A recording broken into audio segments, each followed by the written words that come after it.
Hello. Hello. Someone fucking picked up my food. Damn. Alright. I have less time than I thought. I haven't touched Ace Attorney in a while. I haven't touched Xenoblade in a while. Combination of me not feeling good, but also with any other time that I would have streamed was replaced with Criterion. So yeah. I'm gonna try to do however much Ace Attorney today, but my brain's like no more.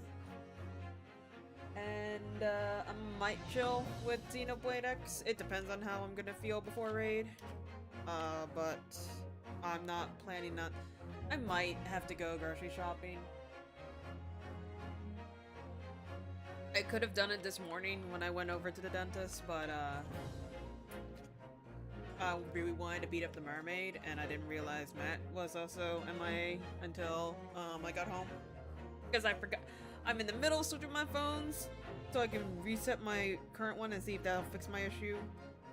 And I forgot to install Discord. I wasn't gonna try to fiddle with that while I was out. Alright. Hi. Hi. We're back. So yeah, we get to play a little bit of Ace Attorney. I legit don't remember where we left. The only thing I remembered was beating up Egbert with the we had a force save. We were trying to figure out what was going on inside the pawn shop, and we figured it out. See? That's why I ain't grown-ups. All I do is feed you a pack of lies and take stuff away from ya. I still don't know what kind of voice to do for her, sweet god. Well, really, Miss Lestrade. Tell me, is that overcoat keeping you warm? What? Oh my, surely you were given that. Yeah, the deed let me take it, and let me keep it, after I looked daggers at him for long enough. He went through the pockets and said, go on then, have it, before telling me to scarper. Scarper? I love her little blush, by the way. Like, you don't get to see that in the 3DS. She looks so cute. Always pays off giving people a look like you ate them.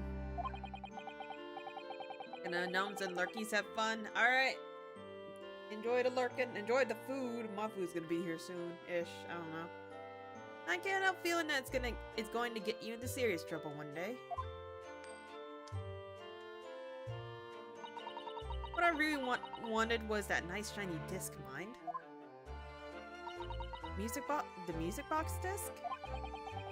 Mr. Winterbank said it was practically worthless. I think I'm gonna go and have another bash. Give him a long hard stare. I think not, Miss Lestrade. We shan't enter Winterbanks again today. Why not? That's not fair. It can't be helped, I'm afraid. Police are investigating the scene now and taking a statement from Mr. Winterbank. That disc is mine! I had the ticket for the code and it was in this coat's pocket.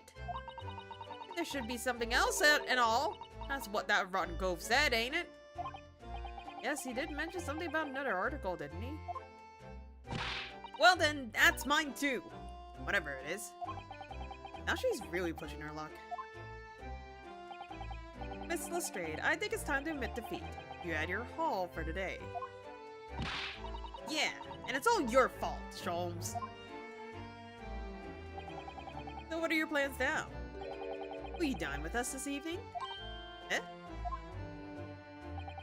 Iris would be delighted to cook, I'm sure. And I might entertain you with a modest violin recital. I have to feel bad for whoever's viola that was. Nota. Nota? Oh. Why would I come around your place, huh? Have you lost your head or something? Oh, there she goes. Oh dear. She's gone. You revile on me quite unnecessarily, I might add. I can't help wonder if perhaps she might turn up anyway. Interesting. Once she's had the chance to calm down, I think there's a good chance she'll decide to come. Very well then. I'll inform Iris to set a plate for our potential guests at the dinner table this evening. And one more thing. I should be glad of your company later too. Sorry? I believe I will have a rather splendid surprise to show you. Oh, how exciting! What is it? You shall have to wait and see, Mrs. Otto. Until later, then. Okay. We go inside of the suite?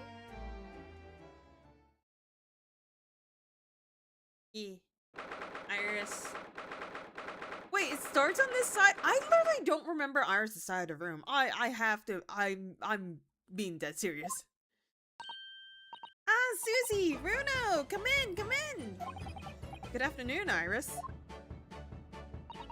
Thank you so much for breakfast this morning. Oh, don't mention it! Goodness! Look at the time already! Busy as always? I am! I'm preparing everything for dinner this evening.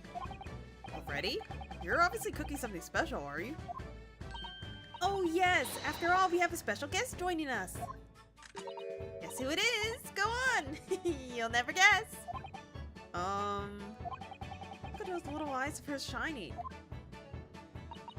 Oh dear. It is awkward when you already know the answer, isn't it? It's Jenny! Isn't that exciting? Oh, what a surprise! Yes, that's wonderful news! Wow, Iris seems overjoyed at the idea. Can't wait to learn some pickpocketing tips from a real professional! Oh yes, that does sound like fun! I'm not sure that's entirely appropriate, are you, Mr. Naruhodo? By the way, Iris, what's Mr. Sholmes up to? Hurley? Oh, he's been like that ever since he got back.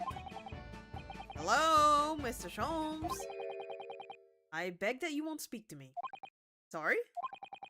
I don't know who you are, but kindly take your leave. As you can see, I'm not here. I don't know how to respond to that. I do apologize. When he gets like this, he's completely oblivious to everything. Yes, I see. Really, he behaves just like a child sometimes, Hurley does. The Sholmes and Iris is something of a parent and child relationship, don't they? Yes, except that Iris is clearly the parent here. Come to think of it, I wonder where her real parents are. What's the matter, Bruno? You have ever such a funny look on your face. Oh, no, it's nothing. I know what it is! Why does this girl live here with Mr. Sholmes, you're wondering? Am I right? How? How did you... Oh, Bruno, I can read you like a book! This girl is dangerous. Don't worry, you can ask me anything. I won't mind. I'd like to see her a little grown up, though. Grown up Iris. Been adorable. Hey, Iris. Did I show you this badge before? I think I did. Mind if I showed you this, Iris? It's just a boring old thing, really, but... Oh, I don't really like boring things. Looks like Japanese modesty is easily misinterpreted by young Western children. I mean, who does like boring things?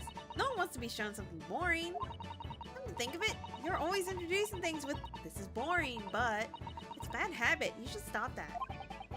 I'll be sure to let the entire population of the Empire of Japan know on my return.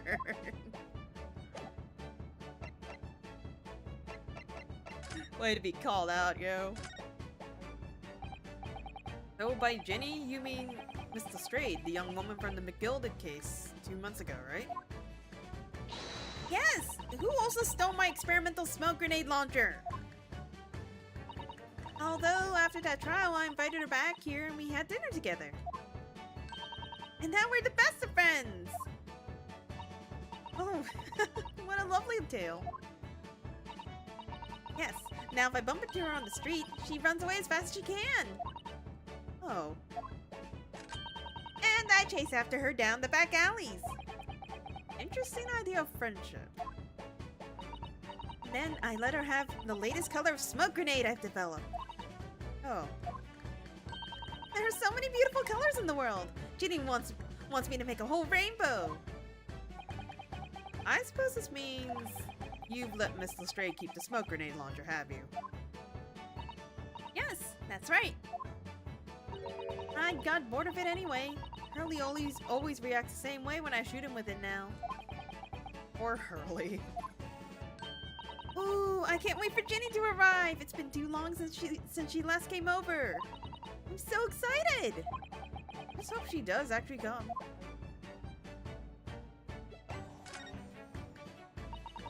I'm sure you've been wondering why it is that I live here with Hurley, haven't you?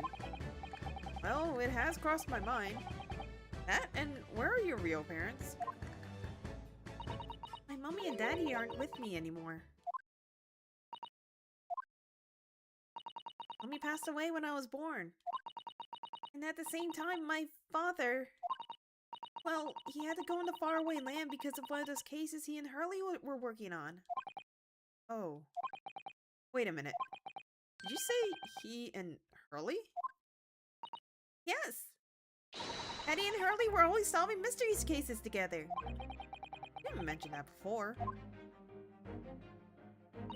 He wrote them all up in his diaries. That's what's in the metal chest over there. Really? You recorded them all? So, you mean it's true? Mr. Sholmes really did have a partner with whom he tackled some of his most taxing cases. Oh yes! I mean, it's always nice to have one, isn't it? Mr. Sholmes' partner was your father? Exactly! Hurley told me I wasn't allowed to look in the chest. But it only made me want to look even more. So I opened it up. Found your father's memoirs.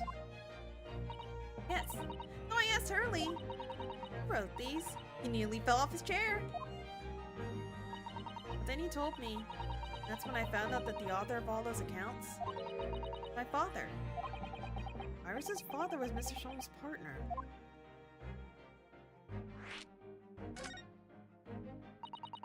Practically lived with Hurley all my life. I was tiny when he took me in. So, it came as quite a shock. And Hurley told me he wasn't really my daddy, I mean. He must have done. I wonder why Mr. Sholmes chose to tell you at such a young age. Hurley said it's because he wouldn't have been able to hide it from me. Oh? Well, having lived with Hurley all these years, you might say that his ways have rubbed off on me. There are some things I can just see. Especially lies. I almost know when people are lying before they open their mouths sometimes. Right. Anyway, I was so fascinated when I read Daddy's diaries. That's what inspired me to write The Adventures of Sherlock Sholmes after all. I'd always assumed Mr. Sholmes simply told you these strange stories. Oh no, Hurley's hopeless like that. He forgets everything. As soon as he solves the case, it's all but vanished from his mind. Oh, I see. The other day was so embarrassing.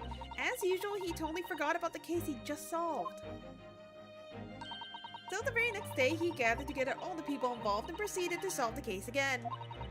It was quite a shock for everyone. You can say that again. You share your father's surname, don't you, Iris? That's right! Wilson! Teddy is Dr. John H. Wilson! I learned from his diaries that he's a doctor of medicine, you see. That's what prompted me to study and study so that I could earn a doctorate as well. Iris's father went to some distant land and is a doctor by the name of John H. Wilson.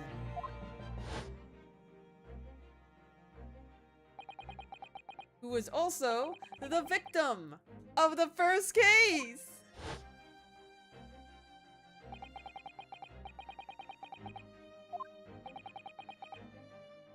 John H. Wilson! It's all coming together now. That's right. Visiting professor of medicine at Imperial Yume University. A man who, in the most bizarre of circumstances, lost his life just before we left Japan. Mrs. Otto. Yes. Perhaps we shouldn't pursue this conversation any further at this time. I think that would be for the best. Ah, my dear fellows! How good to see you! Mr. Sholmes! Why ever did you not make your presence known to me before? Well, no matter now. So, how the devil are you? We've been with you for most of the day. Goodness, really? Do tell me, Mr. Sholmes, is your violin unscathed? My violin? Whatever you talked about, dear madam. Oh shit, what did you just say? Ah. Never mind that now. I have something far more interesting to show you. Behold, my dear fellows! Oh, another music box disc. No, not another disc, Susato. This is the one Gregson demanded we hand over as evidence. Mr. McGilded's disc. Oh my! Then, what is it doing here? You know, at times, Mr. Naruhodo, I think that though I have an undeniable turn for detection, I may as well even be more adept at larceny. Ooh, that would be wonderfully exciting. I'd be your pickpocketing assistant. And Runa could be our go-to lawyer if we ever got caught. Right. Plus, Susie has such beautiful handwriting, she can write all of our missing crime notifications. Yes, I'd be delighted. I'm just gonna pretend this conversation never happened, I think.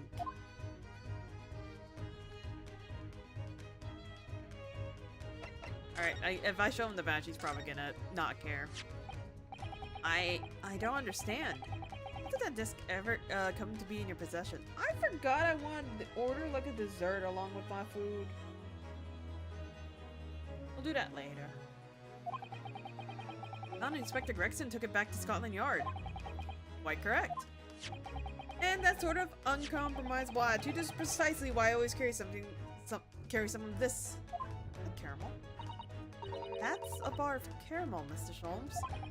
Your one and only friend in times of loneliness, if I'm not mistaken. If you will humor me, my dear fellows, cast your minds back to when the good detective confiscated the disc.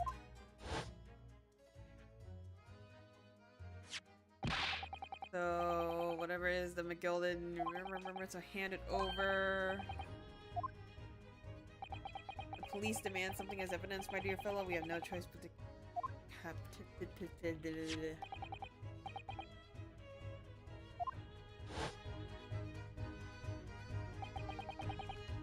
For the briefest of moments, I had the disc in my hand, did I not? Yes, you did, but I still don't understand. It was at precisely that moment that I summoned my one and only friend interaction. I pressed the disc into a pair of bars, like this. That's amazing! The disc and all the minuscule protrusions have made an image in the caramel. Indeed, this caramel is quite exceptional. I developed it myself, you know. Simply soft for making impressions but resistant to melting. The result of a precisely controlled solution. How extraordinary! Carrying a pair of these on one's person frequently proves very useful indeed. Take a house key, for example. A simple press, and its unique form is duplicated. I can enter anyone's property at will, and never without high sucrose nourishment. Yes, that sounds illegal. From the image, I was able to create this. I confess I was most curious to know what manner of music would issue from the disc when played. Can we play it? Tell us then, Mr. Sholmes. What music does the disc play? Well, unfortunately, I have no idea. No idea? None whatsoever. Are you familiar with the workings of a music box, my dear fellows? No, I'm afraid not. Goodness, you don't know, Bruno?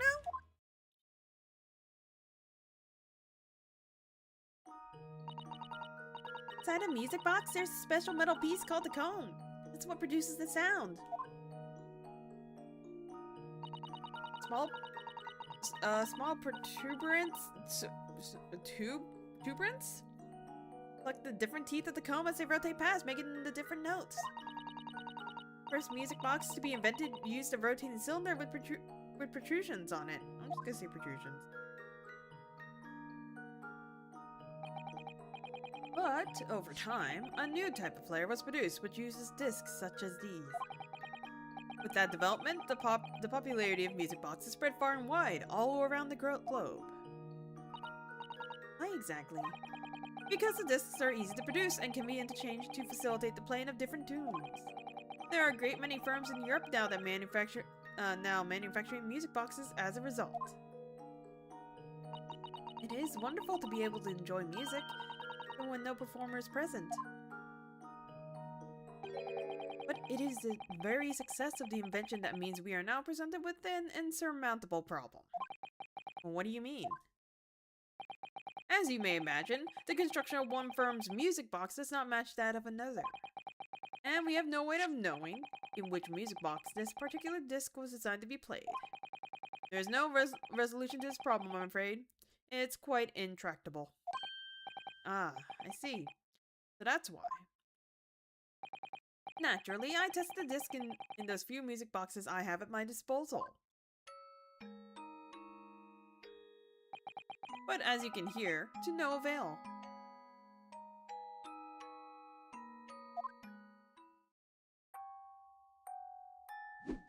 Oh god, it's getting cursed. The results are equally unsatisfactory in this one. So, I am presently engaged in acquiring an example of all the music boxes ever made in Europe. Every single one? That's early for you. It's taking things too far. But my dear girl, an unsolved riddle is quite repugnant to my constitution. Surely all the different types in Europe will amount to a huge volume of music boxes, won't it? Yes, that is certainly true. In the worst case, I shall just have to ask you to vacate the attic room. What? Oh shit. No. That was the wrong button. That was the wrong button. That was the wrong button. I knew it was gonna happen eventually. I knew it was gonna happen eventually. I knew it. I really like music boxes. At one point in my life, I kind of want to get a music box with a custom music attached to it. But that requires me to get a music. I don't have the effort or want for it. Like music boxes.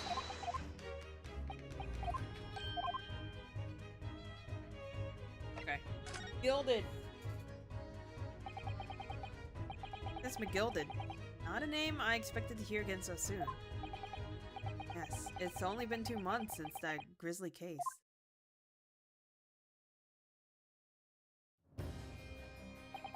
Mr. McGilded perished within hours of the trial's conclusion. Was it the curse of the Reaper? No one knows still now. The omnibus was reduced to a pile of ash. Not a shred of evidence remained. And with the man's death, the truth about the murder in which she was so intimately involved was buried.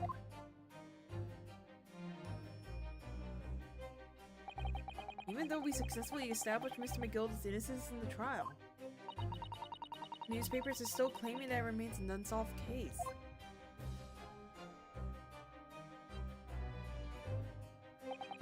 The murder of the brickmaker, Mr. Thrice-Fired Mason,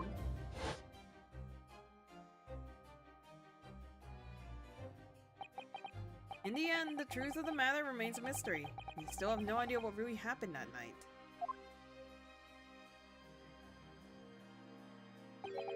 And although Mr. McGilded was found not guilty through my defense, I still don't know if that was the right judgment or not.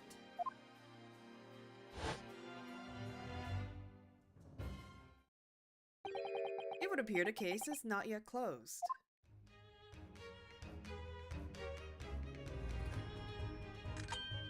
Well, it's time I started getting things ready for dinner, I think. Jenny will be here before long. Thank you, Iris.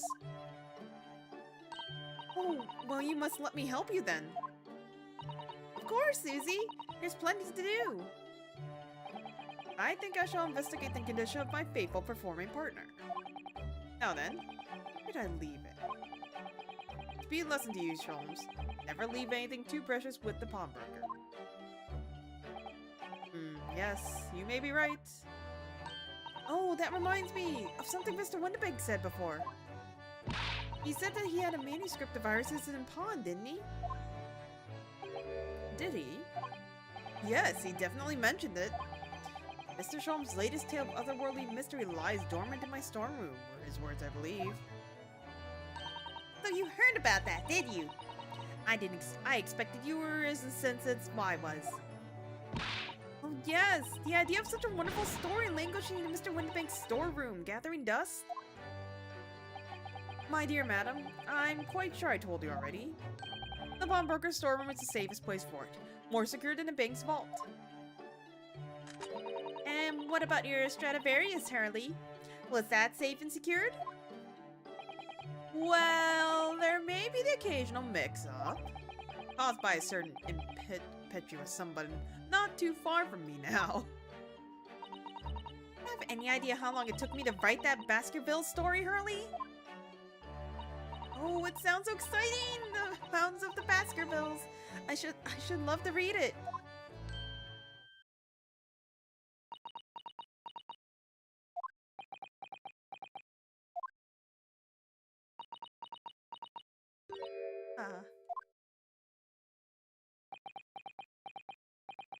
What's going on here? Why does it feel like an icy chill just swept through the room? Susie? What did you just say? You said the Hound of the Baskervilles. But how could you know the full title? Well, that's because Mrs. Zata is such a great fan of all the stories about Mr. Sholmes, of course. Bruno, the Hound of the Baskervilles, has never been published. What? I showed Hurley the manuscript. He told me that I wasn't allowed to publish it yet. I don't understand. That's why he said that he'd keep it safe. Until it was the right time for the story to be made public, you see. That's why the manuscript is at Windibank's. And yet, how could Susie here know its title? Well, Hurley, what's going on?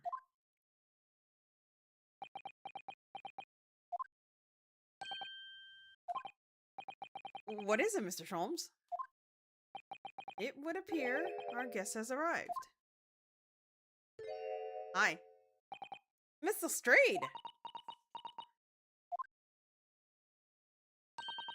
This was a bad idea. I knew I weren't welcome. I'm going.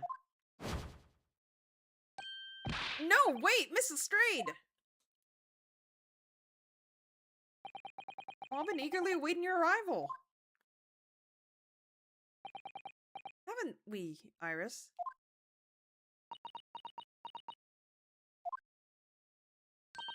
Oh yes! Just wait right there, Jenny. We'll have everything ready in a jiffy. Come along, Susie. Right, of course. It's a pleasure to see you here, Miss Lestrade. Please make yourself at home. Don't stand in the doorway, my dear girl. Come along in. Let's say to you some, oh, what the fuck? Mendelssohn? I won't take no for an answer. Meddlesome it is, then.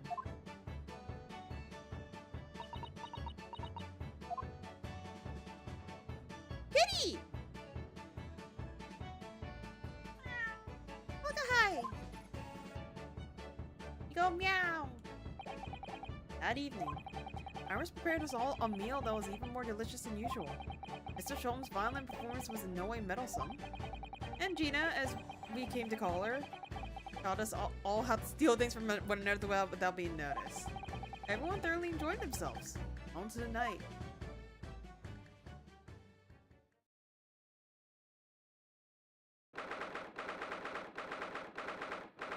Look at us in our attic.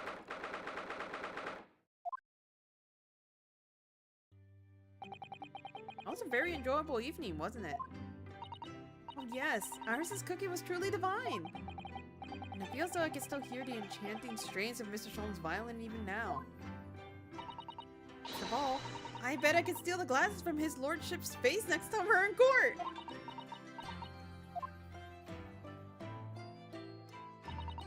Naruhodo-san,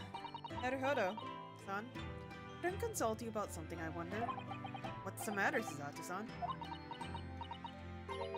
It's about the telegram I received. The one that arrived first thing in this morning, I suppose. I've been summoned. What? Summoned? What do you mean? The telegram was from the Lord Chief Justice's office. Lord Strongheart has asked to see me. Lord Chief Justice? When?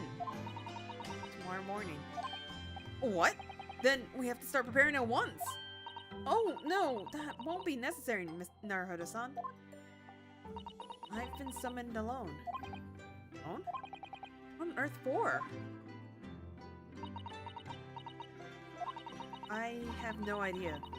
I suppose I shall find out tomorrow. What's all this about? Whatever it is, it's making me feel very uneasy.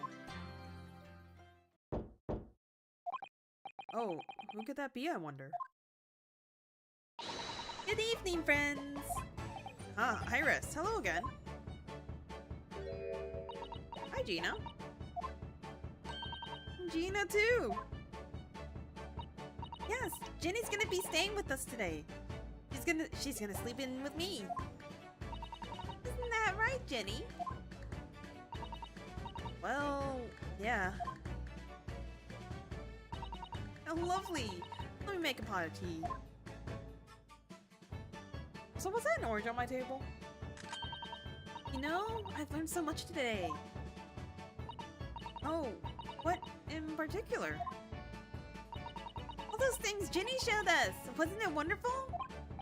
Ah, you mean all those pickpocketing techniques. We had fun trying them out on each other, didn't we? I think I've awakened a natural talent. I can earn a living from it. You might be getting ahead of yourself a little there. So, what brings you up to our humble quarters at this late hour? Well, you see, I came to return this. Wait, what? That's mine! Oh my, however did you... I told you, didn't I? I have a natural talent for it. Oh yes, I'd forgotten. Iris literally is a child genius. So anyway, here, you can have it back. Not that I really understand why you wear it though. Ah, thank you. Alright then, good night! Yes, good night.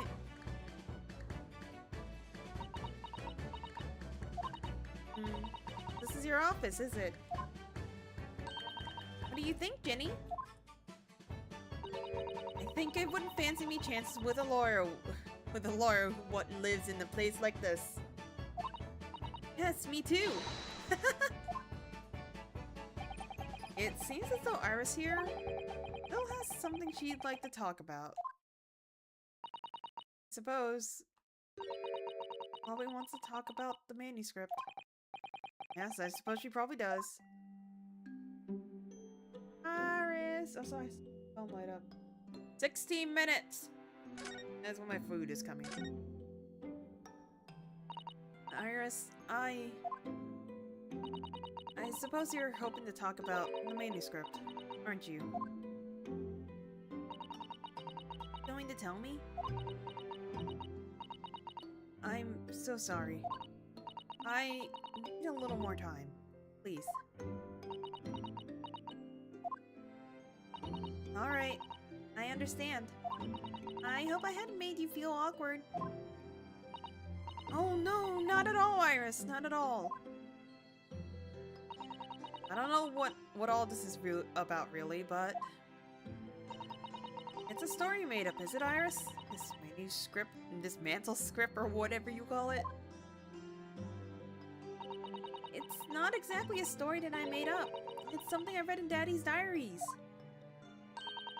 Please? Right. I don't suppose I mentioned it to you before, Jenny, but my daddy was Hurley's assistant once, his partner. Eh? They solved all sorts of strange and mysterious cases together. Is that right, mister? Apparently so. I was as surprised as you are, though. Daddy wrote all the details of every single case down, you see. His diaries. So I studied them and write my stories based on what actually happened. So, where's your old man now, then? He had to go on away on the urgent business. A faraway land. He'll be gone a very long time. So, I've never really met him. Oh, right. To think of it. I don't know anything about Gina's parents either. Perhaps we should ask her.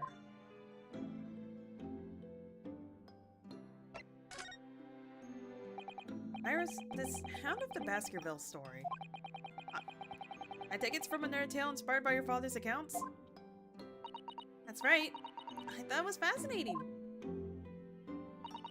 But it's different somehow. The other cases, I mean. Oh? How? I don't really know. But it must be special in some way. Because after I've written it and I showed the manuscript to Hurley, he turned as white as a sheet. It was the first time I've ever seen him like that. It pains me to have to say this after you told over for so long, Iris. The story must not be published at this time, under any circumstances. But why not? It's one of my best works! I'm not at liberty to say. Not now. So, please, do not ask me. Alright then, I won't. But I do solemnly swear that I will explain everything one day, Iris, when the time is right. And that's how the manuscript came to be with Mr. Windbank, isn't it? Yes. Ellie said it had to be somewhere very safe. That really gets my goat, that does! He's treating you like a child! It's mean, that's what it is, keeping secrets like that. Sure, Mr. Sholmes isn't trying to be mean. Eh? He said he wasn't at liberty to talk about it? I'm sure there must have been a very good reason. I think so too. A lot are too trusting for your own good. But he can't pull the wool over my eyes. Holmes is lying to Iris. I bet my life on it. What? Ellie's lying to me? Say that? He's not lying at all, I promise. Jenny!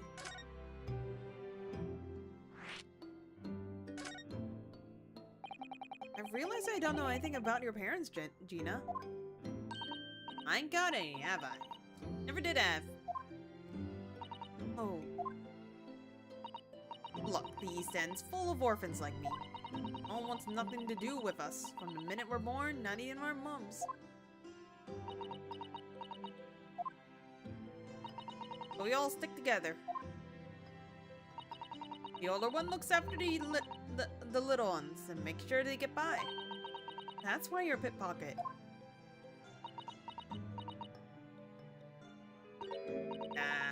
Having's my life. I love it. I get a kick out of it every time I lift some pompous idiot's purse. And that's how we all afford to eat. Like the Robin Hood, ain't I? That's how I see it. Oh, Gina.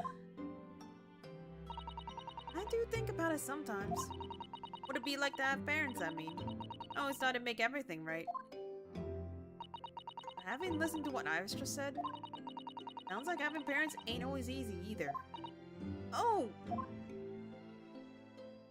I mean, if you know you never had them, you don't feel like you're always wanting to meet them.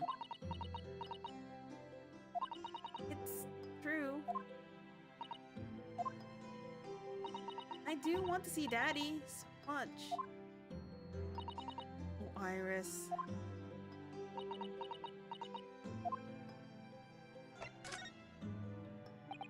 Gina, what did you mean when you said that you know Mr. Sholmes is lying to Iris?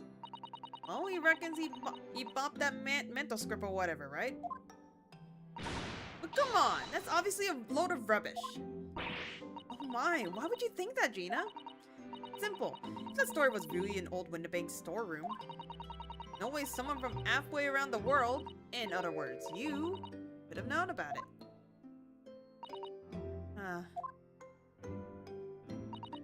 Sorry, Iris, but if you ask me, he sold it. Without telling you. But Hurley would never do something like that. I'm sure of it. Ha! Grown-ups do a lot worse than that, believe me. Bare-faced liars, the lot of them. Oh, sorry. I got a fucking ping and I got very confused. Just ain't realized it yet.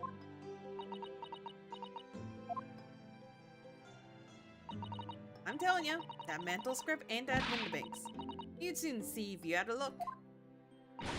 Even if you think you can trust him, I don't. That Sholmes is a liar like the rest of them. If I'm honest, I wonder if Hurley's telling me the truth sometimes. See? Oh, but I don't mean that I think he sold it. I mean that I sometimes wonder if he might have hidden my manuscript somewhere. Or I don't know. Even though it's wrong of me to doubt him. You're too hard on yourself, Iris.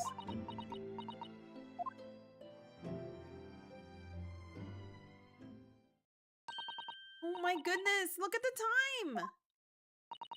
Come along, Jenny. We should go back downstairs. Yeah. Alright. Please, don't mention any of this to Hurley, will you? No, of course not. Good night then, Iris. Good night, Gina. You must let me make breakfast for you tomorrow morning. I insist. Oh, yes, please. I can't wait, Susie. Good night then. Bye. Iris. Sure is easy to forget, isn't it? Sometimes she speaks just like an adult. Deep down, she's still just a child. Well, I think it's time that I turn in for the night too, Naruhodo-san.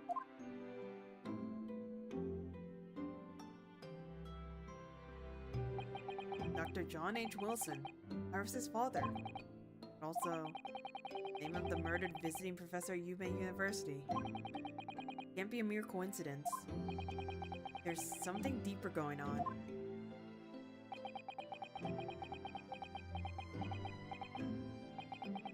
Oh.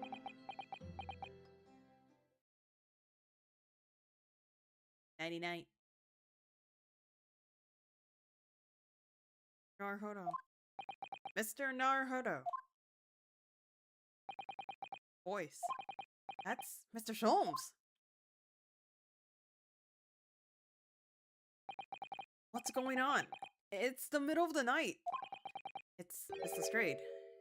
Gone. You know? She was supposed to be sleeping in Iris' room. Her bed is empty. Oh, she's an independent young woman. She probably decided to go home, no? Think not. From speaking to her before she retired, I received a distinct impression that she was looking forward to breakfasting with Mrs. Otto. No, I don't believe the girl has gone home. I've been waiting for over an hour now. For an hour? Oh. You'll indulge me? Look out the window, my dear fellow. What's this about?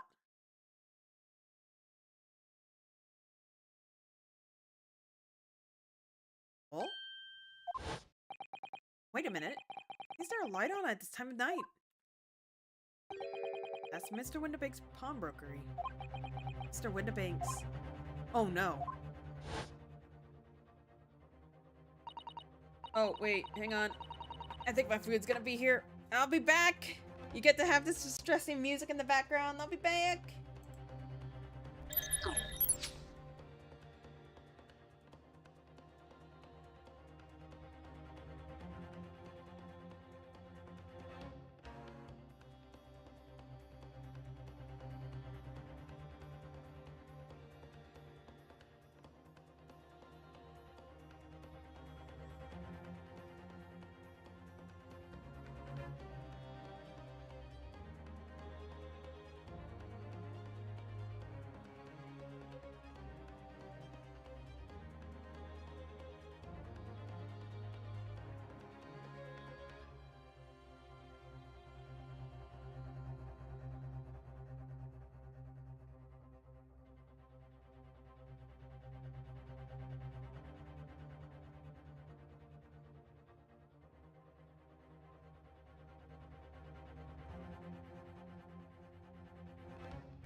I got my food. I got my food. Eh. Let me like chill for 5 minutes so I can catch my breath. Because I hunger. I hunger a lot. Even though we are in kind of dire straits right now. I just need like 2 or 3 sticks and I should be okay for a little bit.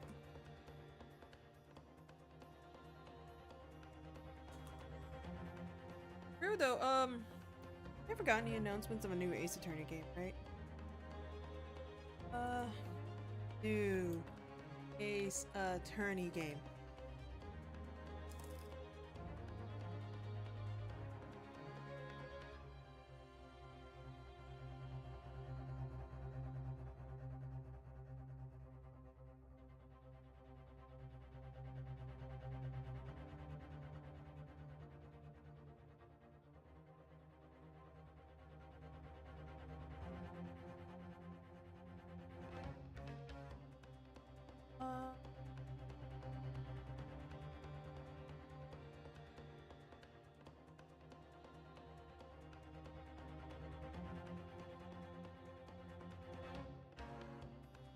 I think there was confirmation that it's in development, but otherwise nothing else, I think?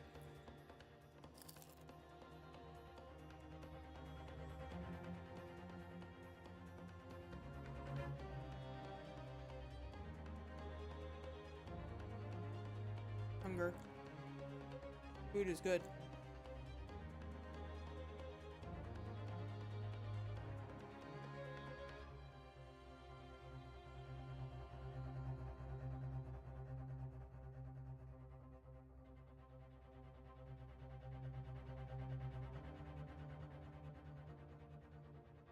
I wonder if when I'll decide to get over to Ace Attorney game.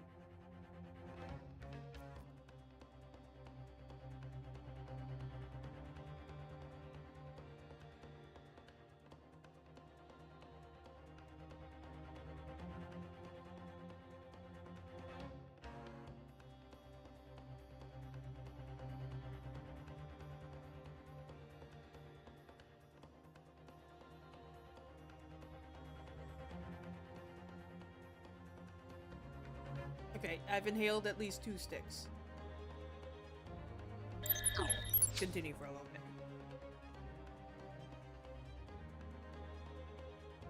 I say we continue for a little bit. Where the hell's my controller?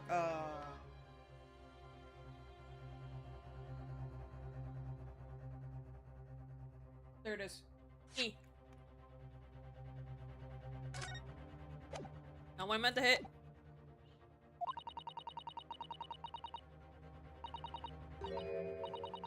I can't remember why Susato knows about the title. Unless she saw it, but I don't think she had the chance to, right?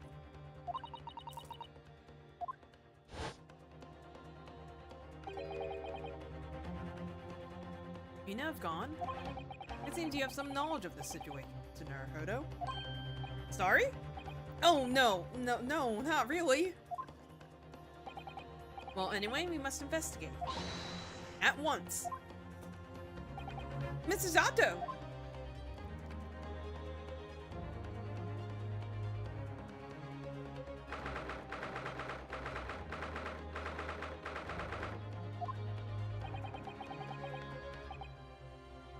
Door to Windibanks. It's open! And the lamp is burning. Must be Gina, wasn't it? Just hope it's nothing more sinister. What? Come, there's not a moment to lose. Clearly something is afoot inside.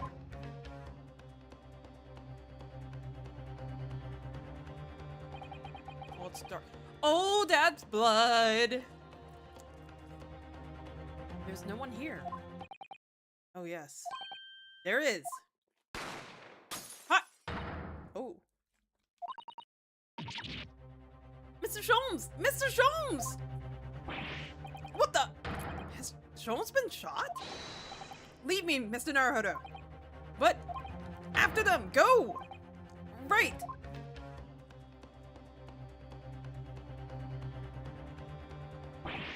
Blast! I've lost them! Hello, hello! Oh, what do we have here? Hi. The alarm was just raised from this pawnbroker, sir. Would you know something about that? Officer, come with me! It's my friend, Mr. Sholmes. He's been shot! Shot? With the policeman close behind me, I ran back to Windibanks.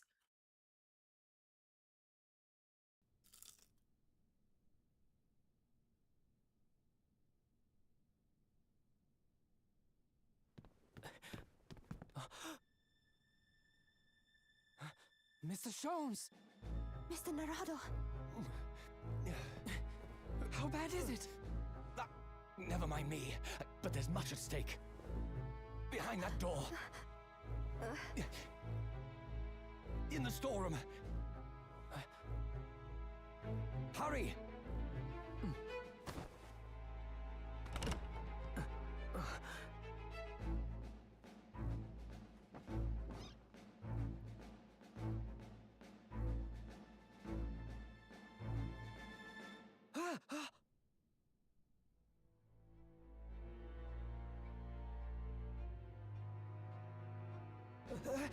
It's Gina!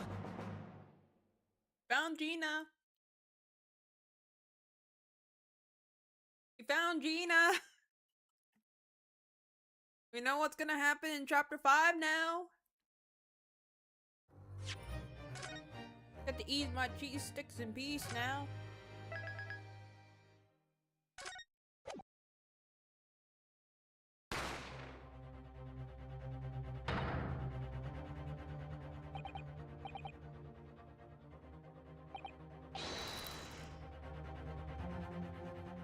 So flashbacks. Ooh. Oh yeah, no, that's Sholmes talking.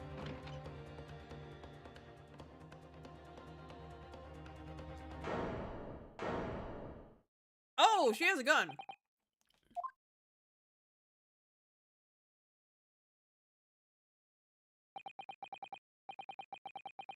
That moment, Windibank's pawnbroker became a crime scene. Everything that followed happened in a whirlwind of activity. The arrival of the police, a preliminary investigation of the scene and the questioning. Just before dawn, if I was allowed back to my lodgings at 21B.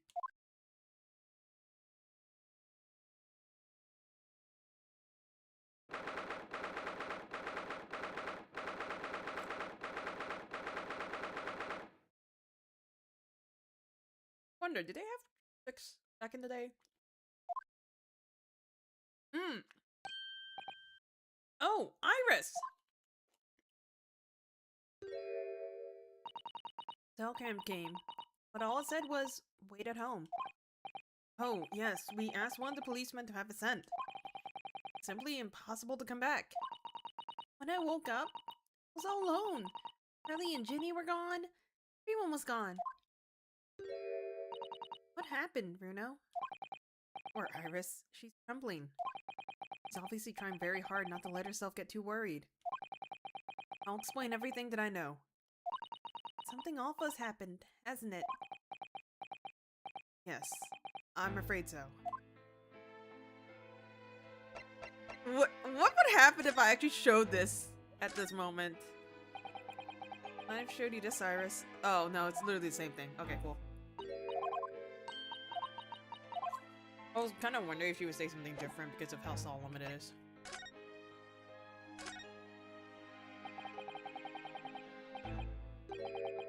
I'm sorry to have to tell you this, Iris, but Mr. Windibank is dead.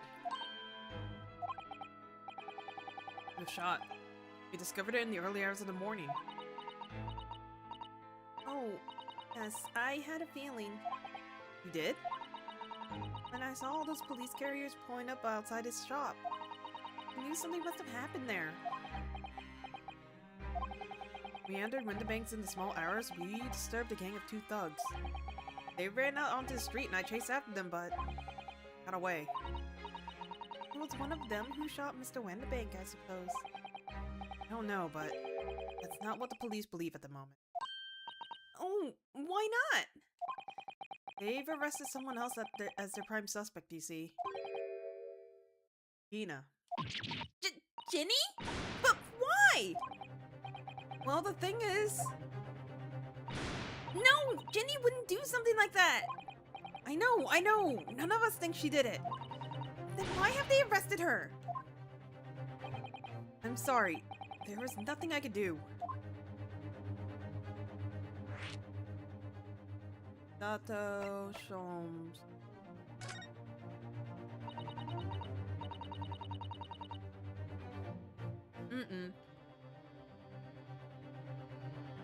So where's Hurley then? Is he still there investigating the scene? Really ought to have some breakfast. It's not good for him to miss meals. I don't want you to worry, Iris, but I have some news about Mr. Sholmes. He was taken to the hospital this morning.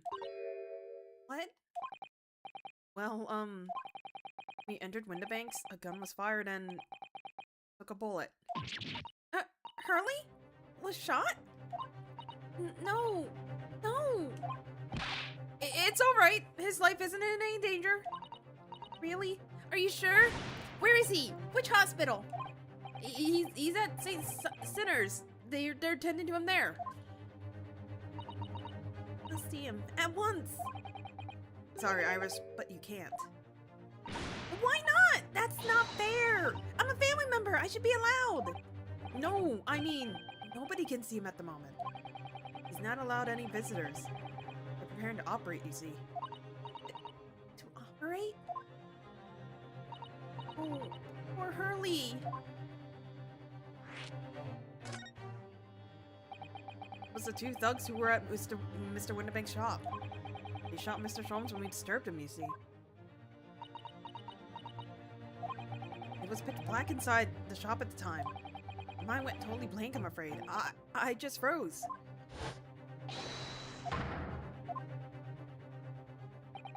After that, I ran out into the street, but... well, they were long gone. I shouldn't have hesitated. I'm so sorry. It's my fault. I let them get away. I think it's a very good thing. Sorry? Well, if you seen which way they went and chased after them, you might have been shot as well, Bruno.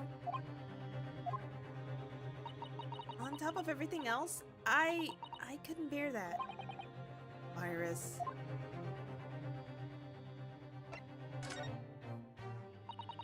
Where's Susie, Bruno? Still at the police station. Oh, why? I expect she's still being questioned. The police said they wouldn't be finished for a while. Aren't you there then? Well, I didn't get a good look at the criminals anyway, so they weren't questioning me for long. Mrs. Zata stayed behind at the scene to tend to Mr. Sholmes, so they didn't get started until later. I see. Besides, one of us has to come back to be with Iris. I'm glad Inspector Gregson agreed to me leaving early.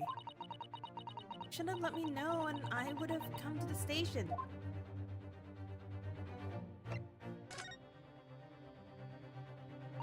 I don't understand why they arrest Ginny. It's not fair.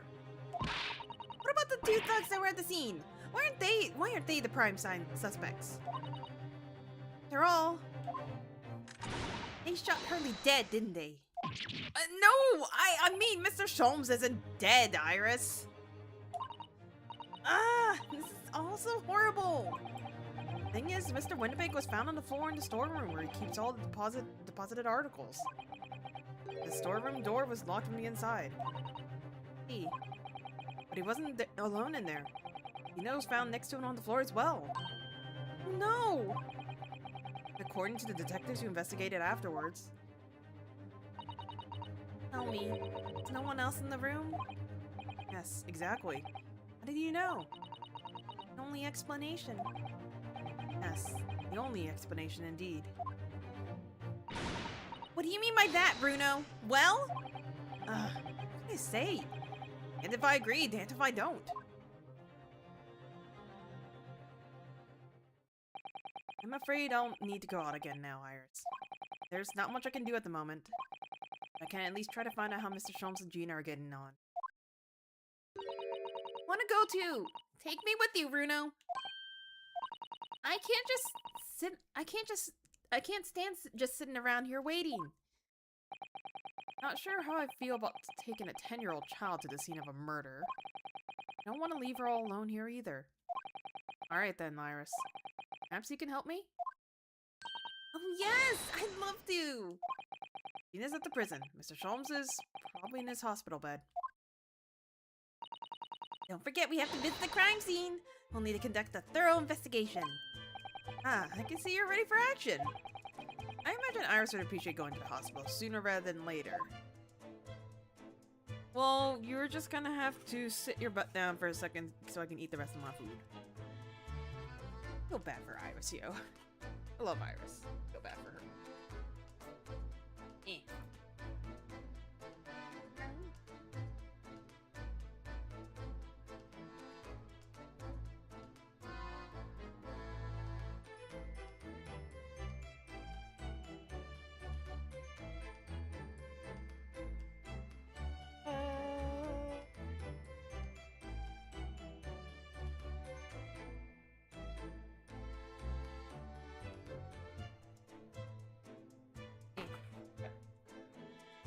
Get my other set of cheese. Overpriced cheese sticks. I'm really trying my hardest to remember how long this damn game is. I just remembered this chapter is very long.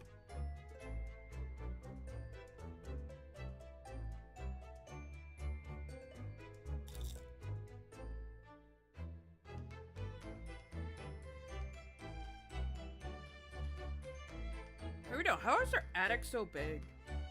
Our house didn't have an attic. We had a freaking bomber room of a basement though. Cold as shit down there though. But as far as I'm aware, we never had an attic. I don't think we ever had like a opening to the ceiling either, at least from what I remember. So anytime I imagine an attic, I imagine them to be much smaller.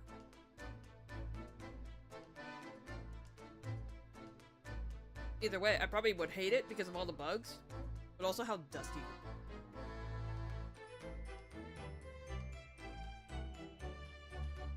is. It also always fascinated me, people's houses, where their room was technically in the roof, like, because it's angled. I thought they were kind of neat, but I would probably hate being in that room.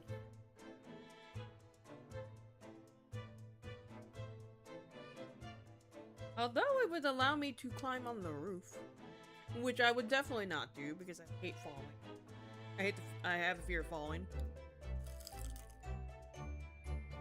Which ties into my fear of heights. I don't know which one it is. Fear of heights or fear of falling, but I hate both of them.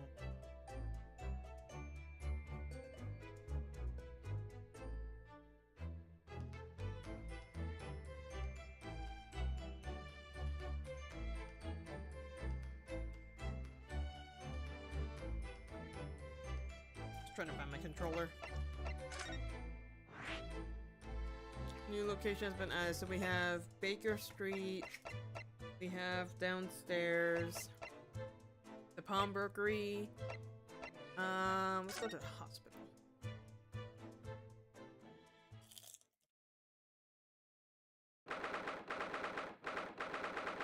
Saint Sinners. Is it literally supposed to be Saint Sinner? Also, this reminds me of Phasma, and I hate Charlie!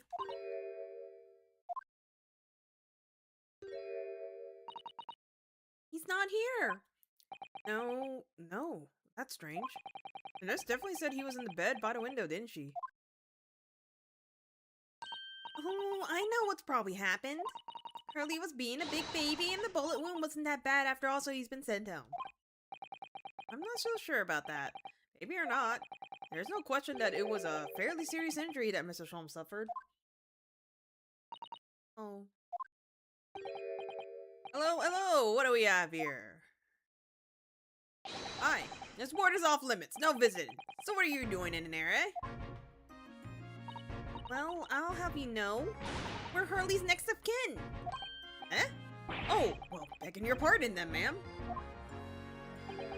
Hello, lady and a curious Eastern gentleman.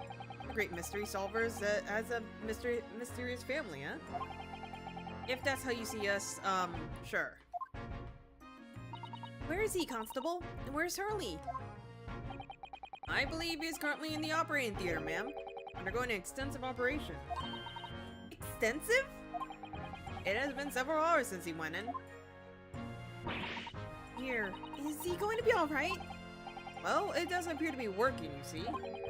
The anesthetic, that is. Oh. I have heard a report that the gentleman claims he may have had a bit too much to drink last night. Coffee days.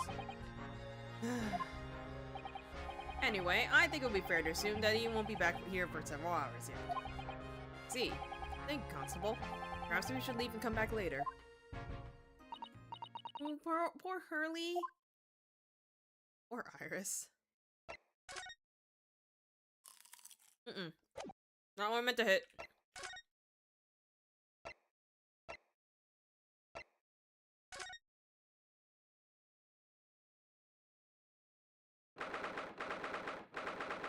Look at this dank jail. Gina! Hello, Gina. How did they let you keep that in there?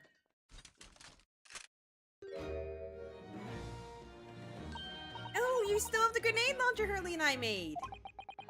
I wish you wouldn't point that at me all the time, though. What are you here for?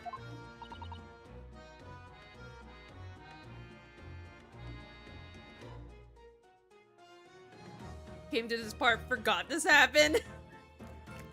Ginny, I had a feeling it's because of you that you've ended us up in trouble, or you ended up in trouble. Blah, blah, blah. We were thinking we might be able to help you. Well, you can't. Sorry? You heard. Get lost. Be like that, Ginny. I know you didn't do it. You'd never shoot someone. I just know you wouldn't. You think you know me? Pull the other one. Oh. You ain't got the first idea about the likes of me. I'm a thief. I pinch people's purses when they're walking down the street. Why am I sounding more Brooklyn the more I go at it? Now, if I saw me chance, I'd sneak into a pawn shop any day of the week. Just to see what I can lay my hands on. Get it? That's the kind of person I am. But Ginny! Be in court tomorrow, they said. Some Gove came by before and said he'd be a lawyer for me or the like. It was my right or something. But I told him to get stuffed. I don't need no lawyer. I don't need no one. You'd be staring at me any more obviously if she tried. You being like this, Ginny? Hey, Gina Bina.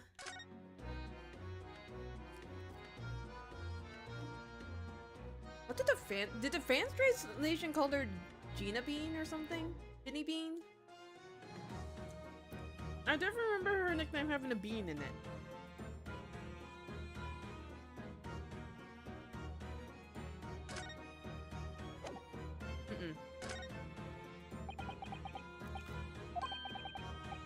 Oh yeah, she steals it. I'm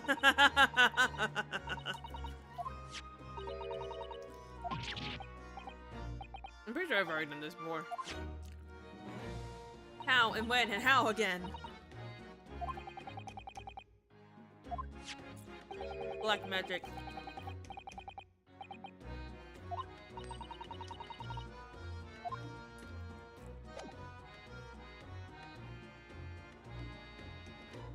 Hang on, I'm almost done with my cheese sticks. Let me finish.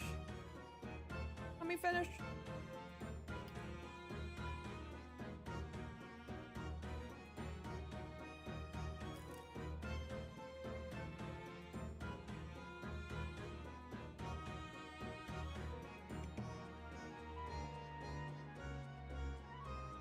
Damn it though, I did forget to buy something sweet because I want a snack food later. I'll have to order again, preferably when I actually have my phone because I couldn't take my phone down. I had the order app on my old phone, put my SIM card in my backup phone. So I couldn't take it down with me. I'm like, I'm praying to God they're not going into the wrong house.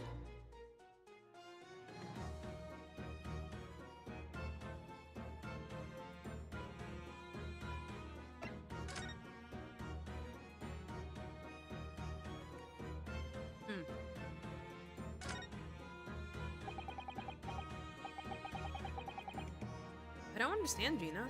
Why did he send the public defender away? He wanted me to sign some papers. Representation papers and something like that. It was all gonna be rigged anyway. The whole trial. They'll pin it on me because I'm a kid. That's what grown-ups always do. Why do you think that? 'Cause that's how it's always been for me, growing up in the back slums. My whole life. You do what the grown-ups tell you, it'll get your mates dragged off by the coppers. Or worse. I've had it happen to me before and all. Been sold out and nearly snapped them on the back of it. Can't trust no one, that's the point. As you do, gone to grass. Dead. Gina, listen. If you like, in tomorrow's trial, I could forget it. Ginny! Would you trust Bruno? Nah, I don't. Look, I'll ask you nicely now. Just leave me alone.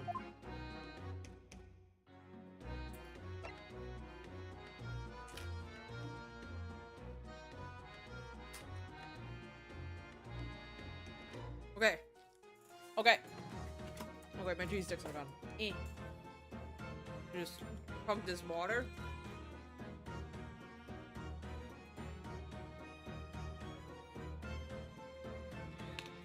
Oh, did I turn off my sleep animation? Is that why I'm on default? Or check. Ah, did. I was wondering where my sleep animation went. Well, it was because I was trying to check something and it required me to turn it off.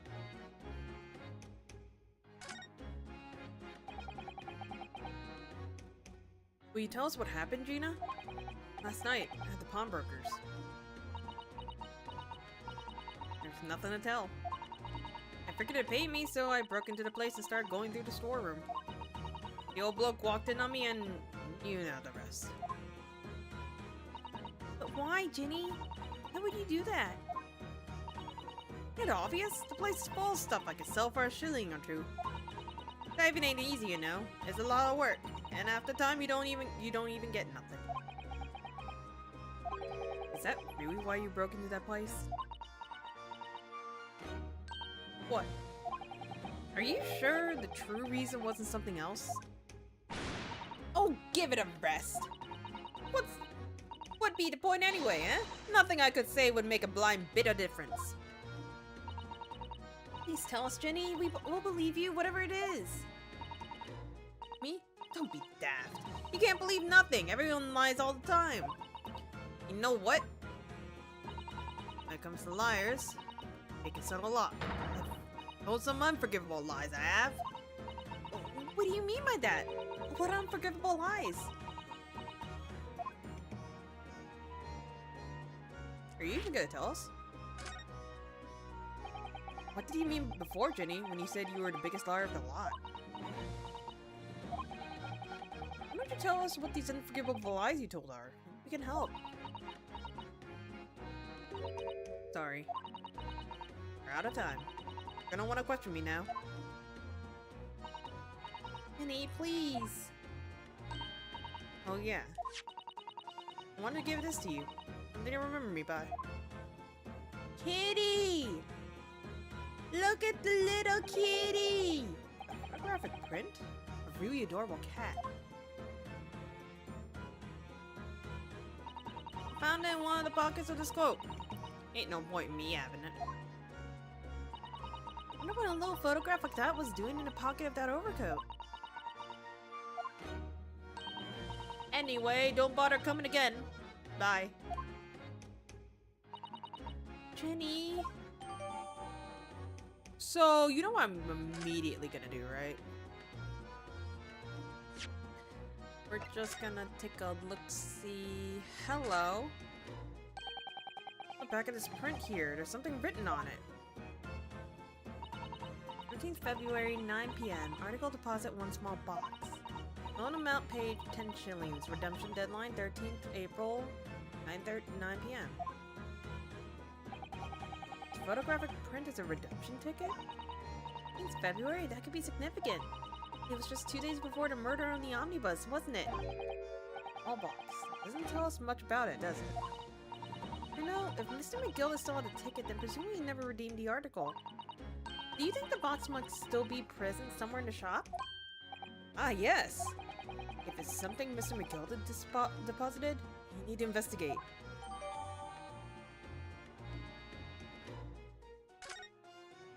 I'm actually surprised Gina didn't, yeah. Okay, need to go into the brokery. The scene of the crime.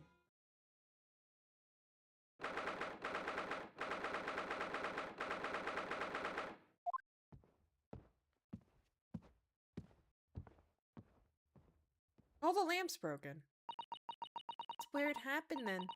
Last night. That's right. The 2 thugs I told you about were obviously ransacking the place, looking for valuables. But, apart from the policemen in here, you wouldn't know anything had happened. No sign of a disturbance. No, you're right about that, actually. In fact, if anything, the police who seem to be the ones doing the ransacking. What do you mean? They're like a gang of organized criminals, all dressed in black. Oi! I heard that! Hi. Oh, Inspector! Good morning! Suppose I had to thank you for your vigilance last night. Got to the scene before it was disturbed, at least. Made me let the 2 rogues get away, mind. Yes, I'm sorry about that. I thought you'd assign extra men to the beat around here, Grexy. Now look what's happened!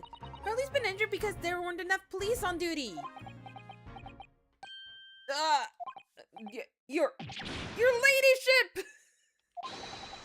No one told me you were coming! I expected you to take full responsibility for what happened to Hurley and see he has the very best medical care. Of course, your ladyship. The very best doctors in the capital are attending to him as we speak. And I don't think it's Bruno's fault that the rogues managed to get away, is it? Chasing criminals is a police job. Absolutely, your ladyship. As you say, ma'am. As you say. I remember that animation. Agent Black is totally blameless. Everyone's in agreement about that. Did you believe it? He's like a completely different person with Iris. Talk about personality change. Oh, where are me manners? Are you thirsty, your ladyship? Perhaps you'd like some juice? Some nice, refreshing fruit juice? Oh, why? Are you thirsty, Grexy? I have some of my special herbal tea with me if you'd like some.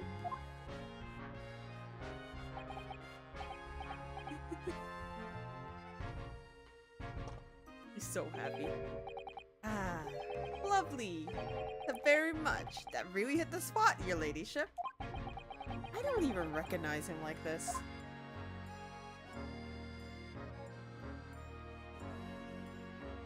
Alright. No, I want to talk with him. So, how's the investigation going, Inspector? Nothing to it, really. Very simple case, There's some very definite evidence. We're just about to charge that diver we arrested last night, in fact. Gina? You're gonna charge her? That's right. Should be able to bring her before the judge at the Bailey tomorrow. Definite evidence, you say? What is it? Come on, show me! Your ladyship, as much as I wish I could oblige you, I'm afraid. Ah, I see. You've already captured the pair of thugs who broke in here last night, have you? What the? And you're going to put them on the stand as witnesses, are you? How could you? How? How could you possibly know that? I had a feeling, that's all. I mean, never to try to keep a secret from Iris. Have you arrested the 2 men who shot Mrs. Sholmes, have you? Well, yes, they were rounded up pretty quickly by the lads on the beat. And Miss Lestrade is being held at the prisoner? Her prison? Could be. That's assuming she hasn't lifted the key from the jailer, of course. The evident chips. Can you tell us anything about Mr. Sholmes? What's his condition? Sorry, I'm not at liberty to divulge that information. Scotland Yard matters are strictly confidential. Well, I know he's being operated on at St. Sinners. Why can't I see him? I'm family, you know. I'm terribly sorry, your ladyship. It's the hospital's policy, no visiting at all. The bullet must have hit an artery with his midriff. He lost a fair bit of blood. No.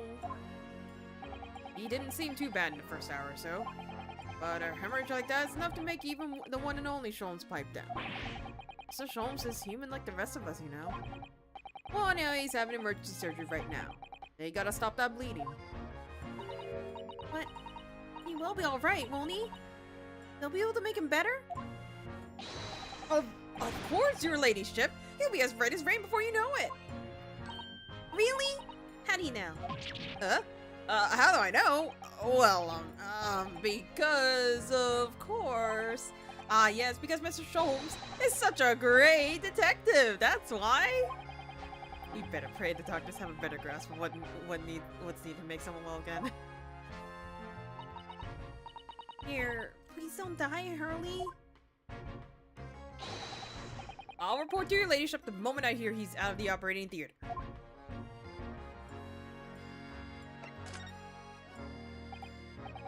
I couldn't help noticing, Inspector. What? How about this, Sunshine? Well, there seems to be a marked difference between the way you talk to me and Iris. Watch the sauce, Sonny. I'm a copper and we don't go in for favoritism. But he's right. You do treat us differently. It's because of those Avenger of Herlock Sholmes stories. That's why. Oh. I crop them up, don't I? Inspector Tobias Gregson. Oh, well, yes, because you're an acquaintance of Hurley's. What did you write about the inspector, Iris? I don't really remember, really. It was one of the Sholmes lines. Gregson is the smartest of the Scotland Yarders, is how he put it. Oh, did I write that? You know what that one line did for me? Huh? The very next month, my pay doubled! Doubled, I tell you! Oh, that's amazing. All because everyone at the yard reads them. They read all of the Herlock Sholmes stories. They've even set up a fan club for me. Of course, that explains everything. It was around that time that you became such a toady to me. You blame me? All it takes is one bad word from you and Sholmes could change his tune about me. Gregson? No, the great detective will say, he's getting quite overrated these days. Think about what would happen to my salary if that came out in print, huh? The whole thing gives me the willies. Can't tell you how many nights of sleep I've lost worrying about it. But that would never happen, Gregsy. Month when the new Rants magazine comes out, my hands are trembling as I turn the pages. Oh, how awful of you. Here, have some of my tea to settle your nerves. Glug, glug, glug, glug. Ah, lovely! The very much! That really hit the spot, your ladyship. Y total. Oh, yeah. There's something I was supposed to talk to you about, actually, Mr. Naruhodo. Yes? What is it? I've got an important message for you. I clean forgot about it until now. Important message? Wonder what it could be. Where's Susato? Are you gonna tell me what this important message is then, Inspector? Yeah, it's about that young lady who's normally by your side, your assistant. You're Susie! Is she alright? She's at the station, isn't she? Being questioned, I believe. Nope. Not anymore. She had to head off. Head off? Where? Lord Strongheart's office, of course. He summoned her. Ah, yes, of course, I'd forgotten about that. One of the whipstocks took her there in the yard carriage after we finished questioning her. But she asked us to tell you she didn't have the fare for the return journey and to go meet her there. He's got a nerve using Scotland Yards as a blooming messenger service. See, well, thank you for passing that on, Inspector. Why did Susie have to go see the Lord's Chief Justice? He didn't tell me. But I better head over to the Lord Chief Justice office to fetch her straight away. That's where we're gonna go. I really want something sweet as a snack. I forgot to order it. Order it now. Or order it later. I've made mistakes in my life, yo.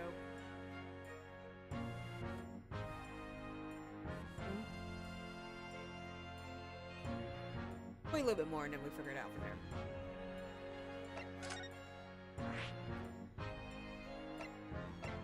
There it is.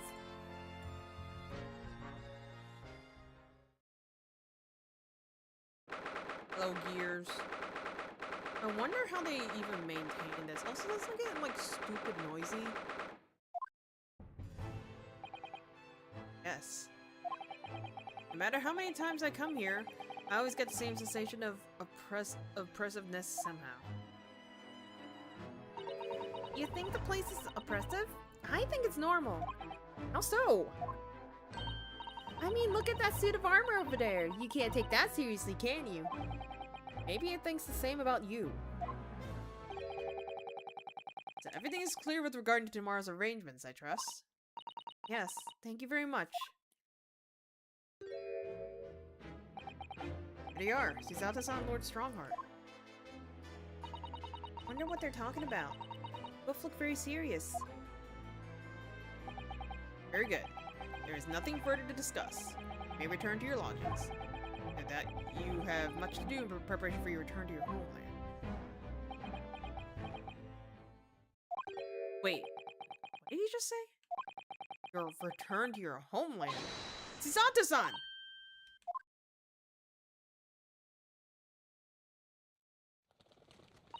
Oh, Mr. Naruhodo. What was all that about?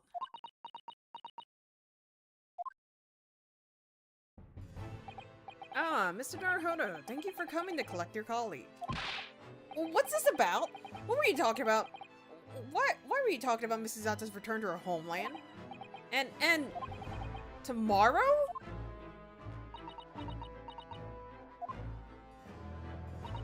Tomorrow? Well, what about Ginny's trial? I mean, he's been formally charged now? Oh dear.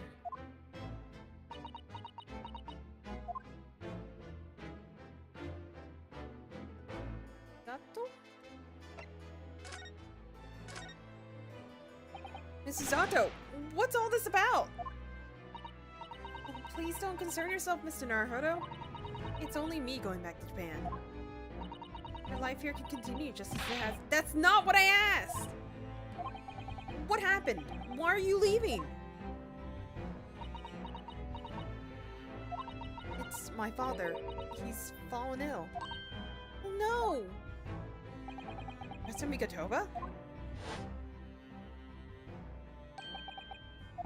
Mikatoba!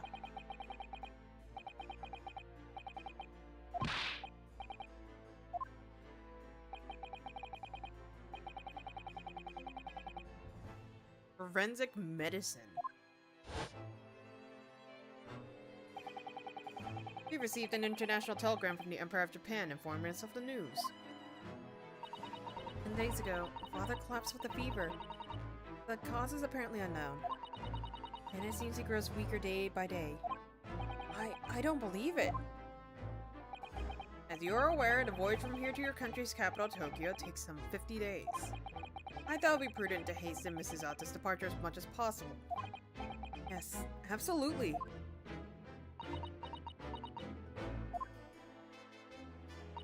I will leave London first thing tomorrow morning. I can't believe this is happening.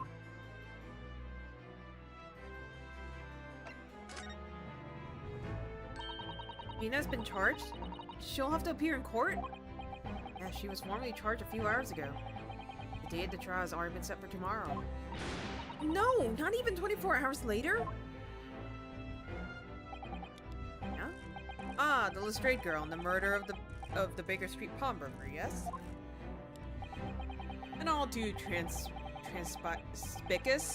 conspicuous case? Pickpocket was clearly disturbed mid-robbery and shot the man in a panic. No, the yard is overstretched as it is without wasting time on these open and shut cases. It's not wasting time! Ginny would never do something like that! Mr. Naruhodo. Oh, yes, Lord Strongheart? In defense of your fine services today, I shall overlook this young girl's insolence. But I have no recollection of admitting a child into my office. Leave. Now. Of course, Lord Strongheart. Those will tell the most palpable lies in order to evade justice. The police can ill afford the time it takes to unravel all their untruths. Meanwhile, more crimes are perpetuated. You have far more serious matters with which to contend. Serious matters? Didn't Gregson mention something like that yesterday? Yes, Inspector Gregson made a similar remark yesterday. It's no concern of yours, though I'm sure I need not remind you of that.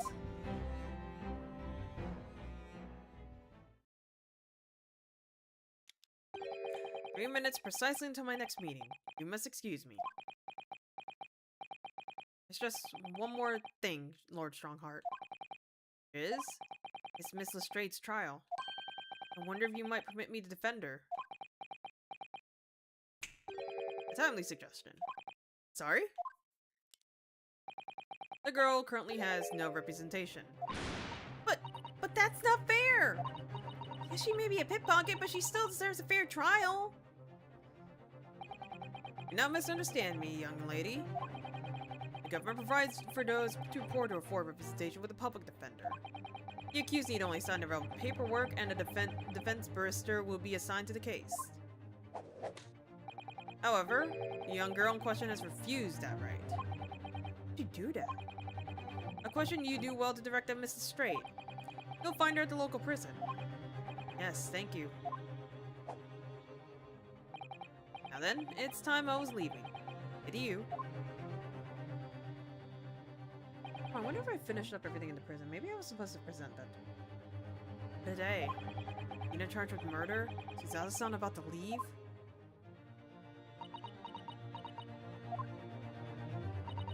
Come, Mr. Naruhodo. Iris, you must make haste. But, Susie... You're leaving for Japan tomorrow morning, aren't you? You have packing and things to do? As Mr.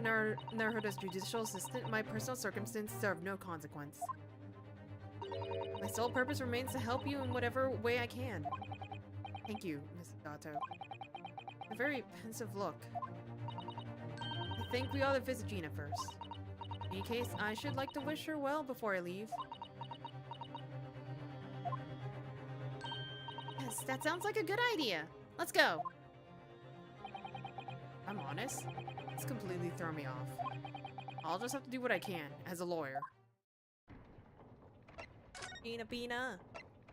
Gina Bina!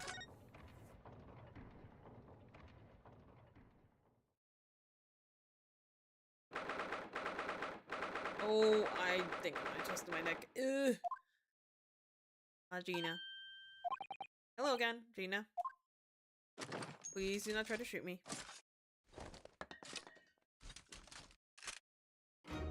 What are you lot here for now? Have the muzzle of that grenade launcher shoved in our faces yet again, obviously. I think I need to improve the way you load that ammunition to that thing, don't I? Look! You can come as many times as you like, but I ain't got nothing more to say to you.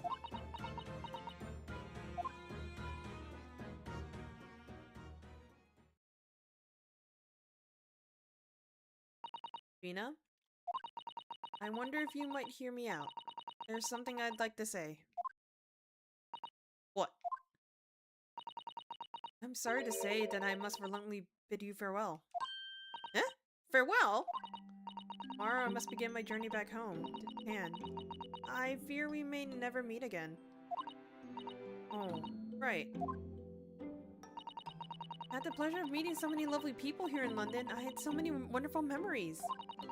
Yet, things stand now. It will be a glum party indeed, for ours is so miserable. See? Well, that ain't my business. Well, if Iris and Mr. Naruhodo believe you to be innocent, Gina, put their faith in you.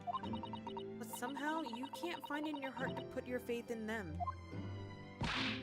Yeah, that's right. I can't. What of it? It grieves me greatly to have to say goodbye to my friends when they are so clearly unhappy.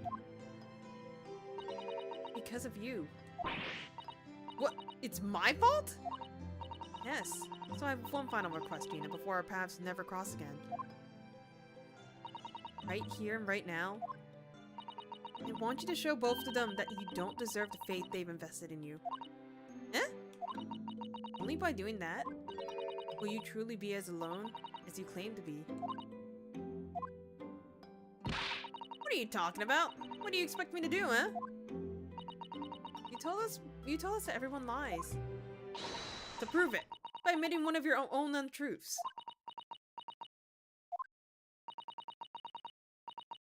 What about what you said before, Ginny? You said something about unforgivable lies. Let's tell Mr. Naruhodo and Iris the truth now. That's my last request before I leave. My last request as a judicial assistant. No, I can't. What these lies are, they're obviously weighing very heavily on Gina's mind.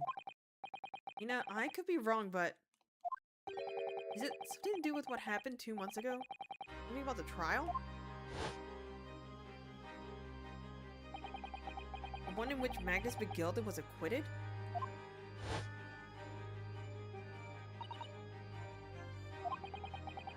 The case of that mysterious murder that took place inside the omnibus. You were called as a witness by the prosecution. Is that what this is about? Yeah, you're right. Because in that trial, I lied. I lied like you wouldn't believe. Can you tell us about it now? Why do you have to give me this music? Why?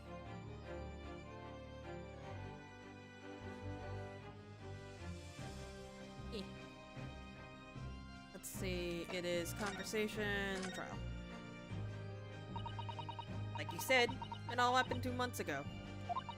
The coppers got a hold of me and shoved me in the witness stand. Based on your testimony, Miss McGilda was declared innocent. Yeah, well, the thing is, I lied about a whole bunch of stuff. I knew it. What sort of things did you lie about? I was hiding under the seat that night. That was the truth.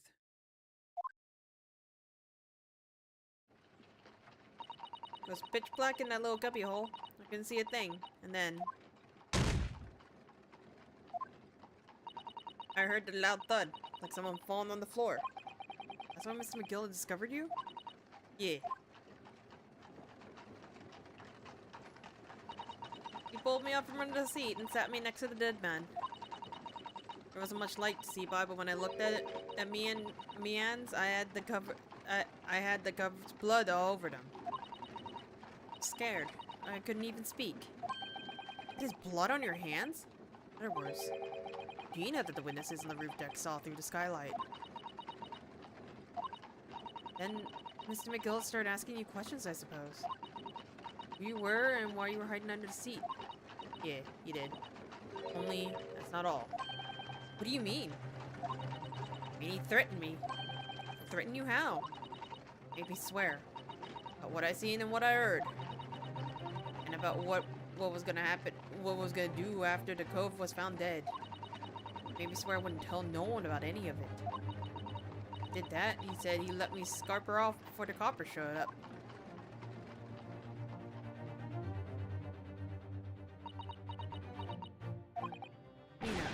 You must tell me what he swore you to secrecy about. What you saw, what you heard, everything!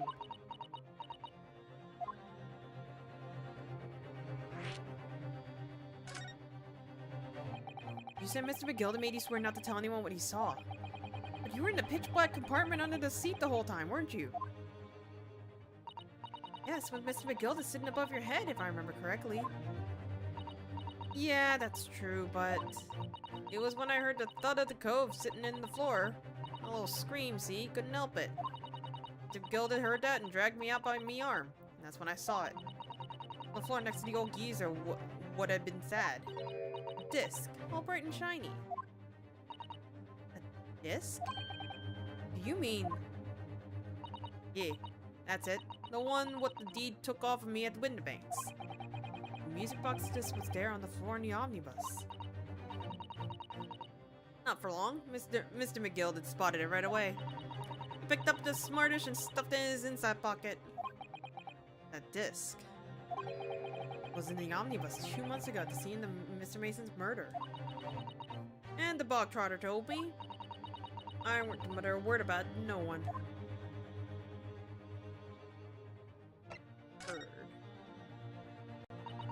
So dark under the seat in the cab, straining me ears the whole time. After a while, I heard the door open and footsteps inside the cabin. Presumably, that's when Mr. McGilda that was Mr. McGilda getting on board. Nah, not only him. Oh, because I could definitely make out the footsteps of two people. In that case, it would seem likely that was Mr. McGilda and the victim, the rice-furred Mason.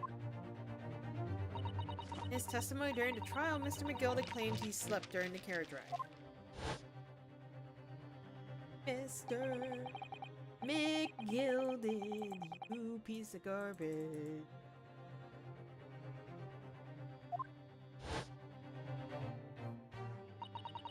Your own testimony, Gina, supported his.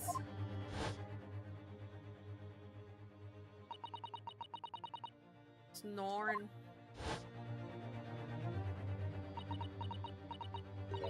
Yeah, that weren't exactly true.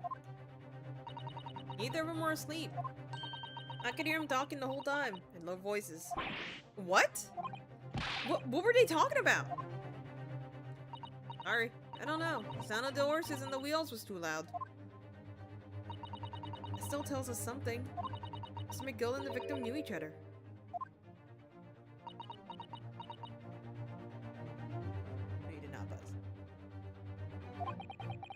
Mr. McGilda was lying as suspected.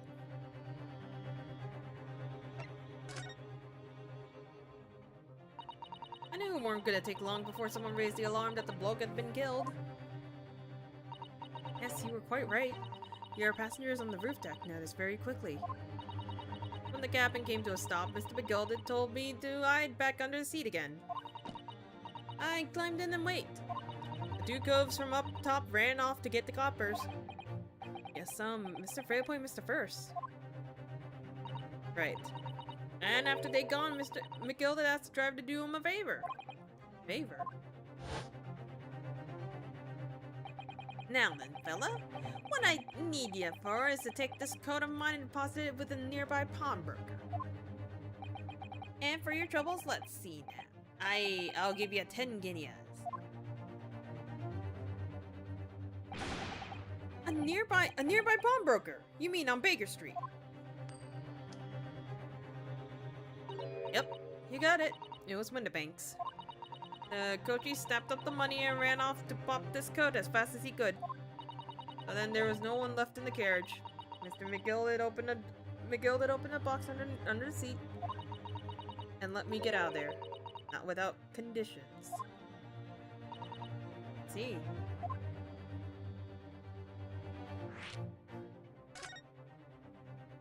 What were Mr. McGilda's conditions then? For letting you go free, I mean. Telling us all? Or anything. About what I saw and what I heard. And there was something else as well. It's more?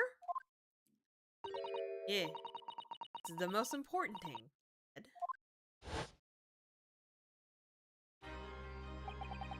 I'm afraid sending the coachman on. I'm after sending the coachman on a little errand for me, with some small change in his hand. Now then, did ya hear what I asked of him? Did you see anything at all? At all? I asked him to go pop your weasel, right? Aye, the fiend's taking me overcoat to deposit with the pawnbroker hereabouts. And I want you lads to take the redemption ticket for it. You understand? What? You want me to have the ticket? That's right. And I'll come fetch for me later. Something within the next 2 months. You to hang on to it until then. Is that clear? And whatever you do, don't lose it. Alright then. And in case I might happen to be delayed at all, you're to go to the pawn shop, Windabank, so it is, and you're to extend the loan of 4 into 2 months is up. If you forget, the article will be forfeited, and any old fiend could come along and buy it. Eh? But I ain't got that kind of brass. Here's £5. That should be enough. Do we understand each other now? Don't try anything funny now. If you go up against me. Yeah, I get it. Good. And one more thing. In a few days from now, you'll be visited by the police, I've no doubt. Coppers? Aye. They'll come asking you to take the stand in court to testify as a witness. So let's just have a wee chat about it, shall we? What it is that ye might say, and what it is that ye won't.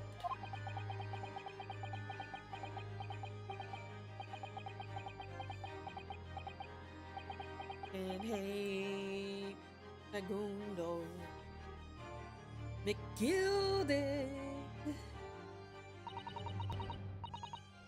After you gone over it all, I picked it. Got as far away from there as I could. He hid the pawnbroker's ticket in some bushes near the scene. I went to fetch it the next day once it got dark. McGilda planned it. Of course, Gina to give him false testimony.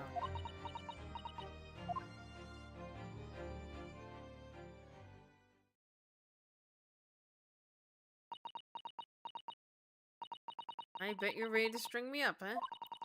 I lied in that big old courtroom. I told some conkers. Thing is, he said he would make it so that we couldn't live in the East End no more. That's what he threatened me with. What a wicked man. You knew everything what went on in the back slums. You knew we had no one to look after us, and we was all just looking out for each other, getting by together. What do you mean, Mr. McGilda would have? In an heartbeat. He could have had the whole lot of us chased out there if we wanted. And then where could we have gone, eh? Nowhere, that's where. So, I didn't have no choice. Thank you, Gina, for telling us everything. But I'm for it now, huh? Go on, admit it. You must be livid. Well, you can make amends by doing me a simple favor. Favor? What? Sign the representation papers for tomorrow's trial. Eh? If you don't actually want me to represent you in court, you can rip it up later. But we need that paperwork or we can't investigate. These won't let us. Investigate what? Clean up the incident last night. Mr. Sholmes was shot, you see. You what? He's having a big operation right now, Jenny. Is it bad? Is he gonna be alright? Sholmes is gonna be alright. Right? That's why I want to investigate. For Mr. Sholmes' sake as much as anything. Right. So what you're saying is if I sign that bit of paper, everyone's happy, is that it? Something like that. Sato? Yes, of course! I have the representation papers here.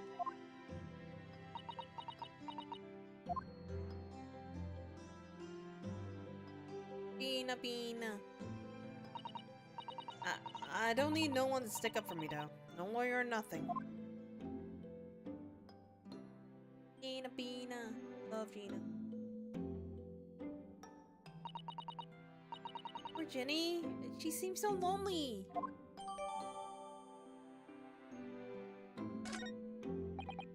Well, at least this should mean we can investigate the scene at Windabanks now.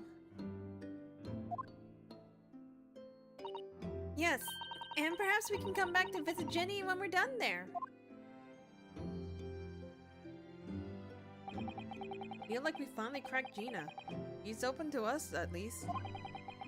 Now I have her representation papers. No one else knows just what a responsibility that is. Anyway, for now it means Inspector Gregson can't stop us investigating Windabanks. Bina. Although something tells me he's not gonna be happy.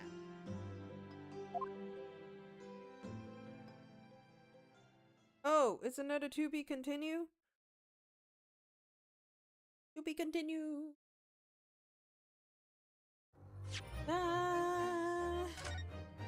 Dude, get a snacky snack.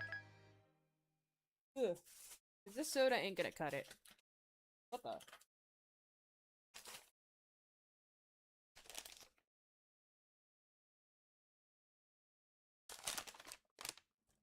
Oh, these are napkins. And okay. I guess there's when I asked for this, they shoved it into a bag, but the soda slipped out of the bag. I was like, why is there a bag in here? Oh, don't explode, please. I beg you. Do not explode. Don't explode. Ugh.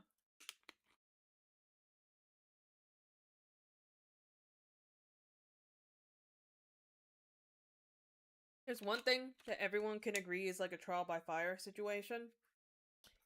Is opening up a soda that has been shaken up. Once you learn the first time, you never make that mistake again. Here we are again at the scene of the crime. Now to thrust these representation papers in Gregson's face and see what he makes of them. Sir! Hello again, Inspector. Do you have a minute, please?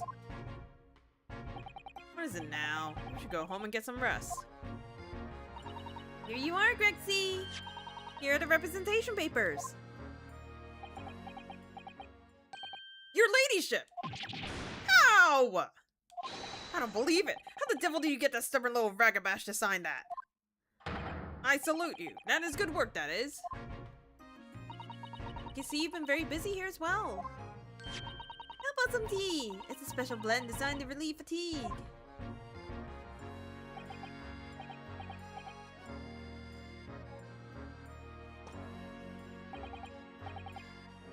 Lovely. Well, let's see now. Yes, I hardly feel tired at all. I'm fit as a fiddle, your ladyship. It'll be alright if we investigate the scene of the crime then. Do as you please. You know where it happened. Through that door behind the counter. Yes, the storeroom. That's where I discovered Mr. Windabank and Gina. Right, well, I'll be getting back to business then. Will you be investigating the storeroom as well, Inspector? If I'm perfectly honest, we need to wrap this up before long. Can't afford to spend too much time on it. There are so many articles to go through, it is taking forever, even with the lads working around the clock. Which is a problem, because there's another case the yard needs to investigate urgently. Must be what Lord Strongheart meant by far more serious matters before.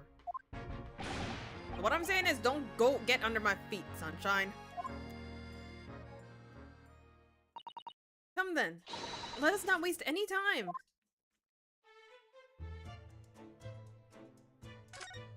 Look at these men. A book and that.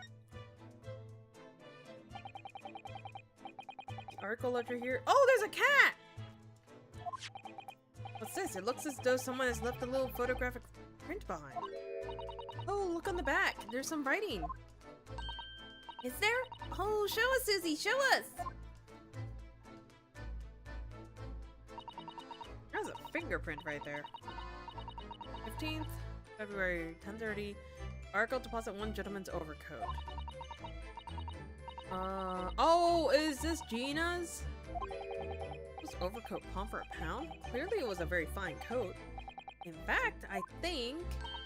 Yes, this must be the ticket for the overcoat that Gina redeemed yesterday. Still wearing. Which belongs to McGilden.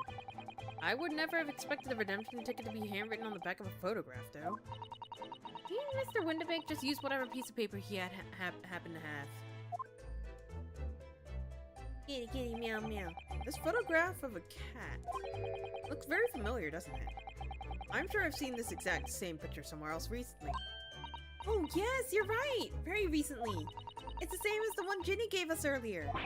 Of course! I was forgetting that she gave us that print. What are you waiting for then, Mr. Naruto? Get it out! I already did, though! I already did! Exactly the same!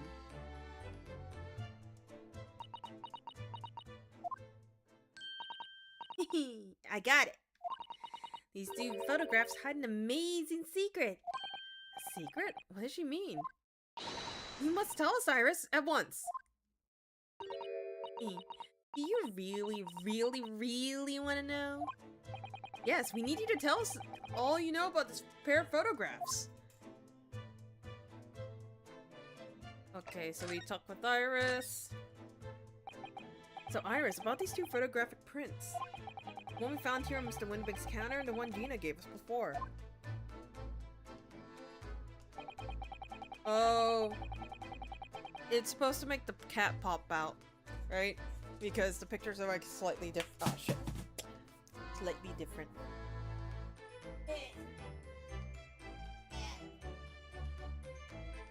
Was this amazing secret you mentioned that is hidden between the two identical prints? Actually, that's not quite right. Sorry? If you look carefully, the two prints aren't the same. Not exactly. They're not? Have another look at them now.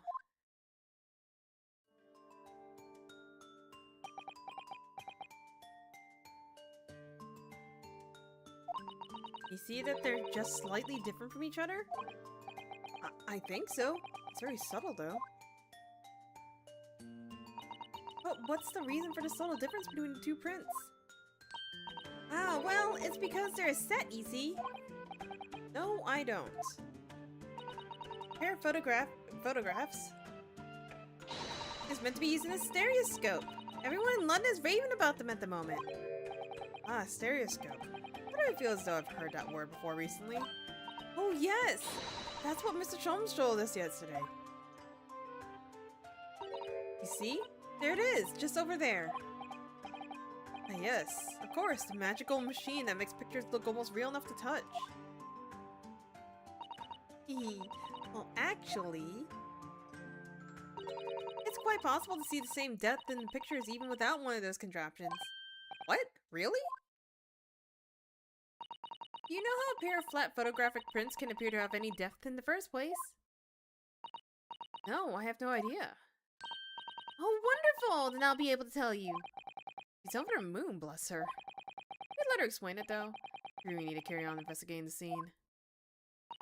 I, for one, simply have to know.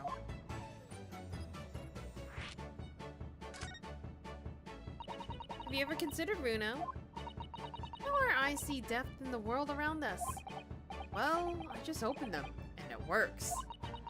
The reason it works is because we have two eyes. Two eyes? Shocking. If you try closing just one eye at a time, I think you'll see straight away. What you see in your left eye, and what you see in your right eye, are ever so slightly different. You get a different view with each eye. Yes, the position of objects seems to shift slightly. Exactly! And in your head, your brain uses that shift to examine depth as it merges the two views into one. That's how we can sense depth in everything we see. My brain is amazing, isn't it? It does so much work. It does so much without telling me. Ah, I think I see. So the pair of photographs consists of a left eye view and a right eye view. Is that right? Oh, well done, Susie! You're so quick! So if you can persuade your brain to merge two pictures together in your head, you'll be able to see the depth in these pictures? Yes, Runo! You're beginning to understand! And a stereoscope's functions to act as your brain and allow you to do just that? Yes, but as long as you have two images, two eyes, and one brain, you can actually do it yourself without needing a stereoscope at all. Can? Really? Question is, can I do it? I don't think I can do it. I had struggles with it in the 3DS anyways. Let's try it. Let's see if you can view this pair of prints without the help of a stereoscope. Oh yes, I'm dying to have a go. That son really loves this kind of thing. You need to be able to cross your eyes. That's the main thing. You both do that? Cross my eyes? I think I can. Watch me. And see if you can copy.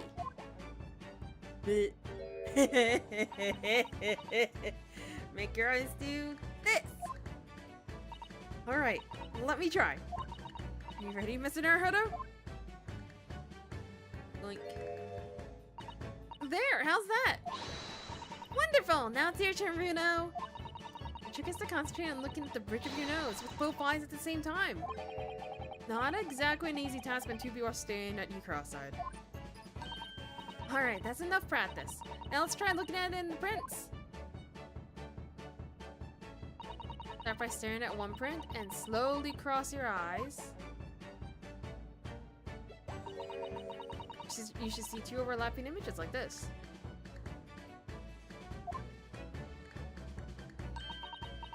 You try it now, Runo.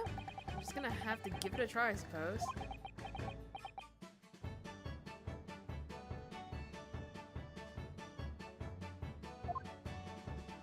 No, it's not working. I can't do it.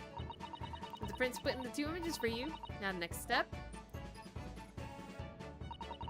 Put the pair of prints side by side like this, and then try crossing your eyes again. The print should slowly merge into one until they form a new single image in the center. Oh yes! Mr. Naruto, it works! I can see it in the middle now. It looks so real! Oh, I could just look at it all day! I wouldn't advise that. Your eyes might start hurting. Your turn, Runo! Pretend you're looking through the two pictures and slowly cross your eyes. No, I literally cannot do it.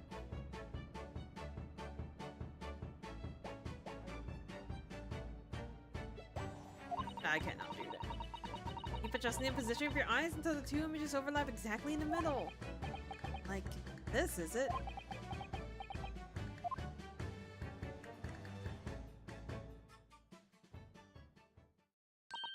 There! You managed it! So now you know how stereoscopic images work. Well, I don't know who discovered it, but it really is quite extraordinary.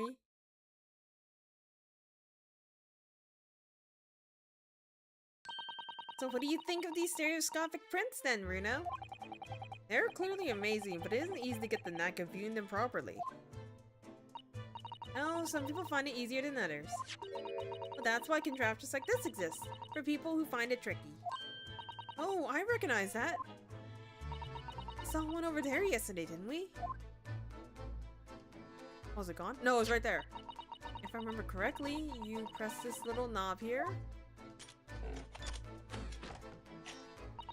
Then set the pair of photographs in the stand at the back end.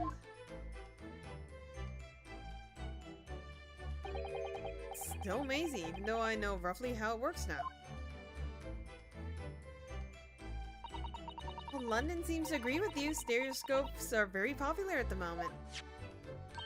You can find one of these folding contraptions in lots of households in the capital currently.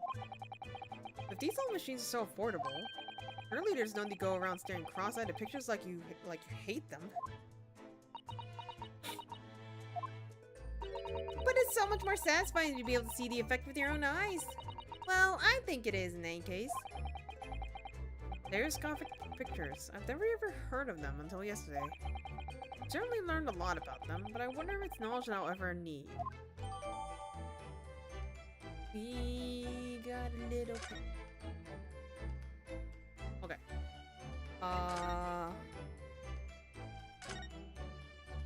This. Ah, look here! Oh, that's a bullet. Oh, yes, a bullet hole. And I can see the bullet still lodged in the wall. Presumably Mr. Winterbank wasn't practicing with his revolver in his spare time.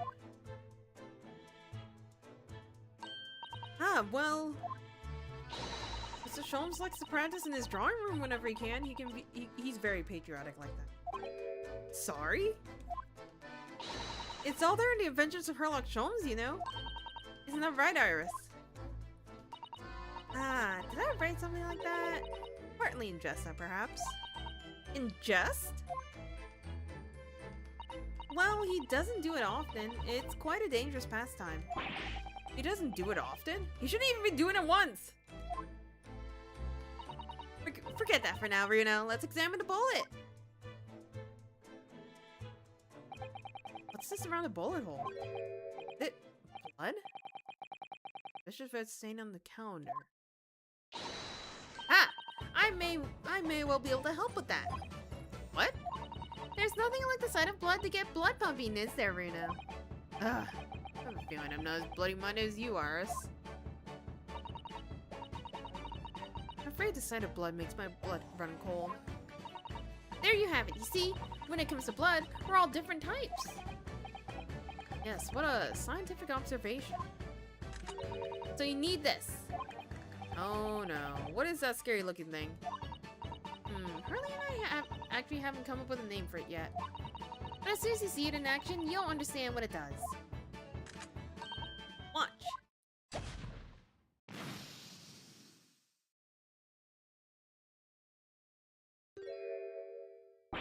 Oh, the color of the blood stains changed. There!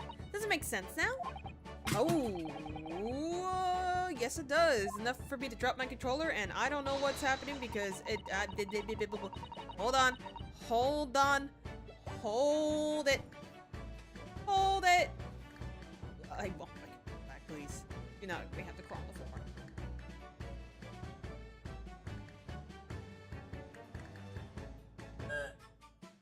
I got it.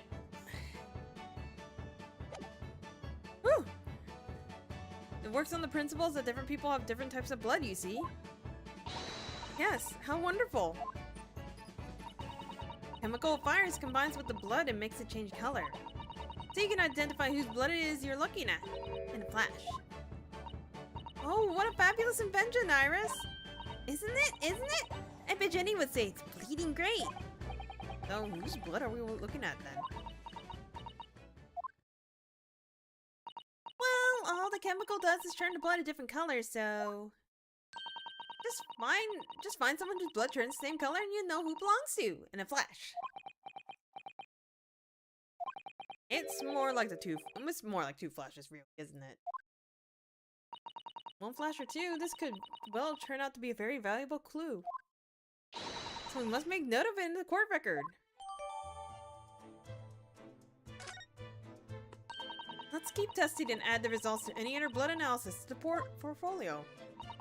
As long as I have Regent left, sure. Can I use it on this? Naruhodo, I don't know if you've noticed, but there's something rather troubling here. I have noticed. Red smear, you mean? Yes, it looks like blood, doesn't it? What if this Zato-san has picked up on that? Well, in that case, yes, we need Iris! We should show this to her before we forget.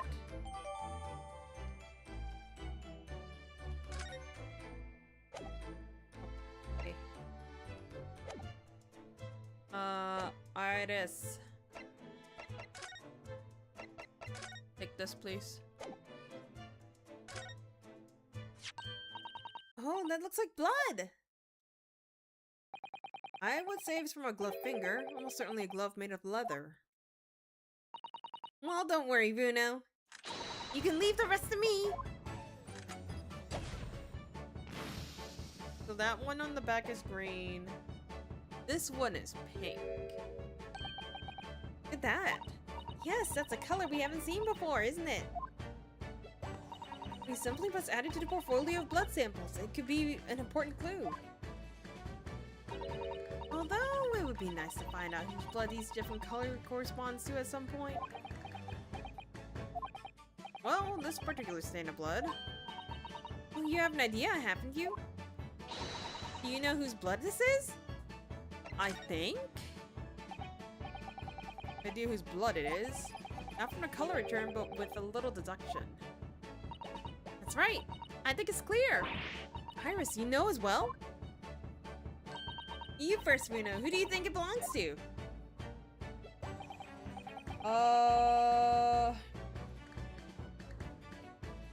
Pop Windabank.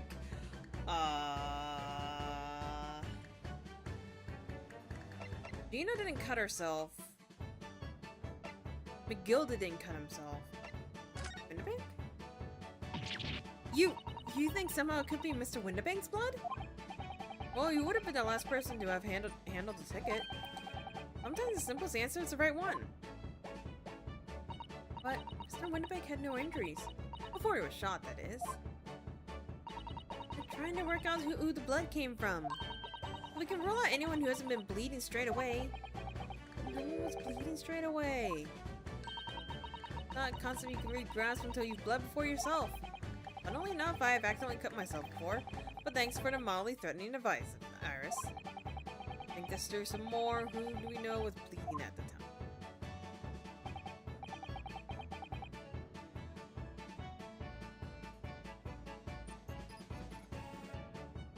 Oh, wait. If this ticket was from the incident, then yes, it would have to be Mason's. Ice-fired Mason. You don't sound very sure of yourself, the way you trailed off there. Well, it was 2 months ago now, that case. And of course, I've never met the victim, so I'm struggling to remember his name. He was definitely thrice fired, though. The victim of the omnibus case? Yes, his name was indeed Mr. Thrice-fired Mason.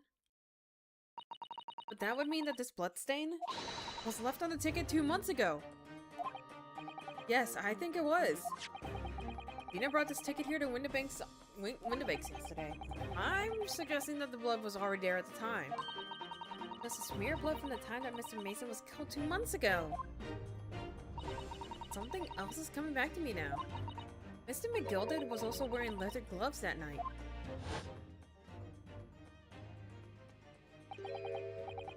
Now I ask yous.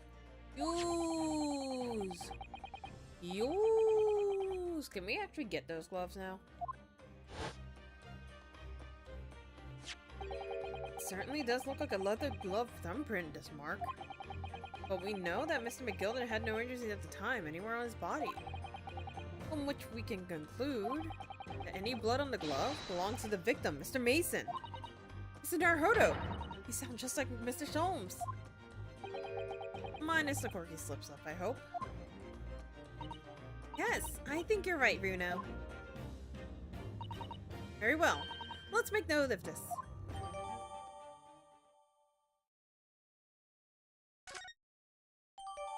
Got the blood sample and we got the blood note.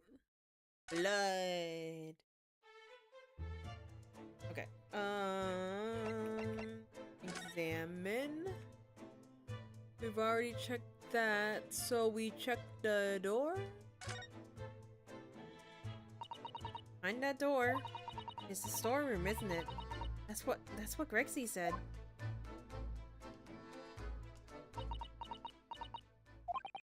Yes, and that's where I saw that dreadful scene last night. Little look through the little window in the door.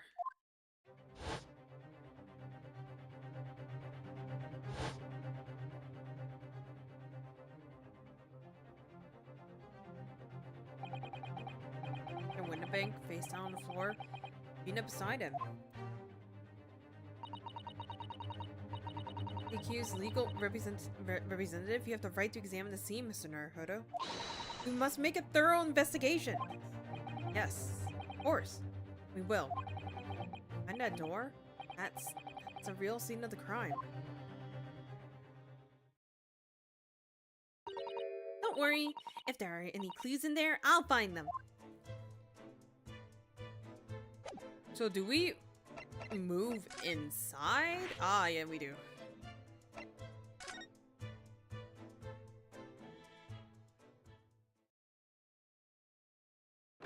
Oh. There's a whole ass bicycle in here. Poor Iris. It's clamped up completely. Iris is bound to find this difficult. After all, Mr. Windibake's life was taken in this very room only last night.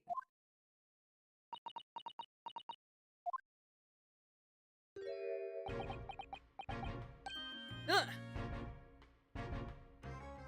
Bye? Oh, wait, Inspector! What is it now, Sunshine?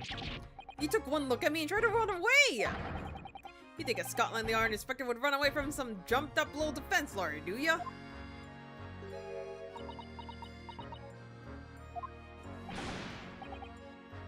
I'm just... well...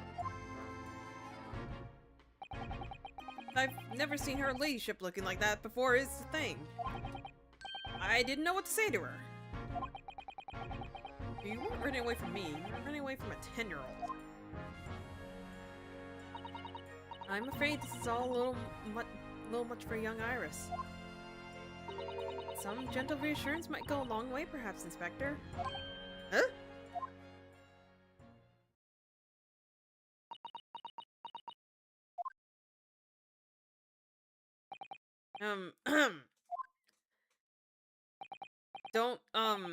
Don't trouble yourself unduly, your ladyship. I mean, at least you're not dead, are you? Bruh. Bruh! I don't think that went very well. Why? Look, I'm in the middle of an investigation here, Sunshine, and I told you not to get under my feet. And we have investigating to do ourselves. Yes. I'd like to hear more of what the socially inept inspector has to say. Oh, Hurley. And inquire into how Mr. Sholm's operation is going.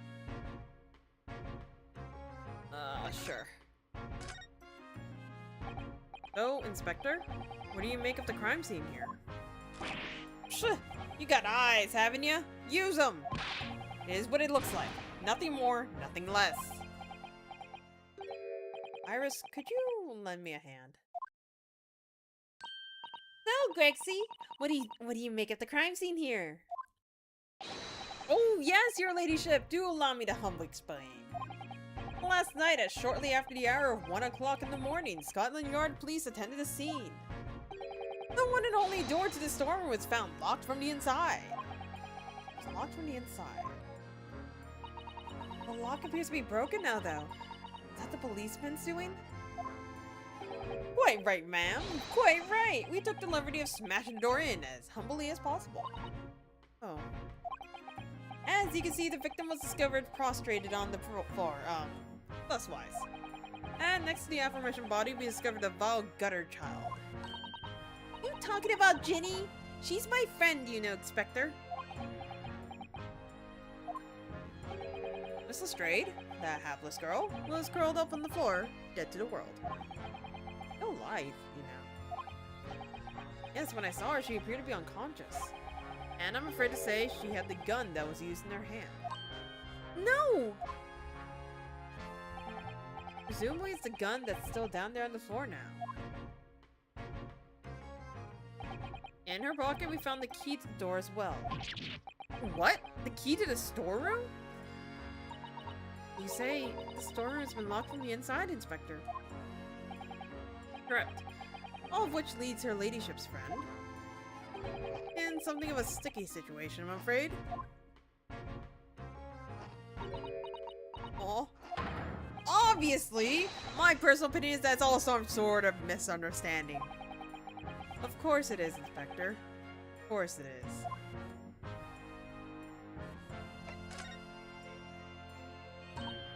Grexy, do you know anything about Hurley? Is the operation finished? Is Hurley alright? Is he? Well, the thing is, don't mince your words, Inspector. Please. You don't mean to say that Mr. Sherlock Holmes is his... No! The operation's done and dusted. It's just that, well... Out with it! Yes, ma'am! He used something called a general anesthetic. It's the lace thing. Render his whole body insensitive. Whole body? Anesthetized? Is that even possible? It means the operation can be completed while the patient's fast asleep. Listen to this. In the Empire of Japan, you can just manage to provide laughing gas for a tooth extraction. The trouble is, the latest thing isn't always the greatest thing, if you follow my meaning. They couldn't get the medication to work at first, so it took hours for him to nod off, or so I heard. And now that the op's finished, they can't get him to wake up, apparently. Oh my! No one knows if it's the anesthetic still in the system, or if the bloke's just plain exhausted. But anyway, all they can do is stand by and watch until he comes around again. Early. The moment he opens his eyes, your ladyship, I swear I shall get word to you. What a surprise. Even in matters of life and death, Mr. Sholmes has to do things his way. Okay. Examination time. Blood! Police have marked the position of the body with a chalk line.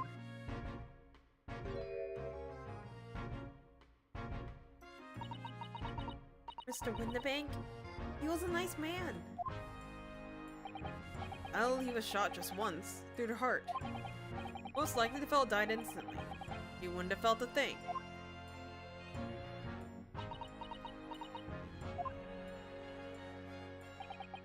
It's supposed to be his blood then. I don't like to ask at such a wretched time, Iris, but I wonder if perhaps... Don't worry, Susie. I'm ready for action!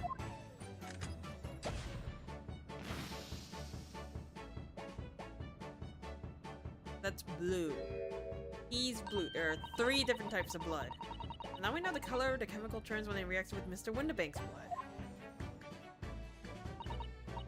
And it doesn't match our analysis of the bloodstain we found in the main shop. No, but let's add the sample to the others we've already collected anyway.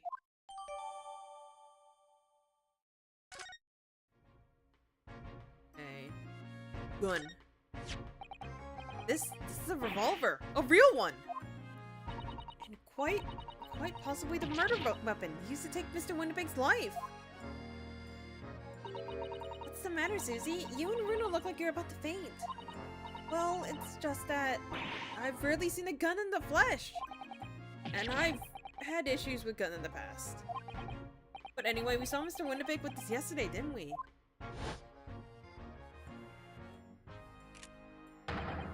Gun. Please do not point the gun at your head. It must be the same gun. Last night, when I looked through the spy hole in the door to the storeroom here. That was the same gun I saw in Gina's hands. Mr. Windibank told us he had only ever had a single bullet loaded in his revolver, didn't he? Well, it's empty now. The one and only bullet he had in his gun has been fired.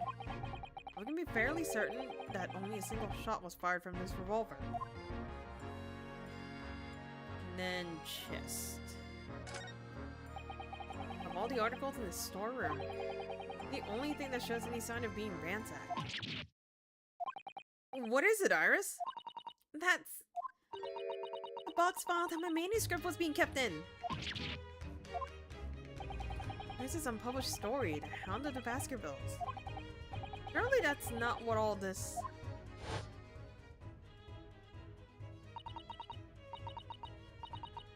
The Baskervilles! Manuscript. You must check inside the box. At once!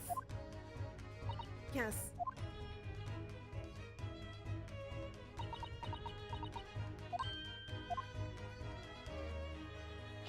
It was there! Iris' story was there! Really? It was? Well, that's good news, isn't it, Iris? Yes. I mean, of course I believed Harley when he said he deposited here, but still. It's a relief actually to see it. Really? Because that's not a very well hidden frown.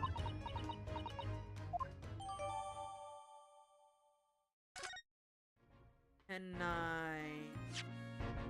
Look at it.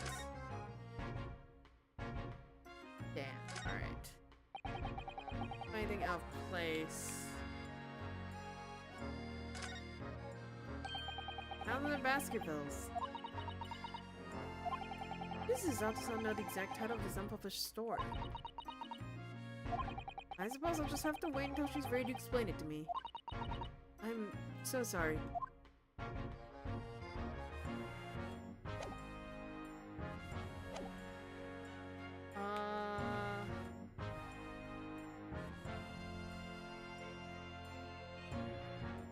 I'm not seeing anything else like super noteworthy.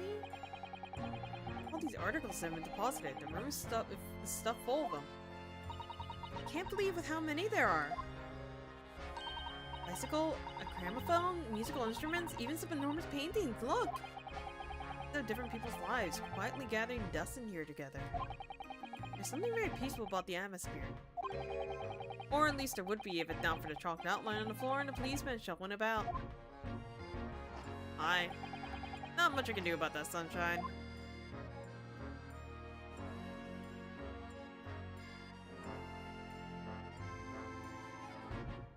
We already do this, right?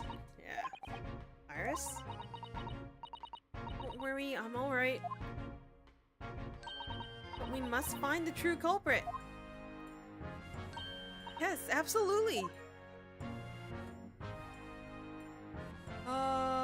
Okay, I think the storeroom is done. We have... Let me show you this. No. And... Okay, shoot, what do I do? Am I missing something?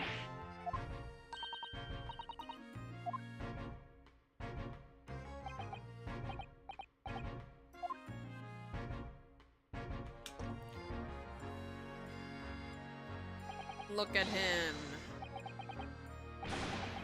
How very much. Hey, Gene's representation papers, we already showed it to him. We showed him the box. It couldn't do anything.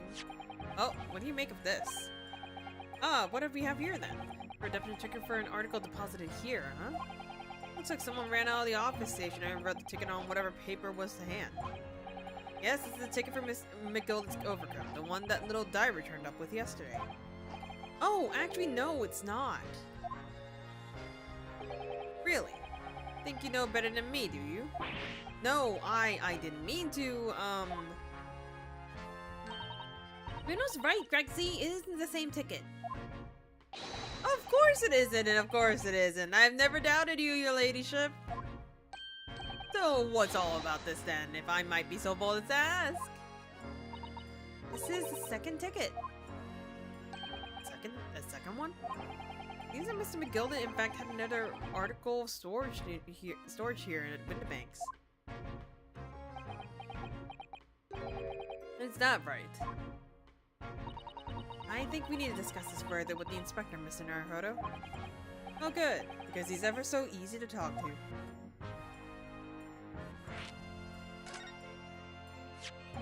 This ticket was it was in one of the pockets of Mr. McGilda's overcoat. Huh? You mean to tell me? Yes, there is more than just the music box disc, it seems. Should have insisted on the lads taking it back to the yard examining it properly. Well, according to the details on this ticket, Mr. McGilda deposited another article here with Mr. Windbank. Yes, I can see it written here. Small box, was it? Do you have any idea where it is, Grexy? Any idea at all? Another article belonging to Mr. McGilda. It could be an important clue.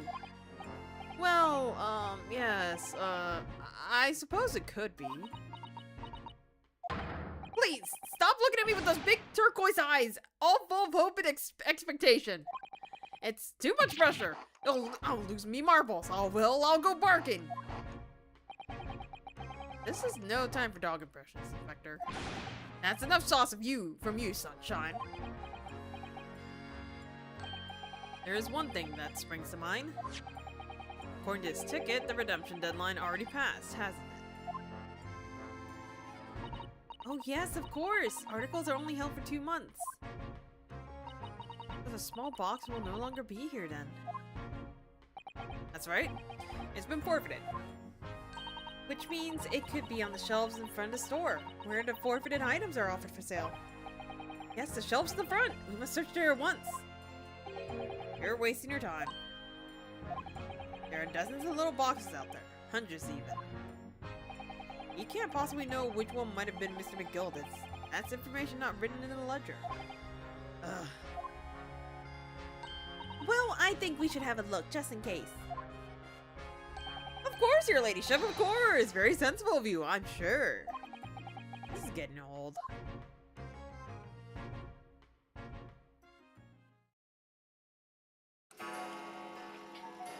Look at all the clocks. I nearly jumped out of my skin there! How could Mr. Winnebeck set such a wicked trap? I doubt he set out to scare anyone. Dong. Is that really the time?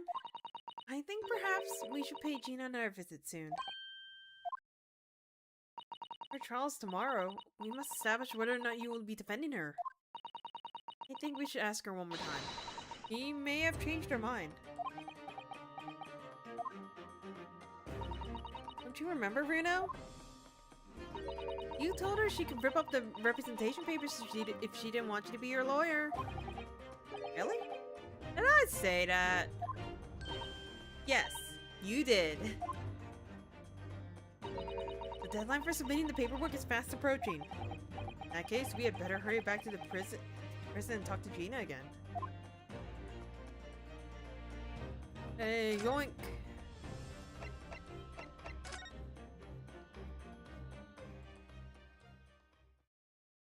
Freezing. Freeze.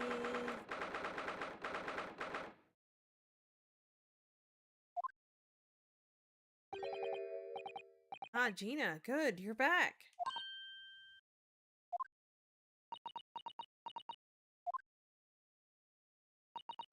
You must have finished questioning her then.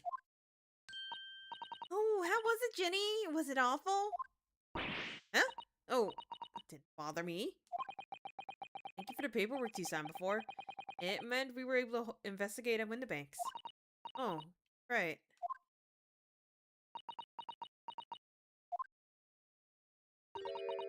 You want to know how we got on? We've been ever so busy. The point in asking. Won't change what everyone's saying that I did it. It's not... Gina, we came to ask you for your final decision. Eh? What decision? What decision? About tomorrow's trial. You let me defend you or not? I'll submit the paperwork now if you'd like Mr. Naruhodo to represent you. Right, I see. She's really lost her fight all of a sudden. But I know what that feels like. The worry is just so hard to bear. Bina.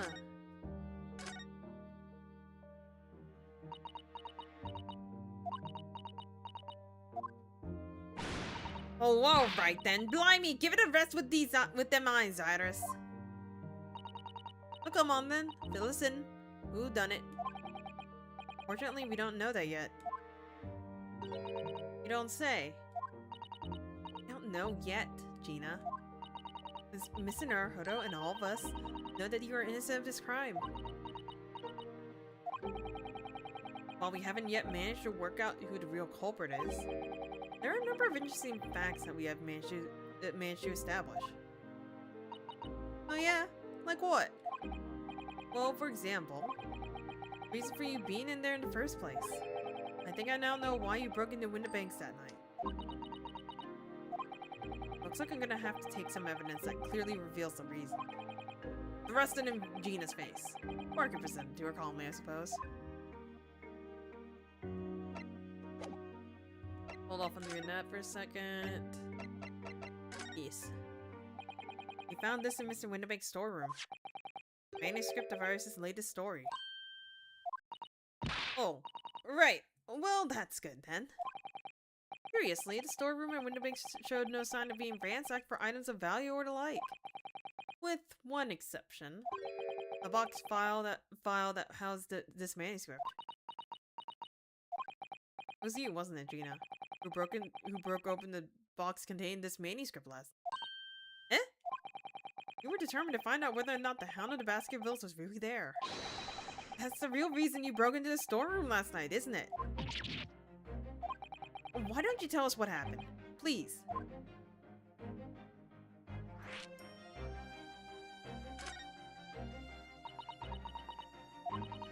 Alright, yeah. It's Baskerville's story. It's the latest Holmes adventure, right? They ain't been printed yet. So I figured, it gotta be worth a fair few pieces of silver, right? Yes, at least 5,000 pounds. What? Oh, you intended to sell Iris's manuscript, did you? No. Jenny, how could you? What? Wait, no, hang on! Of course I wasn't gonna sell it. All I wanted to do was find out if the manuscript or whatever you call it really was there or not. The only reason I went to that place. Iris's sake. Isn't that right? You know why you've done it to start, Ginny. Of course we did. But I knew you wouldn't do anything mean like that, Ginny. I just knew it. Oh, when I saw the manuscript in the storeroom, it reminded me of what you said the night before. Grown-ups.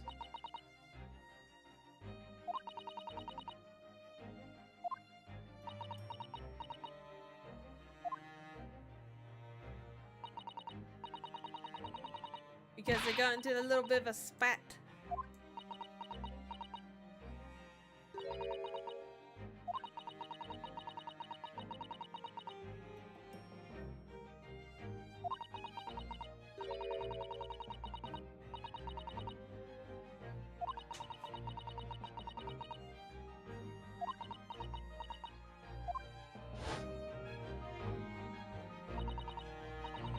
Oh, Ginny, that was so sweet of you. Alright. I'll tell you why I did it. Just stop looking at me like that, Iris. Now I'm sounding Irish, and I fucking hate this, yo. It weren't because of Iris. That's not why I did it.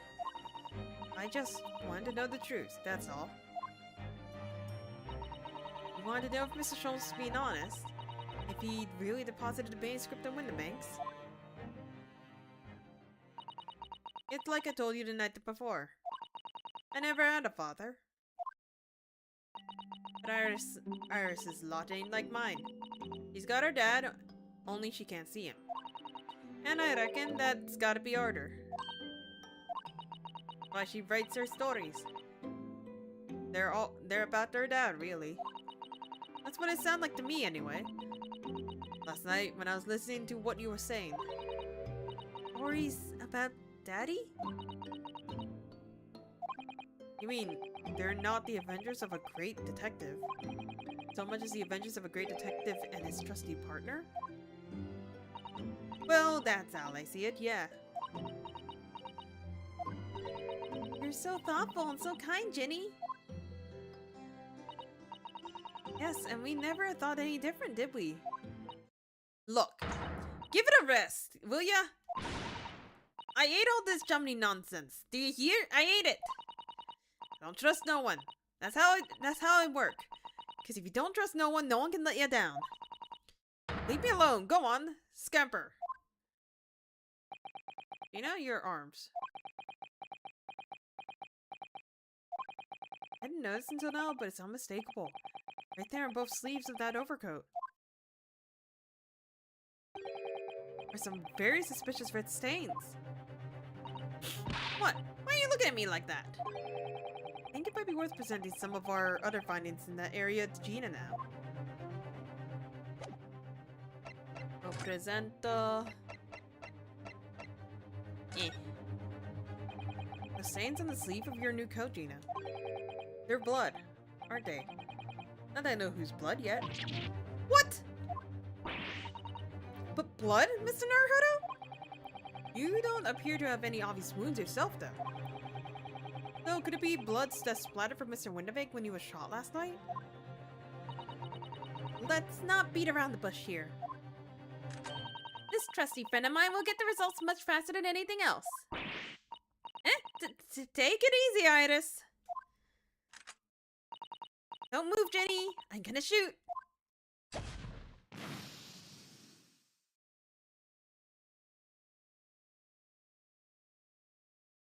Oh, that's a lot of blood. Oh my. What the? Forget the sleeves. The whole coat is covered in blood. Of course. The black color of the fabric was masking the stains. That's why we haven't seen them until now. The blood has reacted with the chemical to turn it purple color, which matches one of the samples we've already collected perfectly.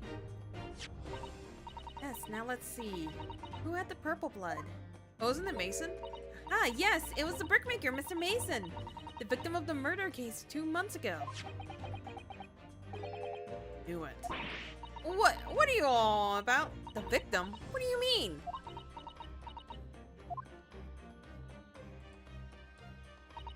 It's a rather uncomfortable situation, Mr. Naruhodo, but I think this makes things quite clear. It means the omnibus case is finally solved. Truth on who really murdered the brickmaker, Mr. Mason, is revealed. Oi! Would someone explain what's going on? Stop telling half a story!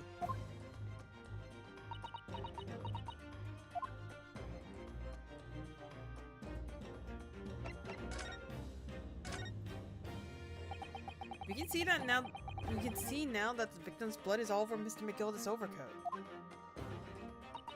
But in the trial 2 months ago, the defendant said that in his testimony,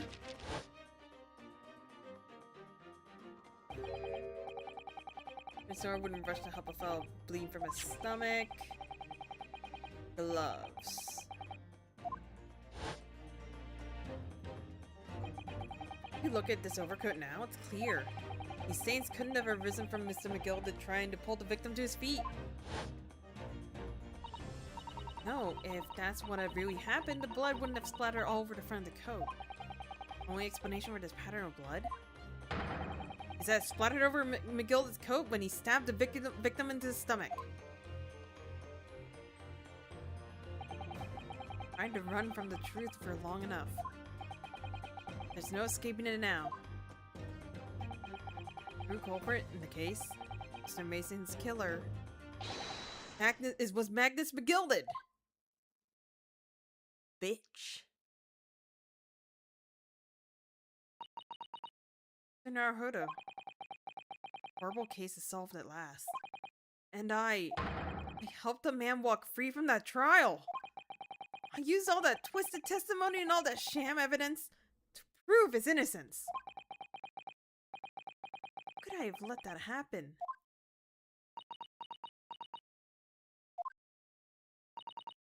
No, do you believe him though? Do you believe Mr. McGilda was innocent? I believed, or rather, I think I was trying to believe. Wanted to. Because believing in those you represent in court, defense lawyer's greatest weapon. Weapon?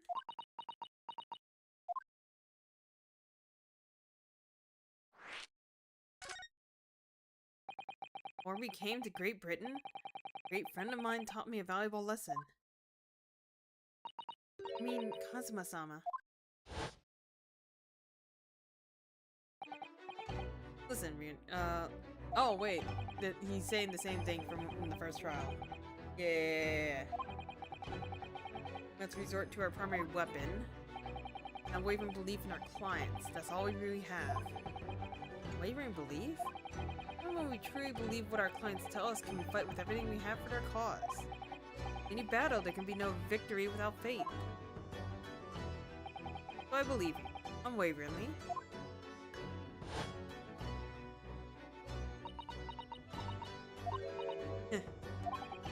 It's so funny, Gina. before. Sounds like sounds like in this Empire of Japan you come from, everyone must be soft.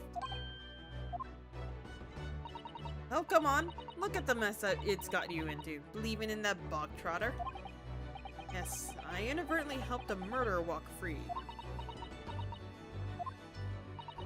Well, at least you learned your lesson now, eh? Believing in people's never worth it. Someone's always stabbed you in the back in the end. As you let down your guard, you've had it. Take a leaf out of my book. Leave no one, get hurt by no one. Tina, may I ask you something? What? I'd just like to make absolutely sure. What would you like us to do with these representation papers for tomorrow's trial? How many times do I have to say it? Rip them up and chuck them away. You really sure that's what you want? I bet that's what he wants and all. Mr. I'm a believer lawyer over there. Don't forget it was me in the trial 2 months ago. I led everyone up the garden path, didn't I? And you tell me you can believe in me after all that? Not likely. Well, Mr. Naruhodo, a lawyer's primary weapon is an unwavering belief in his clients. Ultimately, it comes down to whether or not I feel like I can trust Pina after everything that happened. I didn't think that was gonna pop up so quickly. I would have hit the same answer no matter what. That just scared the crap out of me. Gina, let me say it again. Please allow me to represent you in tomorrow's trial. Eh? Are you half-baked? Not at all. You've not once admitted to committing the crime, have you? What's more, I believe that you're telling me the truth. Seriously, Mr. Naruhodo. Didn't you hear all of what I said before? I'm a born liar. Tips just trip off my tongue. And I'm a diver, don't forget. I pulled the wool over your eyes 2 months ago and got you into all sorts of trouble. Why would you ever trust me now? I just don't get it!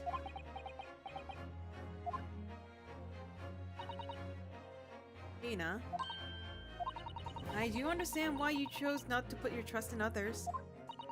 But I assure you, there is more to this life than you've yet realized. What do you mean? The world we live in is full of people you would do very well to trust. People who won't ever let you down. Eh? True, I'm just a student of law and I'm certainly lacking in courtroom experience. But I can promise you this. Whatever happens, and until my very last breath, I'm completely on your side.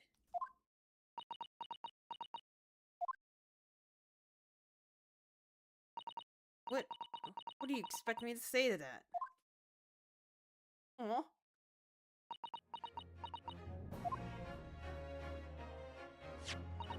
Then it's decided. I'll take these papers now and carry out the necessary preparations for tomorrow's trial. It would be a shame to throw them away now after it's been penned with your name so beautifully. What you like? Eastern lot or I don't know what you are. I don't get ya. Yeah. Just taking herself off the back of herself. She's never admitted it. But I hope she's feeling relieved. That turned out all right in the end, I think.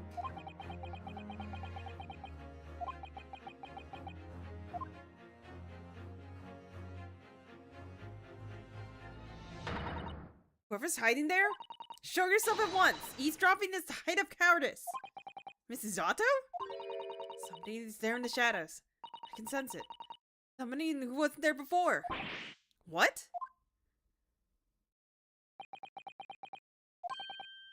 I mean, you're sharp, eh?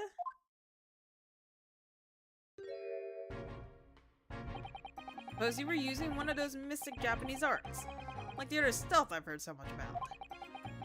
If anyone's being stealthy, it was you, Inspector. Rexy! Oh dear me, I'm most terribly sorry, your ladyship. I didn't mean to startle you. How long have you been listening to our conversation? Good grief, listening in? No, no, no, no, no. I just got word that there were some visitors who were refusing to leave, even though it was after hours. I assure you, your ladyship, I've only just arrived. This very minute, not a moment earlier. That is all it is. Nothing untoward, nothing at all. After hours? Is it that late already? So then, I humbly excuse myself now, your ladyship. Ta, toodaloo, cheerio, all the best, bye, bye, and bye. That's a lot of farewells, and not one of them appropriate for her ladyship. Oh, but I wanted to have a chat. I'm terribly sorry, but time is pressing at the minute. Oh, I see. That's a shame. If I don't get these emergency at the Supreme Court dealt with sharpish, Lord Strongheart will, well... Emergency? Lord Strongheart? Nothing! Forget I said anything. Anyway, I'm off. Alright, Grexy, if you have to, but let's chat soon. Delighted, charmed, can't wait. If you please, my pleasure. That's a lot of pleasantries, and not one of them sounds sincere. Rexy's so funny. He says such silly things. It's certainly entertaining to see an inspector of the police fawning to a 10-year-old girl. But anyway, I wonder what this emergency is at the Supreme Court. I must attend the court clerk's office now before it closes. Yes, of course. Thank you, Mrs. Otto.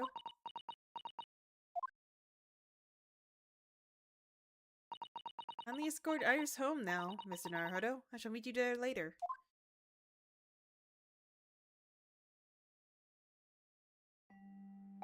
And so our investigation came to an end. Zeta-san went to file the necessary paperwork for my defense of Gina the following day. Then it hit me. I could no longer suppress the wretched feeling that has been gnawing away at my insides. Tomorrow, Zeta-san will be leaving Britain and making her way back to Japan.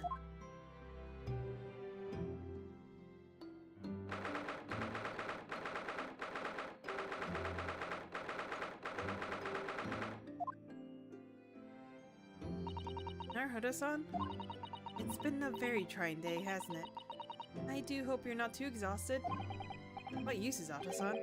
It has been an even more trying time for you, I'm sure. After Sean's shot before our eyes, Gina was arrested.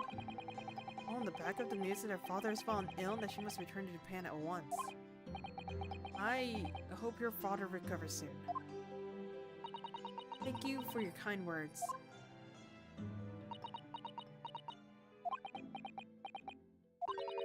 Wonder why it is that so many thoughts rage in my head like a storm. Yet, I seem unable to find the words to express any of them. I know exactly what you mean. Anyway, I have one final task to complete as your judicial assistant.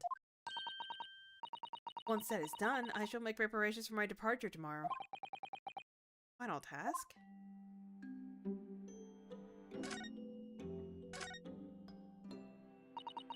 It's just 2 months since we arrived in London, but we've managed to establish this office. It was finally feeling as though we were settling in.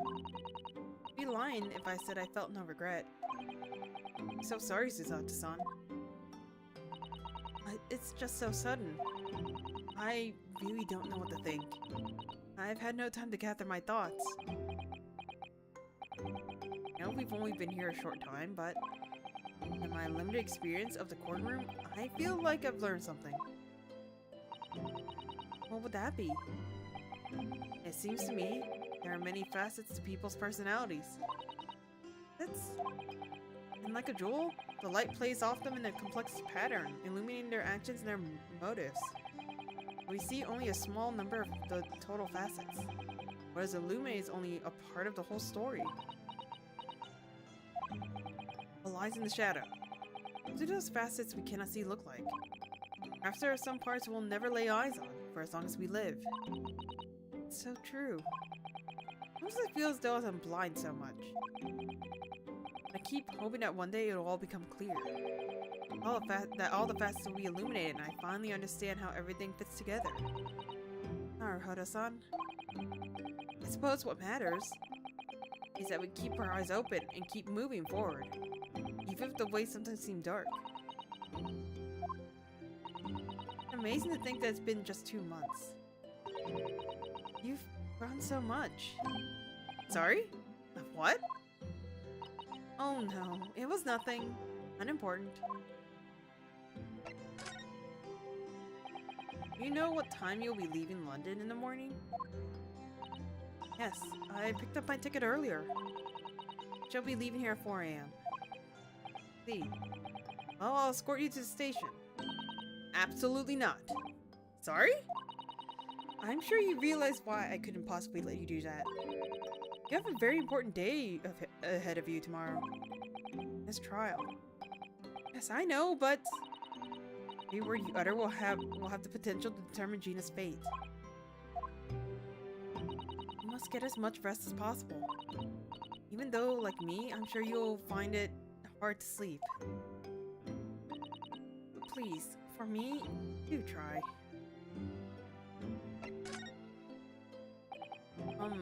You mentioned one final task a moment ago. What do you mean? Oh my! I nearly forgotten. Please, I want you to have this. What is this? Some huge bundle of documents. It's my notes. The case 2 months ago. The murder that was committed in the omnibus. The McGilda case. It seems to me that this case of Mr. Winterbank's murder, which Gina is accused, is very much tied up with the omnibus case, in ways that are not yet completely apparent. So I took the liberty of consolidating my writings about the case for you. With everything else she's had to think about, Dada-san still managed to do this. All neatly laid out for me in her beautiful handwriting. It was my pleasure. I can only hope that it will bolster your case tomorrow for Gina. Thank you so much, Dada-san. I will do my best to use it wisely. You really are the best judicial assistant in the world. Well, that's extremely flattering. I'm sorry to say that I've been a complete failure. Sorry? I didn't quite catch what you said there. Oh, ignore me. I was just mumbling to myself. Got notes. I'll have to read them later.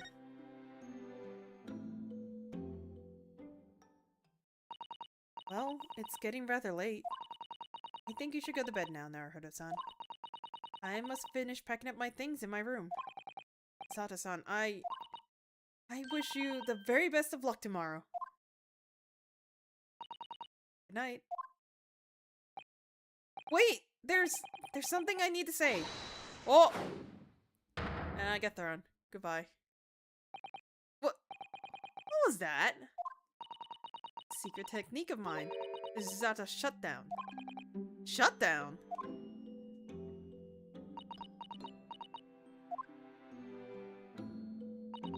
Please, I implore you. If we have to voice our goodbyes, I won't be able to hold back my tears. Oh, I'm upside down. Am I just gonna fall asleep like this? Sato-san.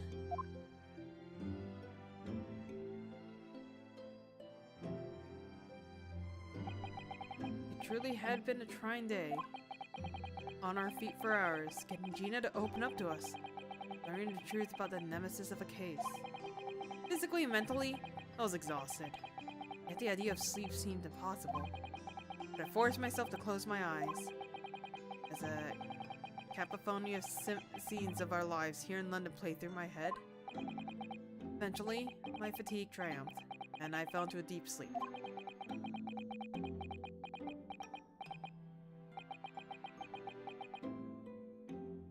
I need to take a break. My throat hates me, and I really want that snack.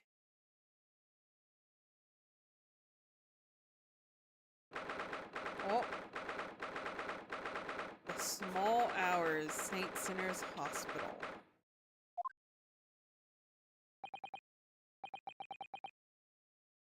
Yes, I quite understand. It's a great weight off my mind. Hi. Rest assured, I shall put everything in place exactly as we discussed. Thank you so much. It has been an honor and a pleasure to be acquainted with you, Mr. Sholmes.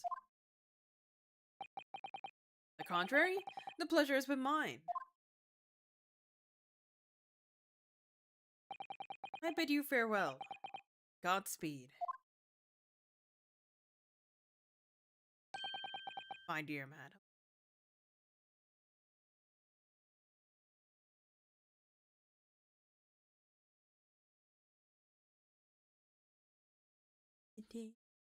Let me take like a quick chill pill. Let me see if I can order a snack. I want to keep on playing, but I also... my throat is not the happiest right now. I could use this time to set up my phone a little. I'm just trying to make sure before I delete everything that I backed up all that I need. And I've transferred everything. When I woke the following morning, he thought the sun was already gone. Outside the window, the rain came down in sheets. So began an even longer day than the last, one that I would remember for the rest of my days. I need a place with music, please.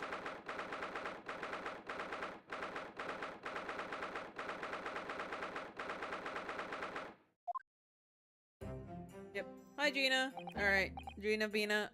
We're just gonna chill here for our morning. Okay, hang on. Let's see.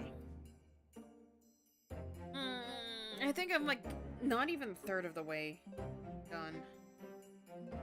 The really sad part. That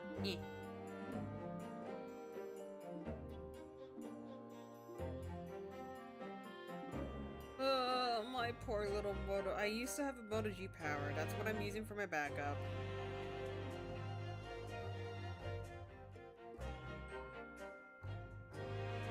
Hang on, this is just being a brat.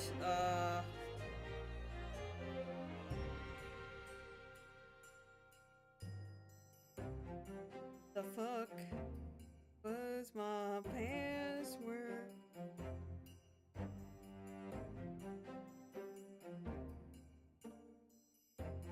What?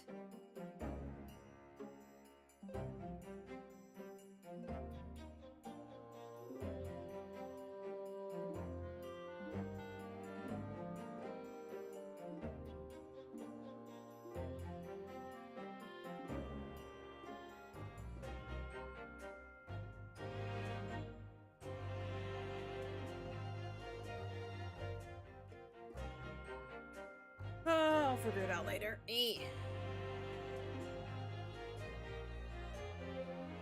Apparently I forgot the password to one of my accounts, and I will figure it out when it actually matters.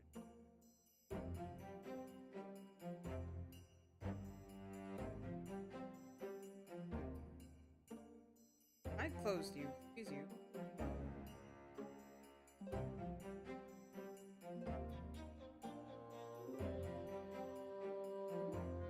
I'm gonna be real, it is so tempting to just end stream and just lay on the couch. Not sleeping, but just laying on the couch. I don't wanna, because I wanna play this game.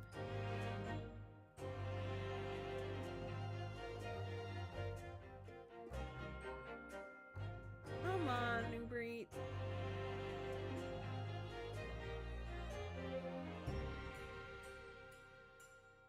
Real quick. I did eat my medicine.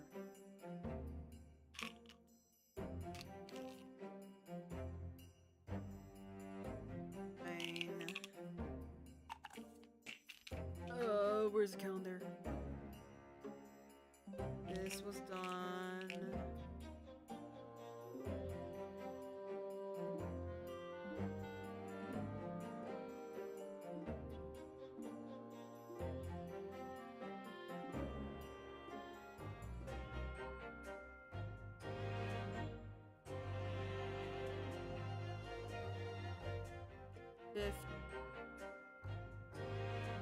it's 24. Okay, yeah, I did eat my medicine yesterday.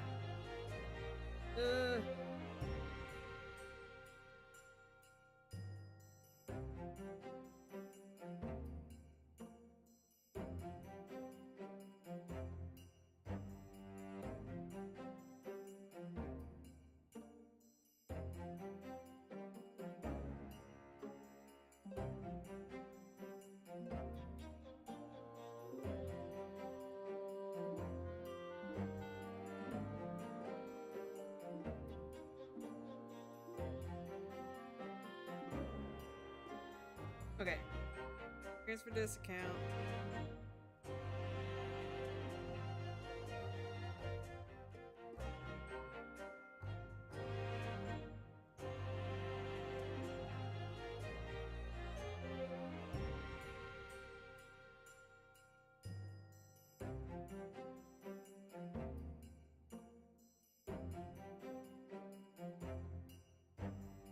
Did I get ice cream?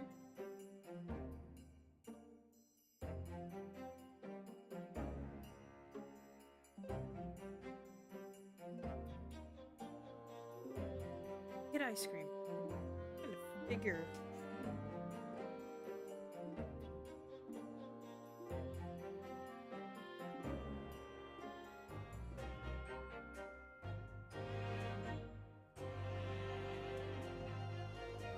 Why is there a joke known as 1 hour away? I'm not doing that.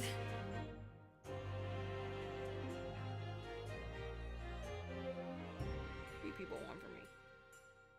Hey.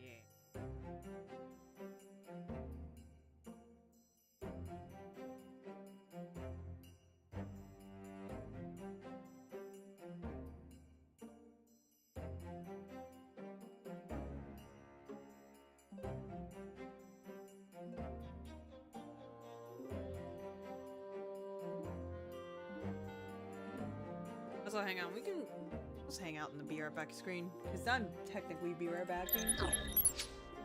If you want to be technical.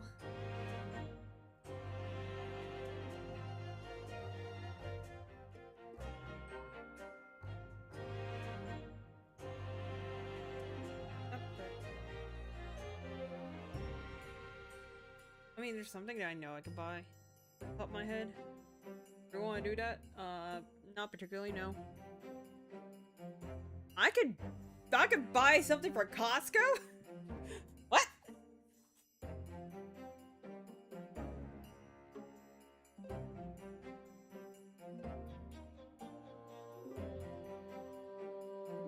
Ooh, actually, I know what to buy. Or order from Insomnia Cookies. If this app will let me. Don't get me wrong, I really like my Moto G power, but this thing over the, like, fucking years I've had it. No matter how many factory resets, this thing is running slow as a slug. Not much I can do about it.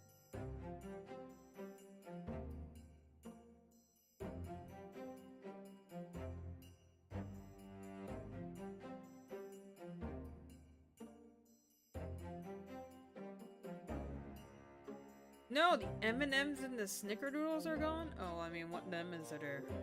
No, the Snickerdoodle's there. Double chocolate mint.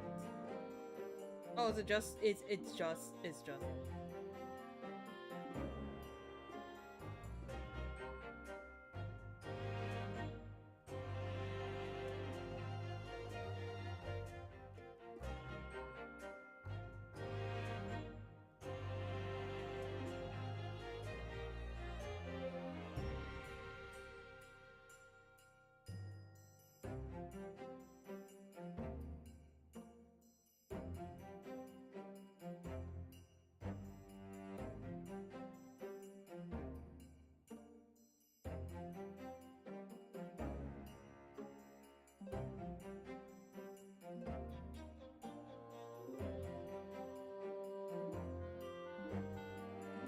And we'll get...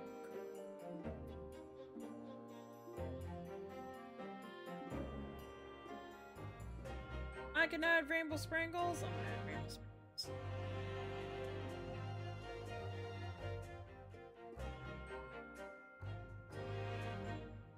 I'm sorry, is this supposed to be the sponge? Apparently it is.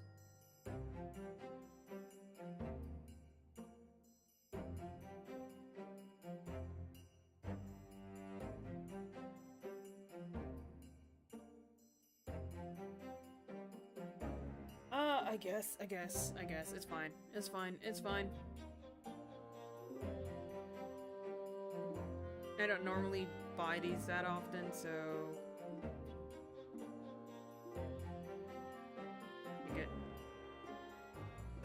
That's what I keep on telling myself.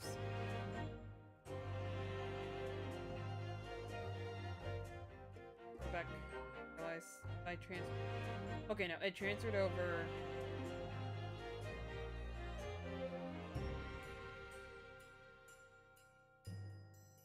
did you order it? Did you just...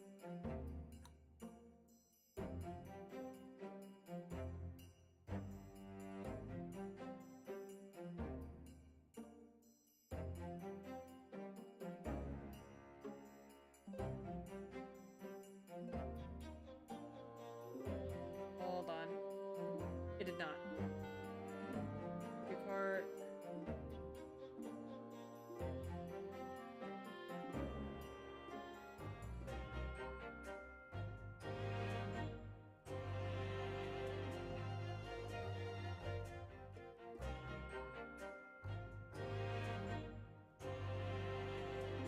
I just wanted to make sure that it kept a note about people trying to find our building, because like I said, some people go to the wrong building, and sometimes they'll actually read. Oh my god, that was my back. I don't know if you guys heard that on the microphone, but I definitely cracked my back.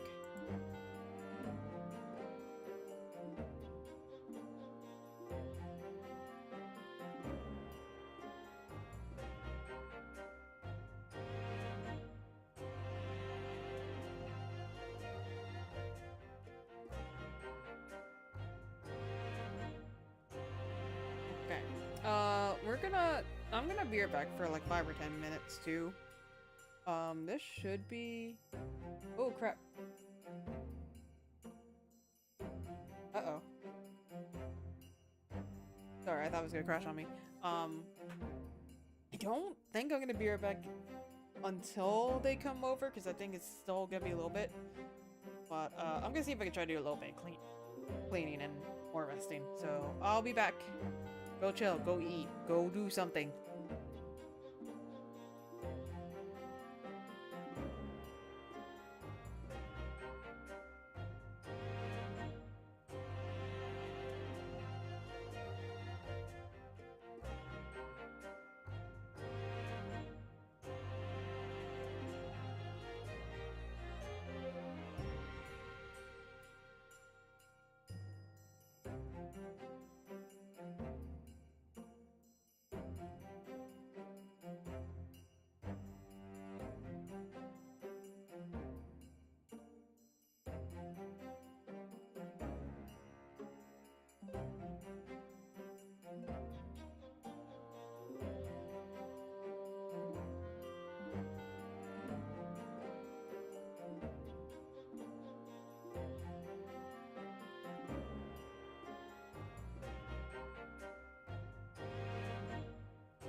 promise I'm here.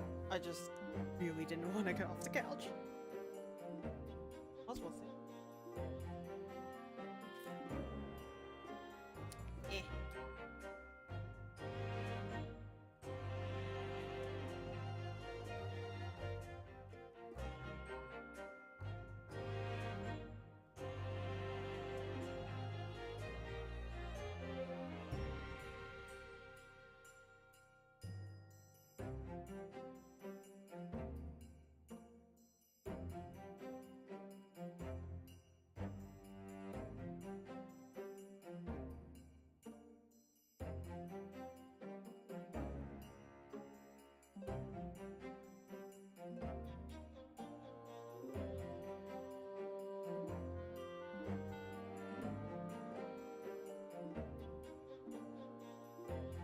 Okay. Let's see if we can go for at least 1 or 2 more hours. Go from there.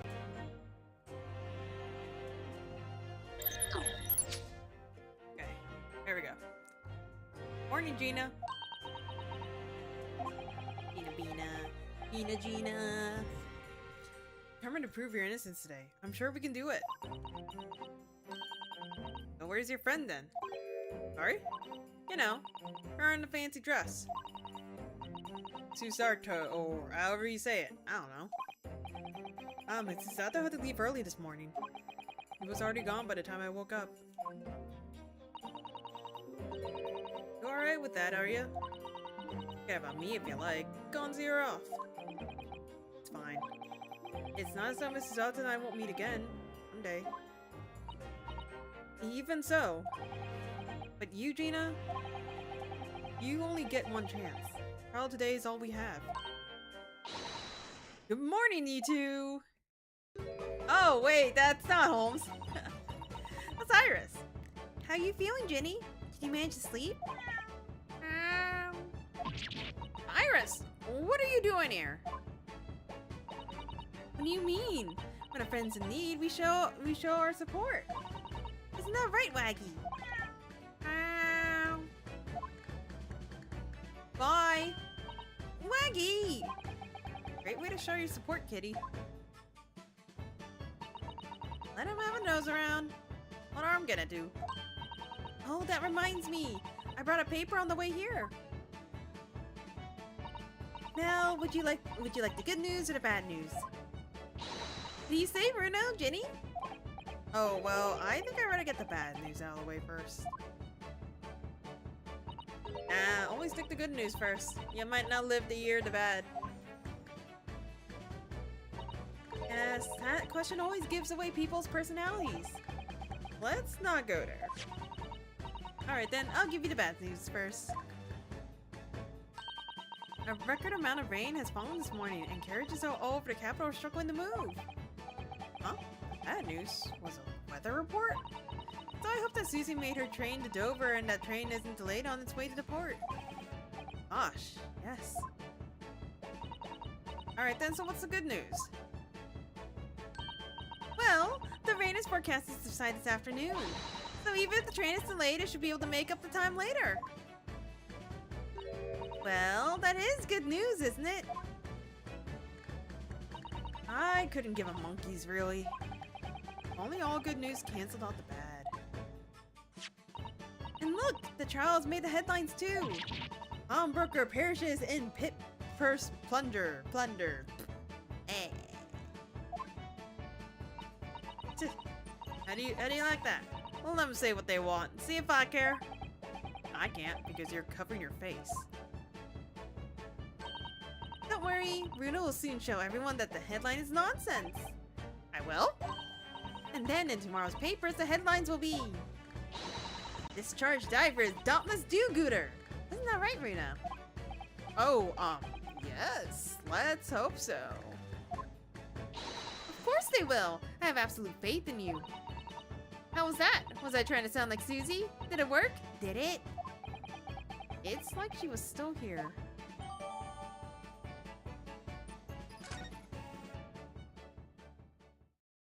Aw. Good luck then, Bruno. I'll do what I can. Obviously, I don't know the law like Susie does, but still. Why'd you bring the big one out? I'll be by your side the whole time, giving you moral support and encouragement. I'm not sure that big thing is as comfortable as you think it is, to be honest, but thank you, Iris. That's very kind of you. Oh yeah, Iris. Yes, Jenny? Well, just wondering is all about Sholmes. Did they fix him up alright? Yes, the operation was a great success, but Charlie still hasn't come around yet. Huh? I've asked a friend of mine at Scotland Yard. Send a telegram as soon as he wakes up. Sir Gregson will let us know the moment there's news. Oh, right. Mrs. Otto-san and no Mr. Sholmes. Tell down to me today. Prove that Gina is innocent of this crime. Miss Gina Lestrade, counsel for the defense. The trial is about to begin. Please make your way into the courtroom. It's time then. Yes, let's go, Gina. Iris. Lead the way, Runo.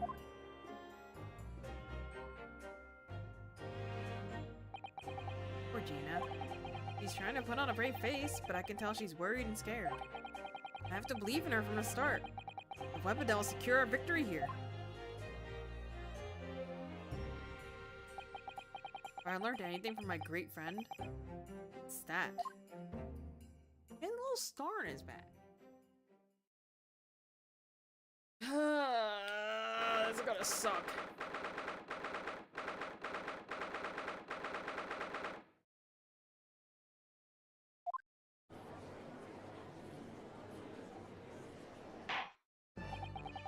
In the name of Her Majesty the Queen, I hereby declare this court to be in session.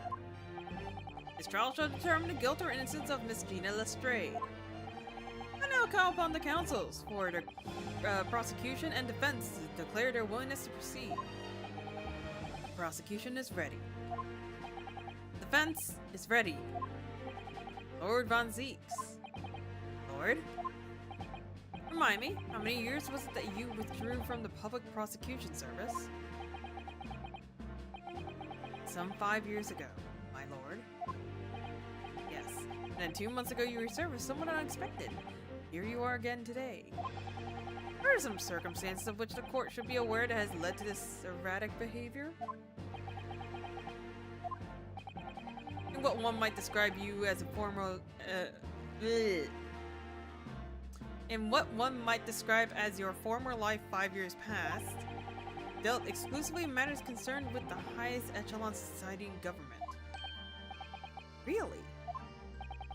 And today, you chose to try a simple case of burglary and murder. I confess to find it more than a little befuddling, counsel.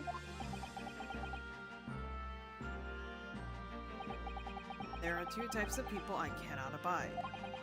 Firstly, those wealthy scoundrels who hide behind a mask of philanthropy to cheat the public at large. He means Mr. McGilded, who you defended against the Reaper 2 months ago. Yes, I just about managed to work that out, thank you. Magnus McGilded. If I'd known what a monster he was, I never would have defended him.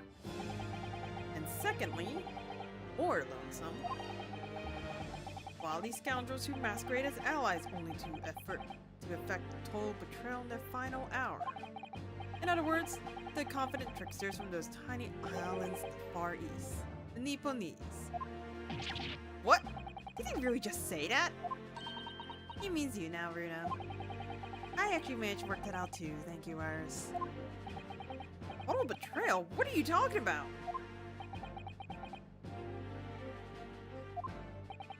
That torrid look of hatred in Lord Von Zeke's eyes. That directed solely at me? He's talking about all Japanese people.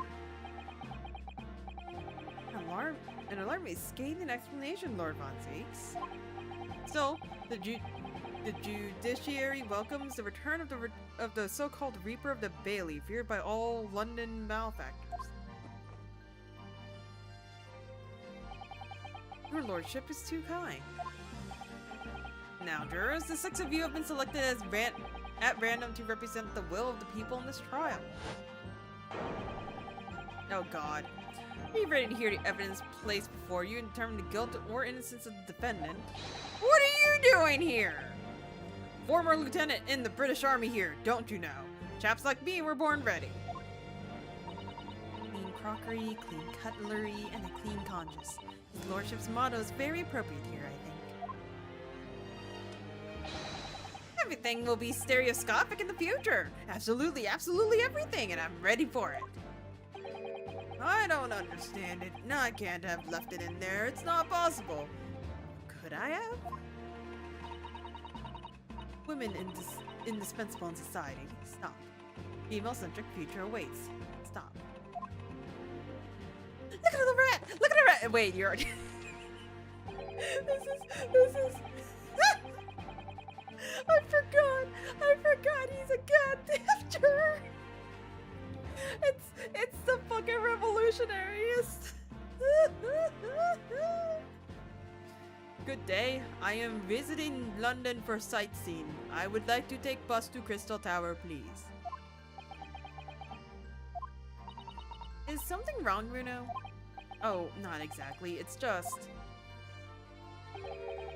I'm fairly sure I recognize these jurors. Almost all of them, in fact. Really? Funny coincidences like that do happen from time to time, don't they? But it's quite strange. The jurors are chosen at random from London's 6 million inhabitants, you know? No, I've been led to believe. Something tells me I'm being duped. Very well. Now, Lord Von Zeeks.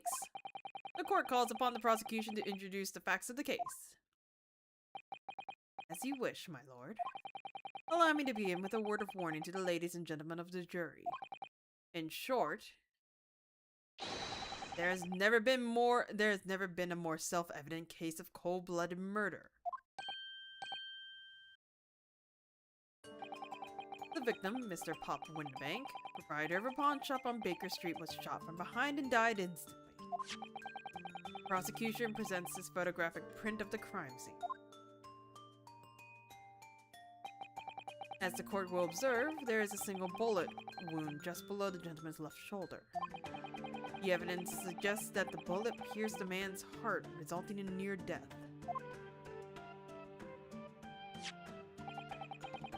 Moving on to the findings of Scotland Yard's coroner. His report states that the bullet entered the body on a rising diagonal trajectory. And what's that supposed to tell us? It means the victim was likely shot by someone significantly shorter in height than himself.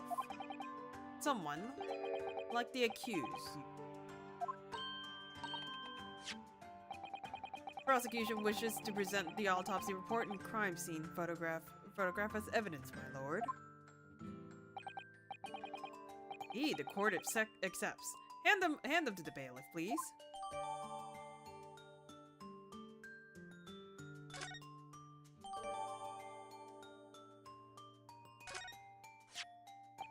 I now ask the court to turn its attention to this plan of the establishment where the incident occurred. The proprietor was found in the storeroom where he kept articles pawned there. A windowless room with a single point of entry, a door to the main shop that was found locked. In this sealed chamber, there were only two persons present. The victim, Mr. Windibank, and the accused. It may further interest the court to know that when the accused was discovered at the scene, he had in her hand the gun used to fire the fatal bullet. That's that then, isn't it? Nothing more to say. Isn't that grubby little girl a pickpocket anyways? It's one of those filthy drabs that lives in the slums on the east side. Oh well, it was only a matter of time before she got blood in her hands then. What are the jurors waiting for? The girl's guilty as hell! We can't jump to conclusions here. We mustn't assume her guilt because of what she has to do to survive. Wine. Why is that cup so much lower than it should be? My learned Nipponese friend, it is you who mustn't jump to conclusions. The prosecution has barely begun presenting its case. Conveniently, this appalling act of murder did not go unobserved. There were witnesses. Goodness gracious! In their testimony, this girl's true nature will be exposed. Pitiful pickpocket.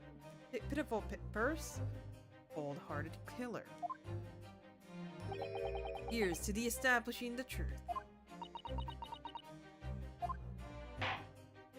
The court will take the floor plan and firm into evidence. Hand them to the bailiff, please, Lord Von Zeeks. At once, my lord.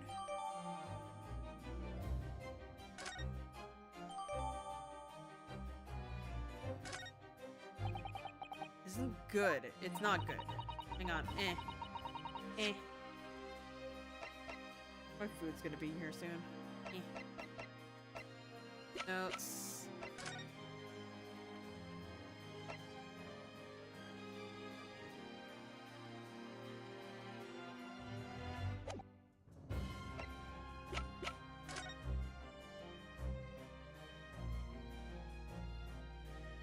Ugh. Wait, what is this? Look at it.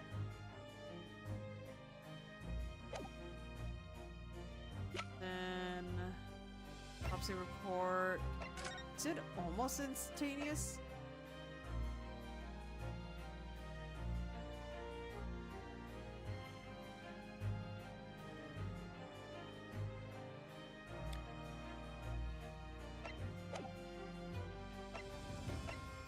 Then the gun.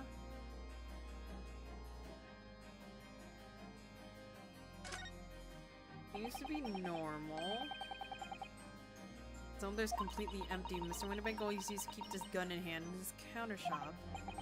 Only ever with a single bullet loaded, I understand. That's right, to keep all the pawned articles that were in his care safe. Because one bullet was fired that night and the poor man lost his life. He protected his shop, I wonder. Trying to keep the articles safe. I can't check the chamber. That's all the evidence we have on her. This one's Mason's. This one is Winterbank. So this should be Sholmes. Right.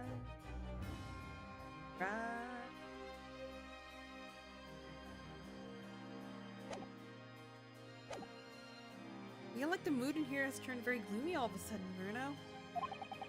I think that's because it has. Oh, I stuck it off his coat immediately. Let us begin. Bring forth the witnesses to the foul murder of Mr. Pop Winterbank on 16th April of this year. You losers! Witnesses, state your name and occupations for the court. Name's Nash Skulkin. Occupation is, baddie. Professional baddie. Name's Ringo Skulkin. Occupation's, same as him. Vice Gregson, Scotland Yard Inspector. That's right. Well, we're what they call the Three Skulkin Brothers.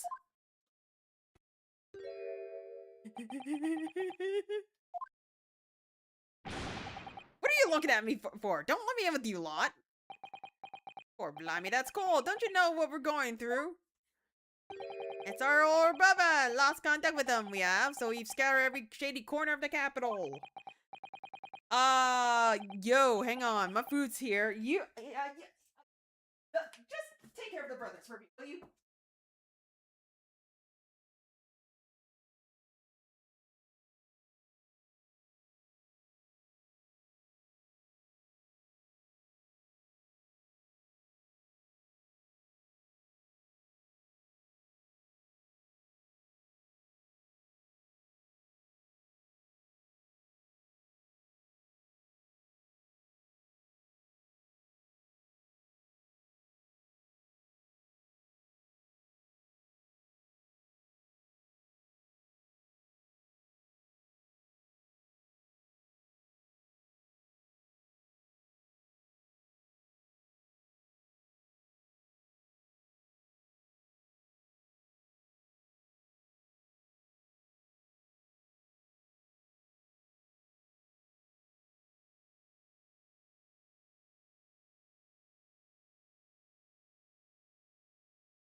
forever.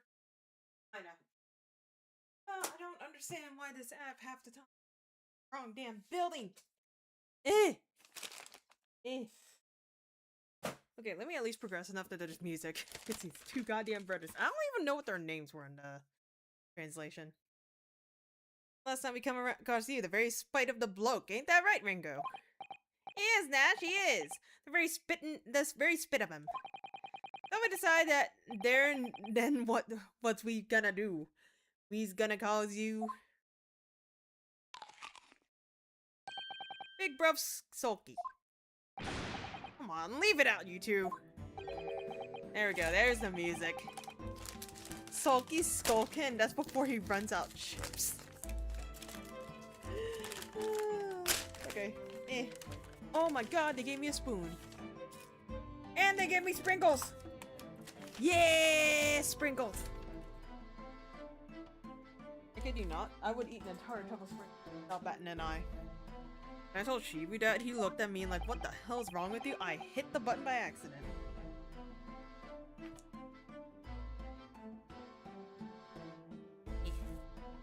Let me eat my- oh, actually, let me see if I can get to the cross-examination then. Hold on, Inspector Sulky Gregson! Begging your pardon, my lord, but the name's Tobias. What I would like to know, Inspector, is what are you doing in the witness stand? The Skulkin brothers are currently under arrest, my lord, on suspicion of theft.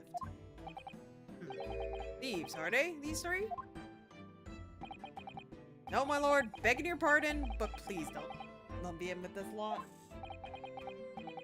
2 nights ago, these two brothers illegally entered an establishment with intent to burglar. And in the course of their nefarious activities, they became embroiled in a far more sinister crime. By Jove, you mean to say, what extraordinary coincidence! Indeed, my lord. Whilst attempting to burglarize the pawnbrokery, they witnessed its proprietor's murder.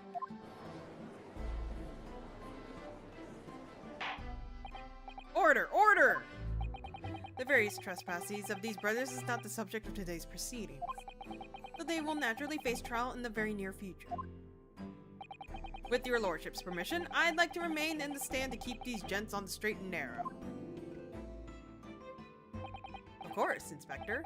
Skeptical as I am about the caliber of these witnesses, I will permit them to take the stand. Mr. and Mr. Skulkin, you will now testify before the court. Describe the events of the night in question. What exactly you saw? Happy do. Because the Skulkin's never skulkin'.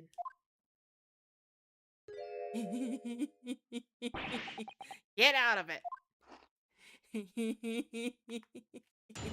I don't even know what these guys are called. I need to bring up a list of all the translated names because this is fun to compare. We was walking down Baker Street in the small hours, and the gaff doors was ajar, see? Was like some kind of sign, begging for us to go in, it was. Well, once we got inside, core blimey lummy, we heard a gunshot from the back room. And to see what's what, but the door was locked from the inside. We never done nothing, governor. We never took nothing. We never just left after that night's quite... What words came out of my fucking mouth? A terrible coincidence, it would seem. At the precise moment these miscreants entered the property, an even more sinister crime was afoot. The witness's testimony is consistent with the crime scene in every detail. Is it though? The door providing access to the storeroom from the main shop was indeed locked from the inside. Within it, only the victim and the accused was found. I must say, it does appear to be an overwhelmingly simple case. Still, the defense may cross-examine the witnesses now, of course. Counsel, if you please. Counsel? Yes! What's the matter, Runo? Sorry, I was just stunned into silence for a minute by the blatant lies being told by the pair on the stand. I thought it's all nonsense, because I saw it with my own eyes! I'll just have to expose their testimony for the pack of lies it is.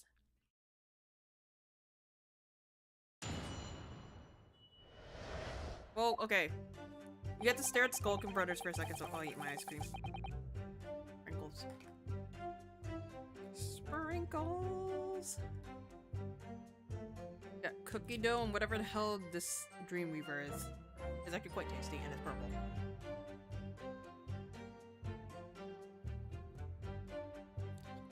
Oh, that's cold.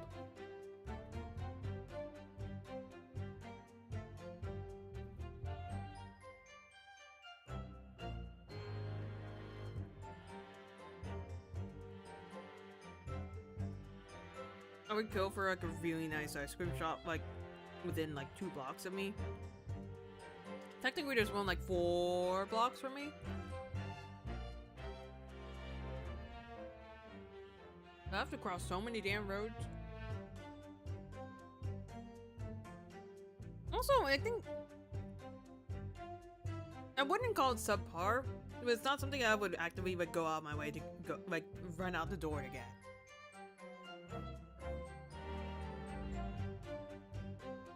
That's just me. Also, ice cream is just not as cheap as I'm kind of hoping in my brain.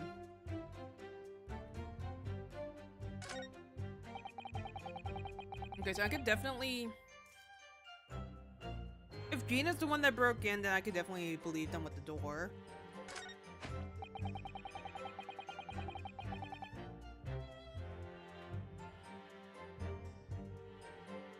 Let's go at this one at a time. Hold it! The front door of Winterbanks was ajar, you say? What time of night was it then? Must have been around 1, right, Ringo? Yeah, I'd say so. Right, Sulky? How would I know? The place would have been shut at 1 in the morning, just like every other shop in town. Well, it was pitch black inside, it's true. Ain't that, Ringo? I'm not so sure, Nash. I seem to remember a little light burning inside. What about you, Sulky? Me old mucker? Leave me alone. Definitely was a small lamp burning inside. That's what alerted us to the situation in the first place. And when these gentlemen ventured into the open establishment, the accused Miss Gina Lestrade already had the muzzle of her gun trained on the victim. Objection! That is pure conjecture! Perhaps, but it changes nothing. These brothers inadvertently wandered into the middle of a cold-blooded murder, simply because they found the door to the victim's establishment open and ventured inside. Right, that's what happened.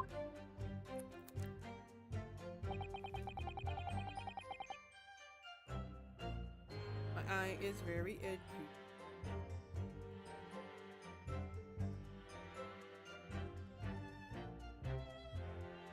Yeah. Hold it! What are you trying to suggest? That you had to go in? Well, God moves in mysterious ways, they say, don't they, Ringo? They do, Nash, they do. Must have been some sort of providence, I reckon. God's will often presents itself as the whim of thieves, does it? It weren't no whim, I'm dead sure of that. It weren't, Nash. It weren't. Like you said at the time. You don't just find doors open in the middle of the night like that. Nah, there's no 2 ways about it. It was a sign that our long-lost brother was inside. They're not very good liars, are they? Well, you can't deny it. It led us to a bloke who looks just like our bruv. He actually does kind of look similar. I said cut it out. The chips are getting a chompy today.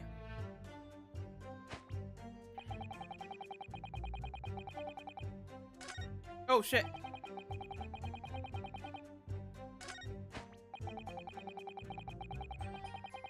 Hold it! Gunshot, you say? Just the one? Are you sure about that? Yep, just the one, governor. I can swear to that. It was, Nash, it was. Ain't that right, bruv? The firearm used belonged to the victim himself. Yes, Mr. Winterbank always used to leave his gun lying around the counter. Right, I remember. When we examined it, we found the revolver was completely out of rounds. That makes sense. Mr. Windibanks always used to say he only ever kept a single bullet loaded. That's true. I remember him saying that as well. So we can say with considerable certainty that only a single round was discharged from the firearm used as the murder weapon. Yes, my lord, we can. And I should remind the court that the firearm in question was discovered in the hand of the accused. Wonderful. Ice cream smelting.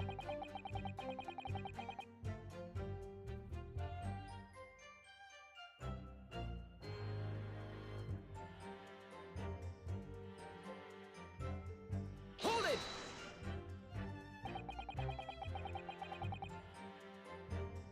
You mean the door between the main shop and the storeroom?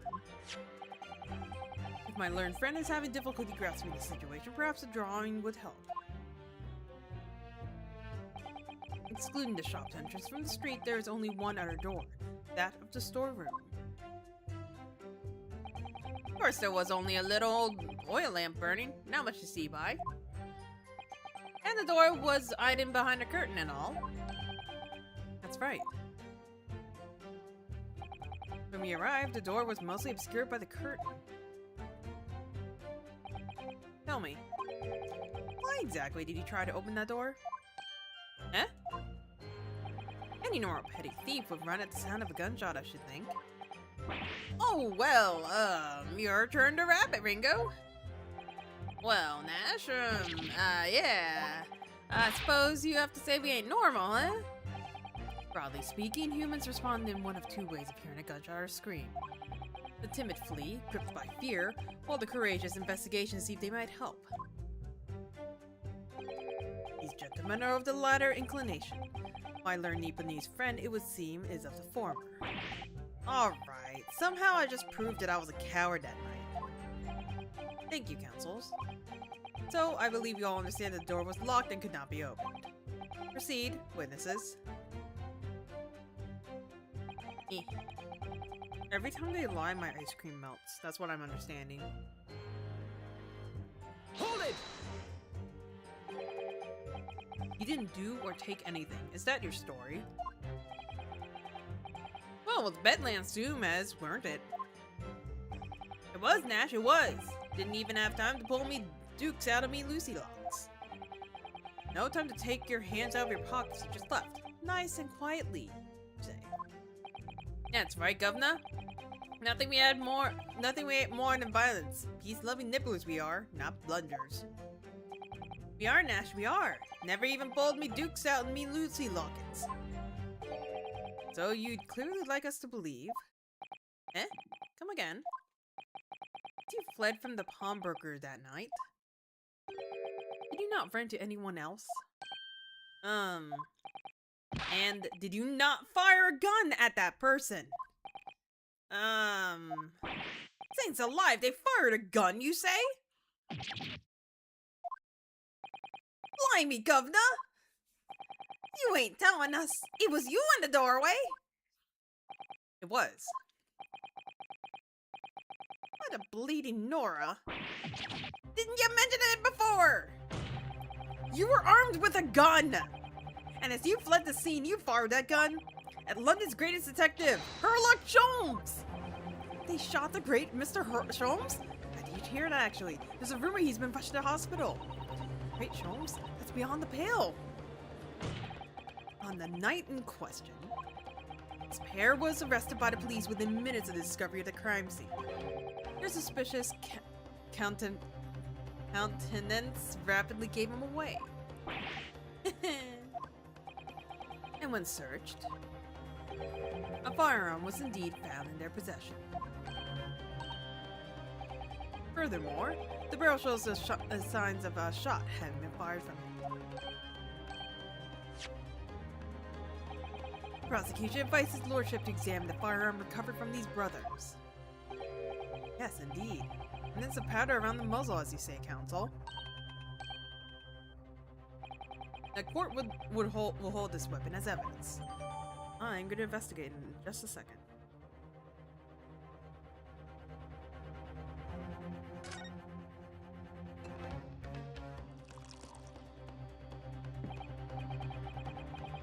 Now, may I learn Nipponese friend? Yes?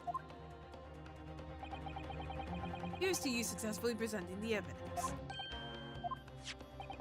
For yes, there are telltale signs of spent powder in this gun, and a single bullet missing from the cylinder. But the prosecution demands evidence that was fired at the scene of the crime under scrutiny in this trial. Objection! Well, I don't need evidence! Because I was there! Objection! However, the rest of us in this courtroom were not. If the defense fails to provide evidence in support of its fresh claim, we shall have no choice but to toast your incompetence and move on. Evidence that these two fired that gun before they left the Windibank set. Do I have the evidence? There's physically, like, the calendar, but I don't know if we actually have that in the evidence.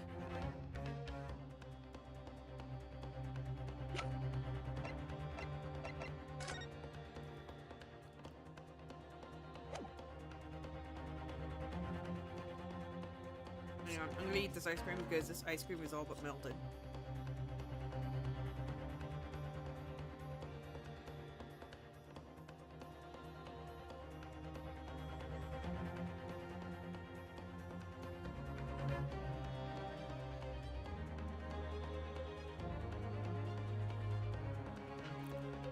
Okay.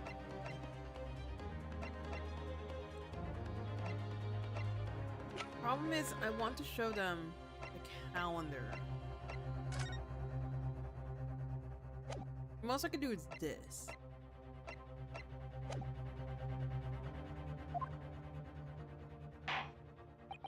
The court demands that all claims are affirmed with clear proof.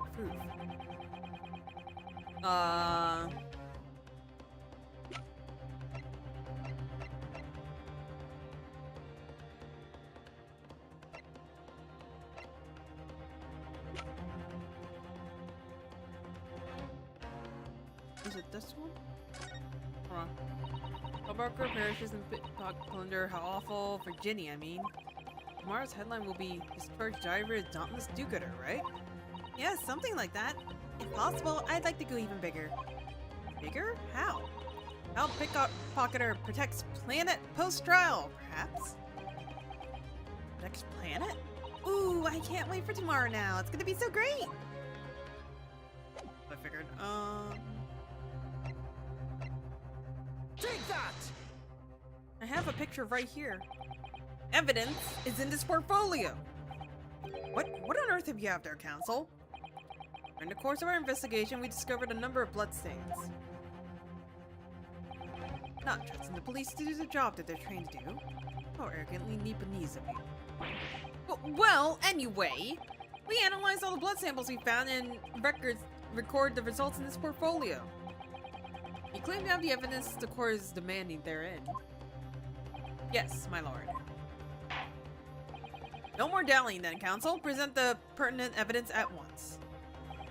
What do you have in your portfolio that proves these witnesses unloaded a firearm at the scene? I got cookies. Would your lordship like some cookies? Let me see. We got, oh shit. We'll need to open it first of all. What'll be, your lordship? Would you like M&M? Snickerdoodles?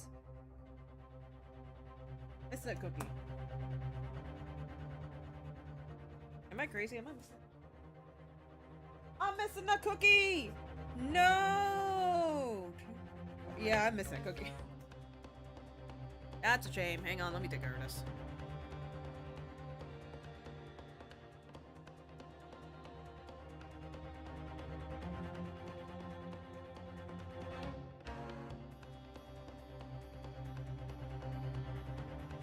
I'm missing my one and only cookie.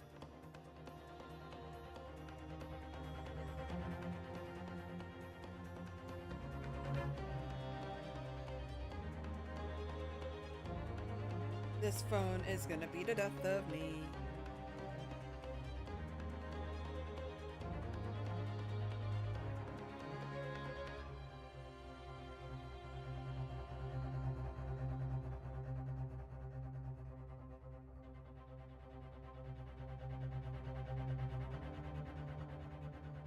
got all these three.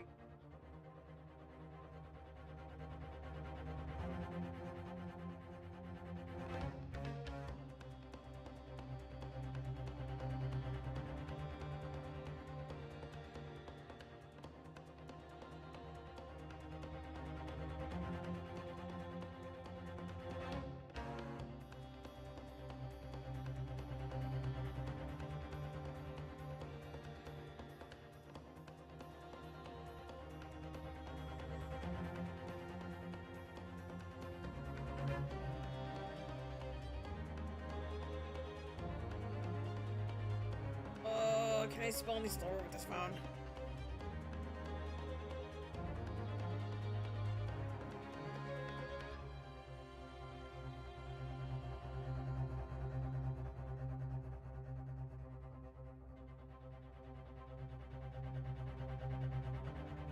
Unrelated, I still have a notification that reminds me every Thursday, Friday, that Rev 9 Weekly Reset happens.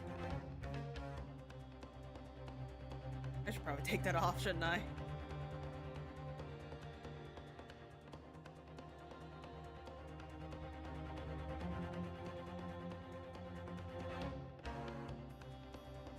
I did not expect you to refund the entire thing. I just wanted to report it. That's all I wanted. Get this one. Take that!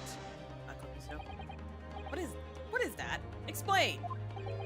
It's a photographic print taken at Windabank's pawnbrokery on the day of the incident. Seen as a crime, is it?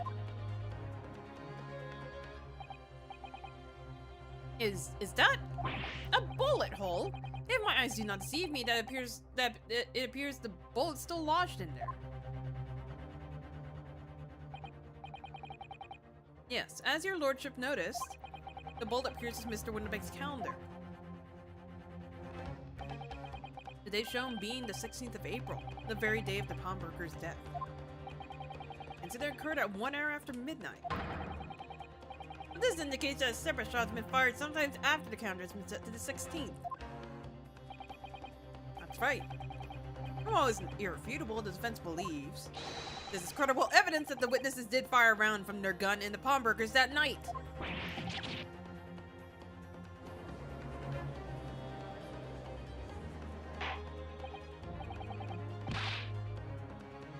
Order! How does the prosecution stand, Lord Von Zeeks? Unfazed. If that is the direction my learned friend wishes to take, the prosecution has no objections. What? But you'll forgive me for flinging my hallowed chalice aside in disgust at the repugnancy it exposes. Yes, on the night in question, these brothers entered the pawnbrokery illegally, and like the bold baddies they claim to be, opened fire on the new arrivals before fleeing back into the streets. Take it easy there, Governor. You're gonna land us in the soup.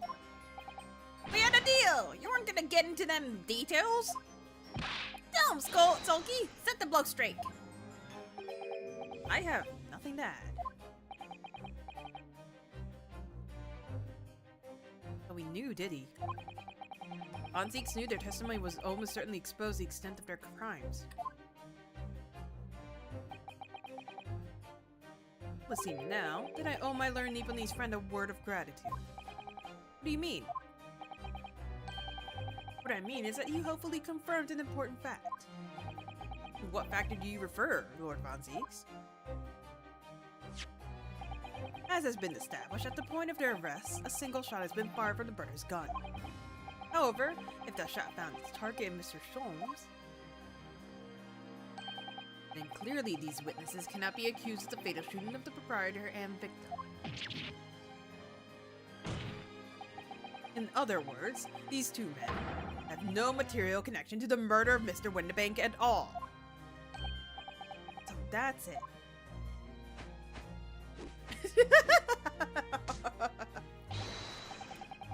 That's it! You have nothing to do with it. We didn't, Ash. We didn't. That's what I reckon. Your crimes include unlawful entry, intent to steal, perjury, and let us not forget, attempted murder. Quite a catalog, eh, fellows? You're in for it now, bruv. Now then, let's take a moment to consider the aforementioned great detective, Mr. Hollock Sholmes. We'll see the man patronize the pawnbrokers in question somewhat regularly. Where's he going with this? Mr. Sholmes appears to take pleasure in tinkering with eccentric machinery. Eccentric? Says who? Not me. Don't give me that look. He stalled a pair of machines like this one in the victim's shop. That's one of Hurley's red hand recorders. What is that, Counsel? It has the appearance of a photographic contraption. As your lordship has surmised, it is indeed a camera attached to a small timing device. Every half an hour, it automatically photographs the interior of the establishment. The idea being that if a thief were to break into the shop, he would be caught red-handed. The prosecution has obtained a photograph as taken by the device in the night in question.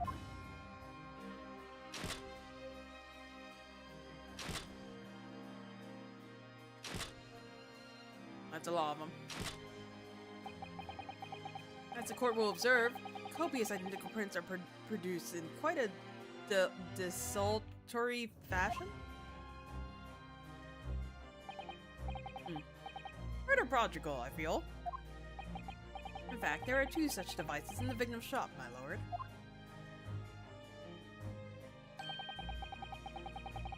If I may refer the court to the plan on the premises, the respective positions are here. You say these cameras produce a print every half hour. I'm afraid to fail to see how that would be helped if the anticipated thief conducted his activities in one of the many 30-minute intervals. One can only pray that the would-be criminals linger, my lord. On the night in question, the witnesses currently in stand were not caught in the cameras. that's a bit of fire truck, eh, bruv? Lady Luck loves a skulkin'. Why did I have it sound like that? That's what I get for trying to read and eat. Witnesses, at what time did your trespassing begin? Must have been just after 1. Right, bruv? Must have been, Nash. Must have been. Yeah, just gone 1. In which case, minutes before these brothers entered the establishment. What scene might we expect to see within the shop? Let's examine the evidence. Good lord! It's the defendant! Miss Gina Lestrade!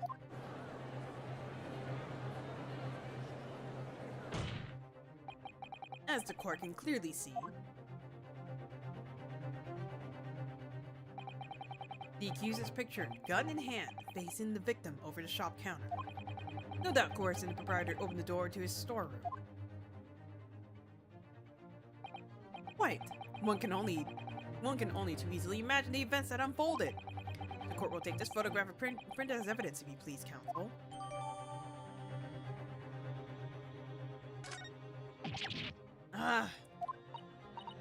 I don't believe it, Jenny.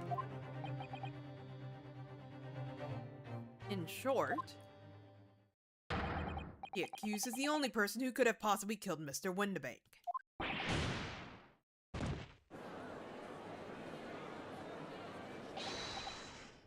I say, my lord. How's that, juror? Wonder if I might put in a word at this point. Go ahead, Mr. Foreman. Like a bally bullet to the knee in the Battle of Maiwand. Maiwand? 1880, don't you know? Decorated for it and all that, but forced to retire from service, sadly.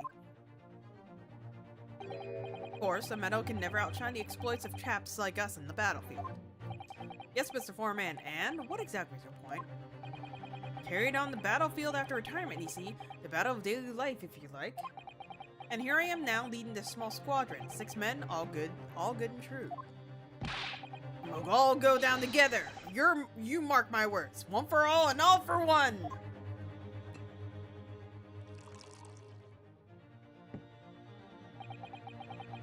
The ladies and gentlemen of the jury have reached an agreement, have they? Is that what you are to understand? Well, Mr. Foreman, is that correct? In a manner of speaking, yes. That is the Gyaradev squadron's position, sir. What? No! It's too soon to make a judgment here. Status report for the court men, on the double! His lordship insists on promptitude at all times, and that goes for making decisions too. I think you'll find the truth is as clear as day now. I could reach out and touch it. I wouldn't have left it in there, I just wouldn't. But in all honesty, I can't actually remember. Situation clear. Stop. No room for doubt. Stop. It's now undeniable. Stop. Little rat! I'm very sorry for her brothers. They are unlucky. Very well. I now call upon each member of the jury to state his or her leaning in this matter. Announce your considerable verdicts to the court. Guilty. Guilty. Guilty. Guilty. Guilty. Guilty. Okay. Number 3 has a voice that I feel like should not fit him. And then the woman with the telegram has a much higher pitch, not snobby, but like pretentious voice that I did not. That threw me off so much. It does indeed appear that the jury's unanimous is leaning already.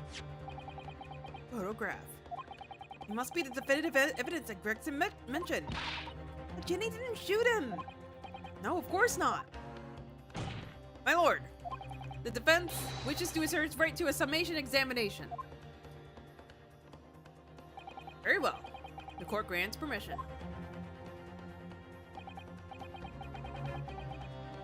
So you refuse to admit defeat again.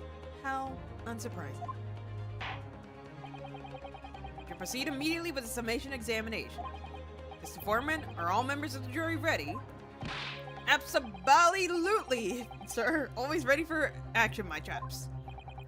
Very good. Ladies and gentlemen of the jury, you each explain on what grounds you have determined the defendant to be guilty.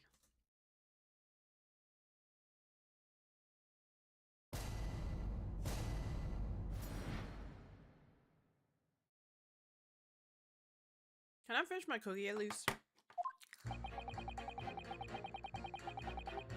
All the evidence clearly points the finger of guilt at this young pocketeen. As a housemaid, I should like to see all filthy eyesores promptly and rigorously eliminated. I think you'll find that if you look at the photograph and the stereo, the truth will just pop out. If I had left it in there, I should think there'd be repercussions by now. Mind made up. Stop. Global radio transmission of verdict to follow. Stop. In motherland, we say never judge by clothes, judge by head. I am convinced brothers are innocent. Little rat. Look at little rat. The circumstances of the crime and the evidence do indeed implicate the defense rather comprehensively. The storeroom locked from the inside, in which the victim and the accused were discovered alone. And in the accused's hand, the fatal revolver, the firing of which was heard by these witnesses. Not to mention this print! Taken from a chap who's seen action on the battlefield, the young girl's on the verge of pulling the bally trigger. Thanks a lot, Mr. Sholmes. Oh dear, Harley's cameras are supposed to help, not hinder. I'm afraid I think you have an uphill struggle ahead of you. But Tina didn't shoot Mr. Windibank. It means that there's more to the situation than we yet to see. Agreed. You have the floor, counsel. Proceed with the summation examination. Shit, I actually don't know what to do here.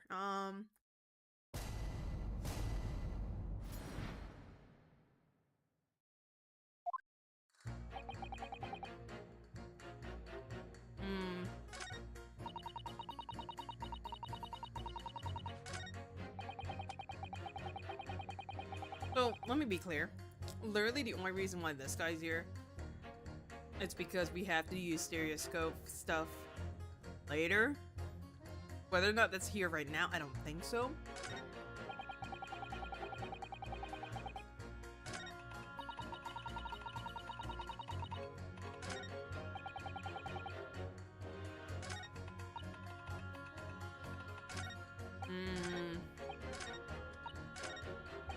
I'm actually a little bit confused what I should be doing.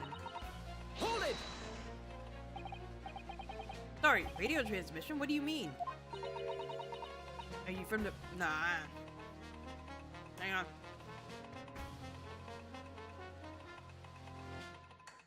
Are you from the Far East? Stop. Yes, from the Empire of Japan. All communication with Far Eastern nations used to take place by mail. Royal Mail steamers take more than a month to complete the journey. Ah, but now we have the electric telegrams, so we can send messages using the electrical signals. Thousands of miles of cables have been laid across the ocean beds, connecting the entire world. Thousands of miles of cable? The ocean bed? Makes my head hurt just thinking about it. You are well informed, young lady. The cables will soon become a thing of the past. Stop. Just when I was starting to catch up. Radio transmission is the future. Stop. Messages carry over airwaves to 4 corners of the globe. Stop. Excitement growing. Stop. Atmosphere electric. Stop. Right. Try not to wear out your fingers. Era of wireless telegraphy. Stop. Driving technological revolution. Stop. And people say inventions like the stereoscope are the height of technology. What utter piffle. I can't understand it. I really can't. They're... Oh no.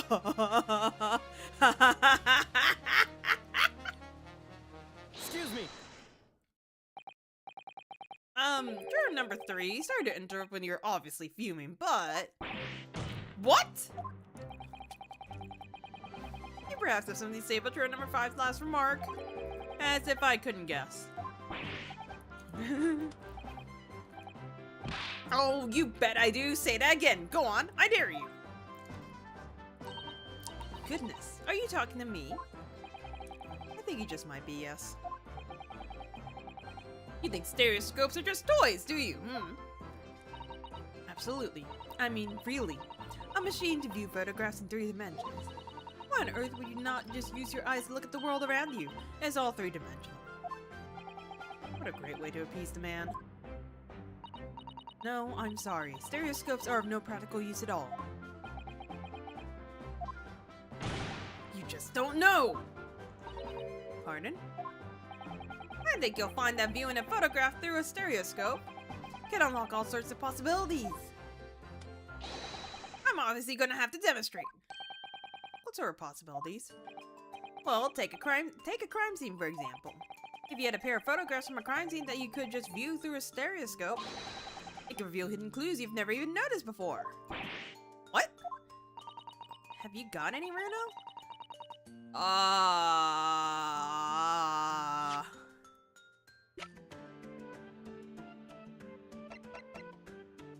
Yesn't?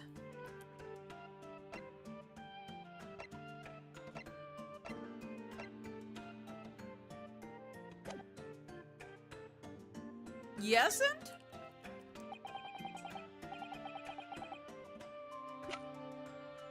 Take that! Alright then, juror number 3. Are you saying that you can do it with any 2 suitable photographic prints? Of course I can! Very well then. I'd like you to demonstrate. I'd be delighted to. Just give me one more print and oh, fuck.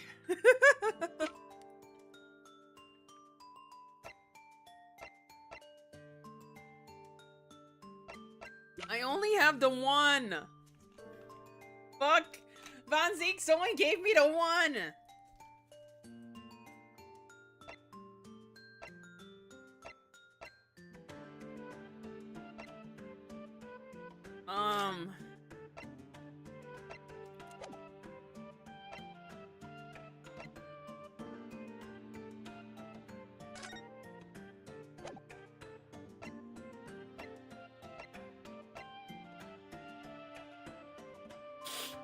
Shit.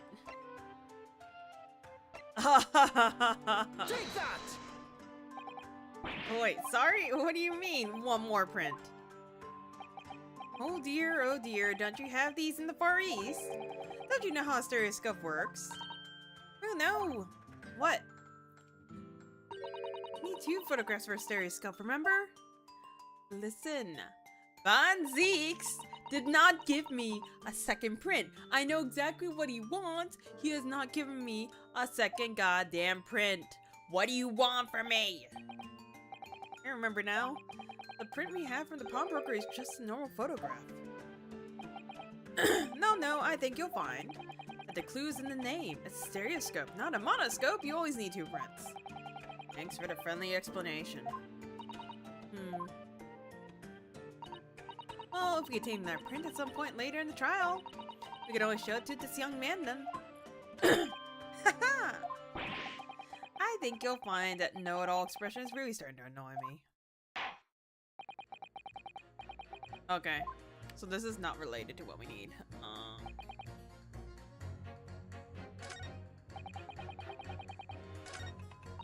Okay, you. Hold it! Please tell me you're not villain Bolshevik. The Russian revolutionary. Revolutionary? Ah, I believe there is such a rumor. It's just a rumor? As you see, I have unfortunate appearance. I look like the vicious criminal. Your words, not mine, just want to point that out. Yeah, I want to take a picture of this rat. He's so cute. Look at his little buddy. Look at him. Look at him in all of his glory. I just hit the microphone, I'm sorry. People call me revolutionary, murder, autocrat. And which glove fits?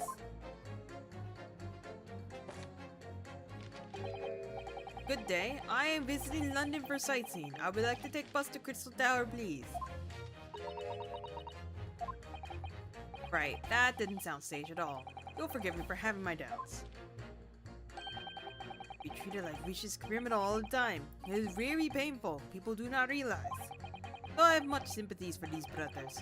People say that they are criminals only because of how they look. Skulkin brothers? Ah, maybe they went inside pawnbroker's shop. But they have done nothing wrong. That is what I want to say. Skulkin brothers did nothing wrong that night. Alright, well, first of all, that's one not so little misunderstanding I'll need to clear up straight away.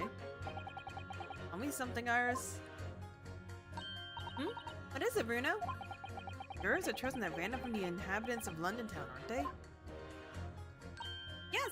It's amazing, isn't it? In that case, how is it that there's a Russian tourist sitting among them who looks for all the world like a revolutionary? I wish I knew.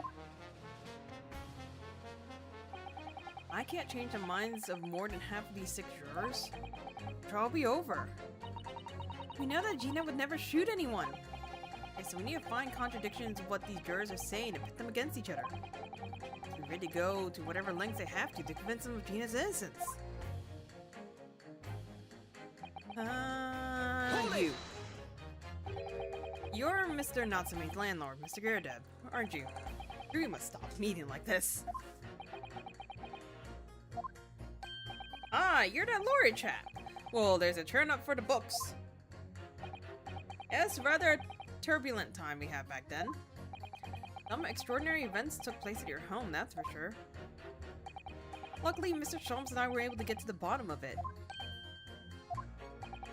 I think we did rather a lot for you, didn't we?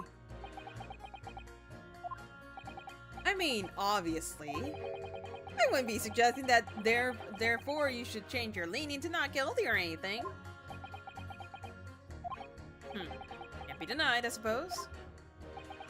The curse of the Giradeb house was the talk of the town after that business. I just moved out and I couldn't get a bally soul to take up the tenancies. Oh. Haven't had the heart to break the news to Joanne yet. Bad enough that the old girl's clapped up. Yes, can't be denied. You did do rather a lot, but not for us, that's for dash sure. I suppose not. Of course. There can be no suggestion of that being the reason I'm leaning towards guilty here, obviously. Obviously. But honestly, I really wish you paid more attention to the trial and less to juror number 2. Oh, fuck, it's because she's a maid.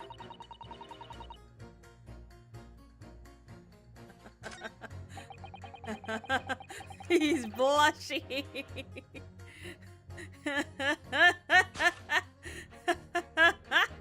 Objection! Oh, damn it. That was kind of hopeful. Sorry, old bean, can't accept that as squadron leader. What? All fighting for a common cause, don't you know, my chaps? No way they contradict one another. I concur, Mr. Foreman. You will refrain from personal attacks on the jury based solely on your own frustrations. Okay, hang on. I need to hook up this controller. Please do not take over my computer.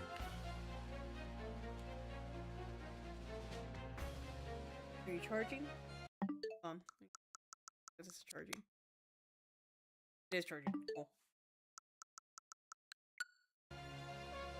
The really frustrating thing is I thought I identified Ginny. It's not a discrepancy, I just wanted her to notice the character was looking at her. I understand. I understand how to do this. I understand that this is what really gets on my nerves for this game, especially. They really like repeating all of the stuff we kind of would have learned from the first few cases. Anytime I make a mistake, they're prompted to say, hey, by the way, this is what you're supposed to do. And I'm like, bruh, I know. I'm not stupid like that. I'm stupid for other reasons. I'm a goddamn nerve. Hold it! All she in the bench, I see. Again, a maid's work is never done. Not a blemish must remain. What exactly do you mean by filthy eyesores? On my way to market for his lordship, I have to pass through the East End. The place is full of beggars, pick purses, and crossmen, the scum of the earth. A little harsh, perhaps. Let me be plain. If it were up to me, all of those back slums would be made spick and span or eradicated. At least we have people like the great detective working to achieve those important goals. You're referring to Mr. Herlock Sholmes? That's right. I like to keep abreast of his exploits by reading Rand's magazine between my duties. He does wonders cleaning up London streets. In my opinion, he should be declared an honorary maid of the capital. Mr. Sholmes? A maid? It's really quite unforgivable. Gutter scum having the audacity to shoot our very great detective. Minor detail, it was the two brothers in the stand who shot Mr. Sholmes, not the defendant. A minor detail indeed. They're all gutter scum as far as I'm concerned. Well, it just might be an idea to get our facts straight. Yes, alright. I shall amend my statement.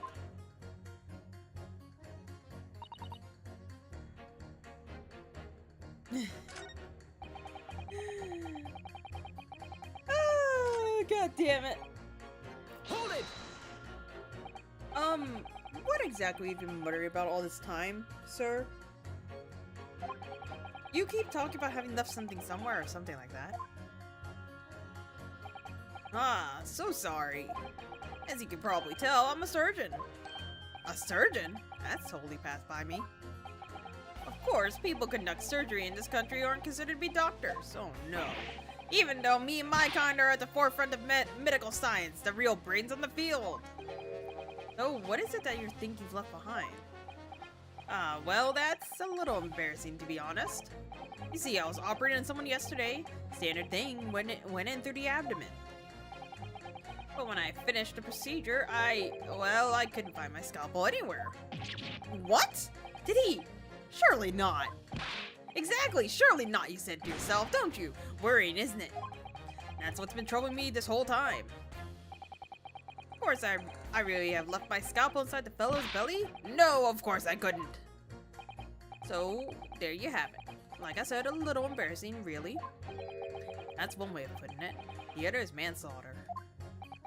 That's exactly my concern! And seeing as this case appears to be all but sewn up, I need to focus on trying to remember exactly what I've sewn up elsewhere. Now, I'm sure I made sure everything was back as it should be. Oh, as sure as you can be without being sure. I'm sure you need to be more sure. All of this is actually kind of useless information.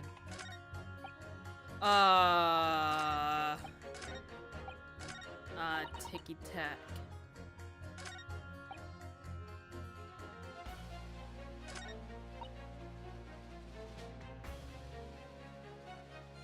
Hold it! I agree with you. The shooting of Mr. Sholmes was an unforgivable act. The purpose of this trial is to determine who shot the pawnbroker, Mr. Windbank. I'm afraid you're splitting hairs, sir. Sorry? Whether it was the thieves or the pit purse, it was still gutter trash that shot the pawnbroker in the end. Filth that should be cleansed up and eradicated, in my considered opinion.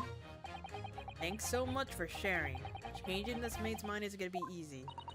Bruno, it was one of the two brothers that shot Hurley, wasn't it? Yes, without question. Well then, I'll never forgive them! Oh, Iris. Perhaps we can use this maid's statement to help us somehow, do you think? Yes, maybe. Let's listen carefully to what each other the jurors had to say. Oh wait, did the fucking surgeon give us mine? Okay, no. So I probably have to put these two against each other now that I've gotten this statement, but I'm gonna be right back. 5 minutes, I promise. 5 minutes.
Okay, I'm back.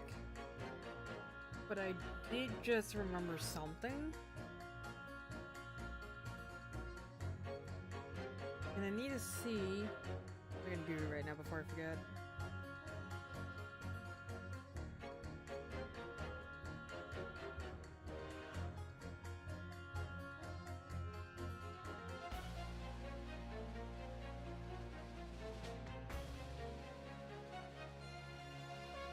God damn it. Okay, so that's why we can't back up anything, because we have to pay money.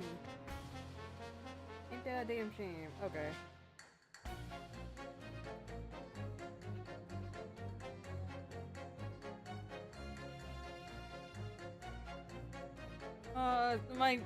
My mom was gonna text me to call her, but I think she either forgot or they're still out. So what I was gonna do, because I'm in the middle of factory resetting my phone, seeing if I could back up the I'm not password.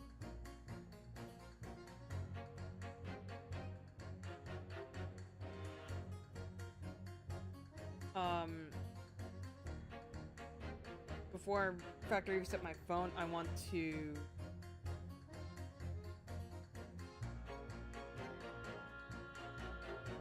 back up the data, so because it's actually like a bitch and a half to try and transfer it over, but it doesn't look like it wants. Speaking of not working, this password thing's not working either.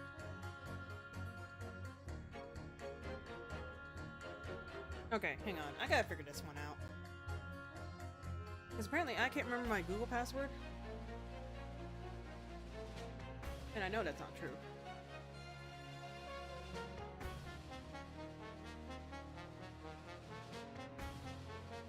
Okay, I don't want to sign out on all accounts. I just want to sign in this one account.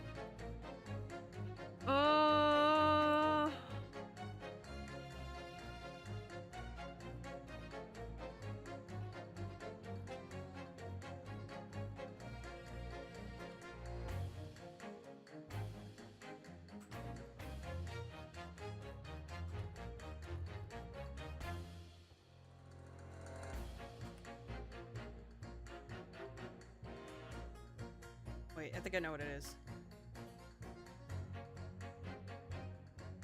Holy shit, that is. Okay.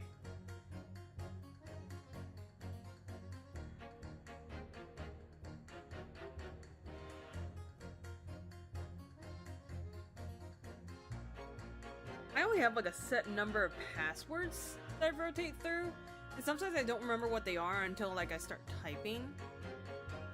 And I was trying to figure out, hey, what the hell am I missing?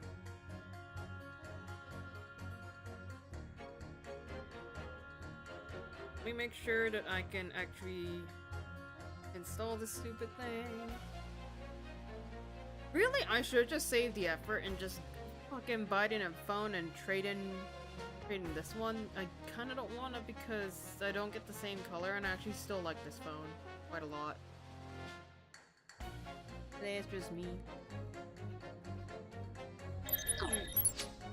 Oh, the messages disappeared. I forget there's actually a timer on that. Okay, I'll fit around with this while we're playing the game. Okay. So, you versus you. Objection! What?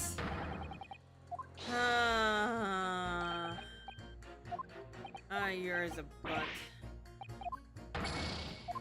Okay, I'm confused then.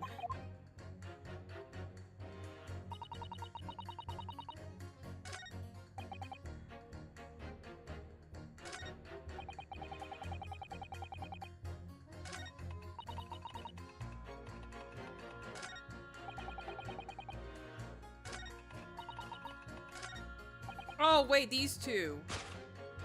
I'm stupid. Objection!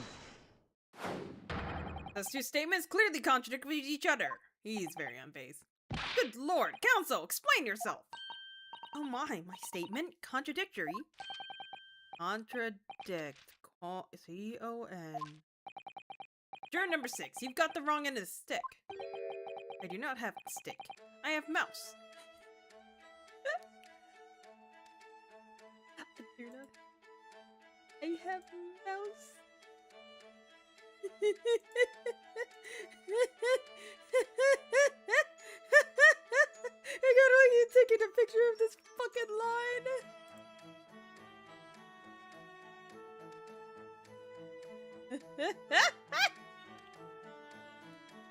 Fucking hate this game, yo! I hate everything about it.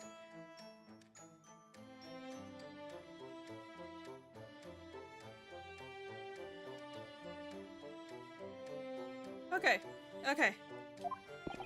As juror number 2 said earlier, when the Skulkin brothers fled the scene of the night in question, they fired a shot from their revolver. Yes, they shot poor Mr. Sholmes in the abdomen, I understand.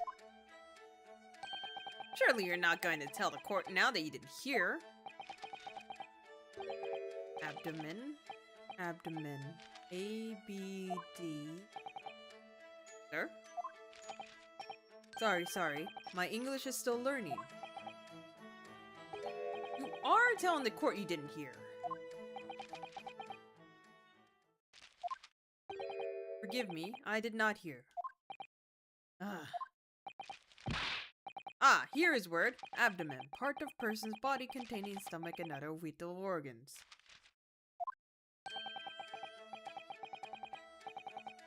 If that is what you mean, you should say in plain English. I am Russian, not a native speaker. Who thought it was a good idea to let this man be on the jury again? Little mouse. I can't see past the little thing. So, you are telling me these brothers who look like criminals were lying? They said before we never done nothing, but truth is they shot detective. This is double negative. Yes, that's exactly right. Wait, I did.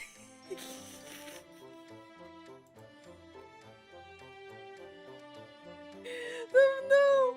Oh goddamn mouse! My god! He's so long! He's so fucking long! Lying is wrong, especially when lie is said by a person who looks like criminal. And from you? That seems surprisingly prejudiced. This means when they say we never took nothing, maybe it was also a big fat lie. Is this true? Well, according to the police report, no stolen goods were found, so... Enough! I trust no one now. It's not the mouse's fault, though, sir. I must see with own eyes. I must investigate crime scene myself. I'm afraid that won't be possible. Yes, it is, Bruno. Easily. Sorry? The prints from Hurley's red hand recorder. If you compare the print that pictures Ginny and the next print from a half hour later, you'll be able to see straight away if anything was taken or not. Gooey! Mr. Prosecutor! Only another prosecution in the middle of a summation examination of all times. The print showing the accused threatening the victim after she broke into his shop is this one. Following this, the victim and the accused moved into the storeroom. Meanwhile, the Skulkin brothers entered the shop and summarily heard the fatal gunshot ring out. Sadly, none of these events were captured on film. This is the print produced by the camera half an hour later, after the brothers' flight.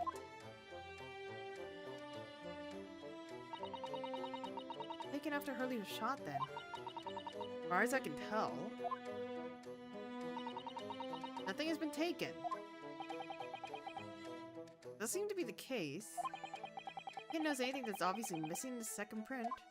I thought I saw this bookshelf move. Now, the brothers who look like criminals only told one lie. They shot the man, but they stole nothing. It would seem so, yes. Good. No, not good! You were right. I did not understand the situation. Now I know brothers have lied. I think it is very important to continue with trial. He bounced the mouse. He bounced the mouse. The mouse goes bouncy. Yay! Well done, Bruno. The bounce is shifting. Well, it's a start, I suppose. There must be more in what these jurors are saying that I can use to expose the truth. And if I can do that, we just might turn the situation into our favor. Thank you, counsel. Continue with the summation examination. Kindly hand that new photograph and print to the bailiff to be filed as evidence.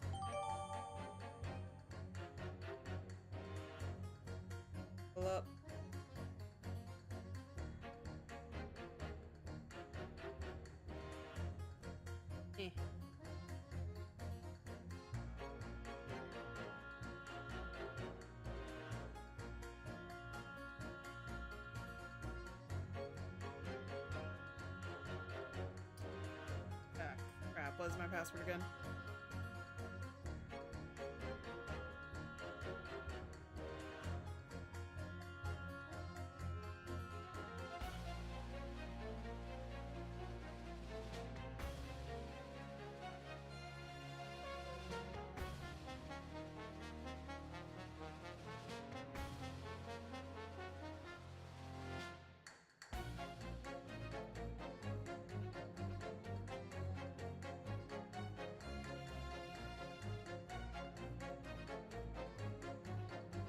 I need to sit down and figure out this later.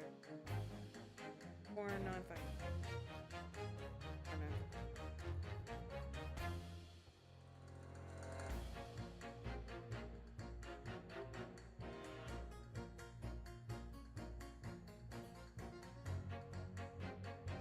Wait. Hold on. I just realized something.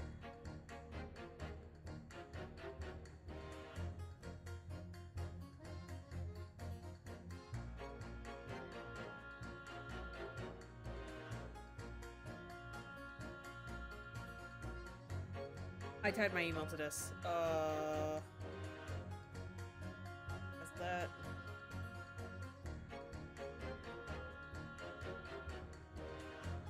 No, I want to. Free!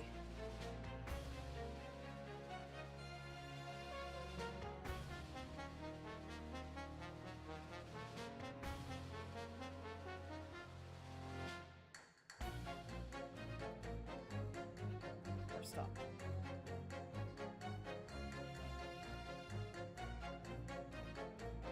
Damn it. Alright.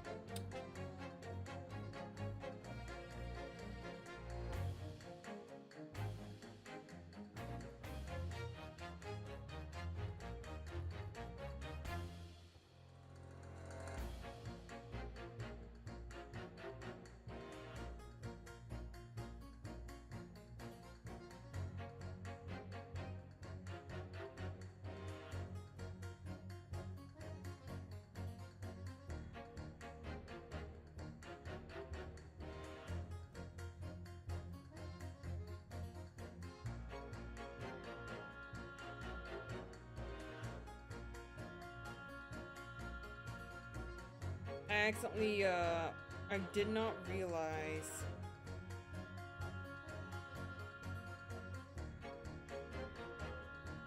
I did not realize I had this tied to a email.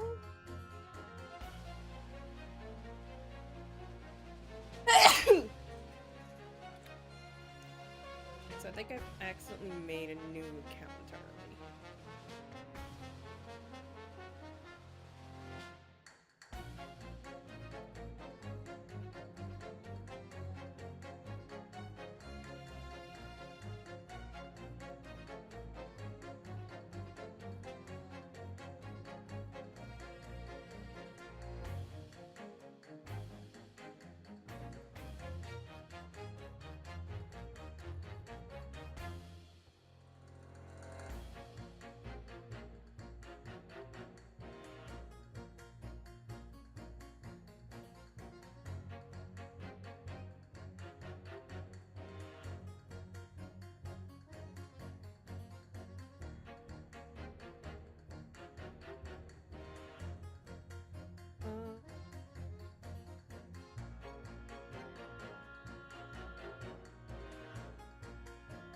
Can I not log out?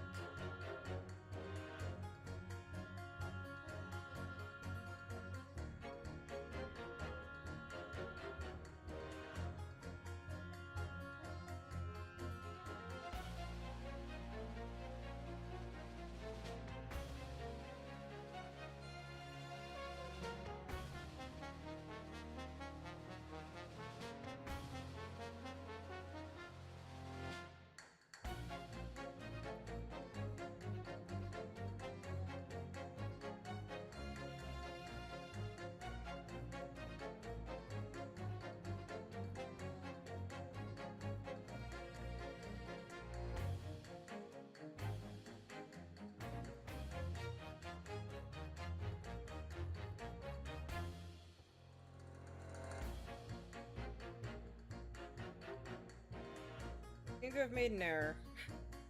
What is this app?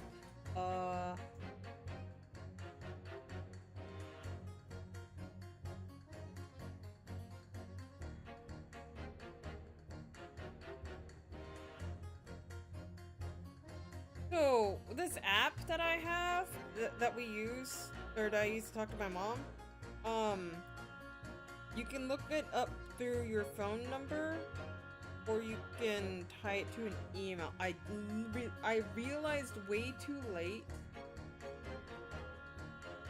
that it's tied to my email, but I had already moved over my phone number. So now I'm in a predicament of... I want to re-log in with my email instead.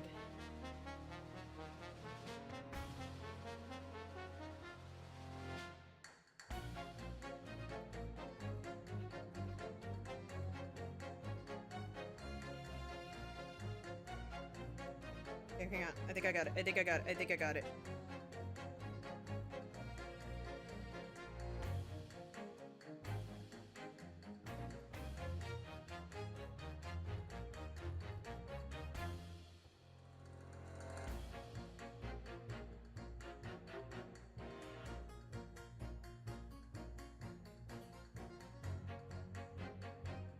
Okay, I think I got it. Neat. Fantastic. We can move on.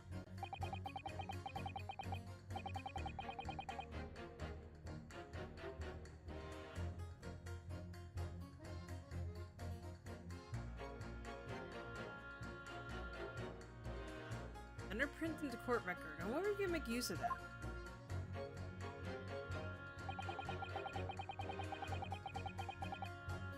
Wait, I'm a little confused.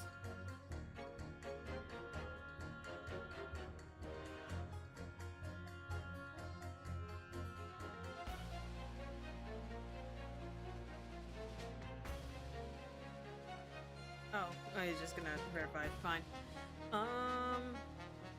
Oh wait, I get a clear picture of the rat! Look at the clear picture. Our new mascot. Anyways, what was I doing again? You. I need to talk to you. Hold it! It really show up new clues though. Don't know unless you try. Okay. This one. Take that! Alright then, juror number 3. Are you saying you can do it with any 2 suitable photographic prints? Oh wait, it's just the same text. You need to demonstrate. If you'd like to, just give me one more print and I'll amaze you all.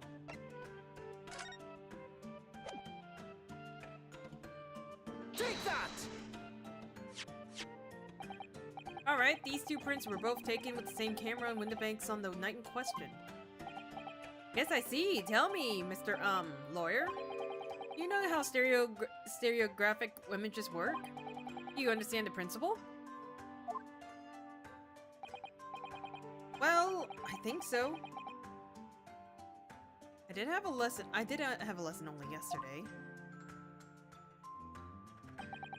Left and right eye images need to be the same, only with a slight shift in position of some objects. Then, when your brain merges the 2 images together, inside your head, it knows the shift as if it were depth. Yes, exactly. The small shift between certain objects in the 2 pictures is really important. So, what happens if you use 2 photographics that are exactly the same then?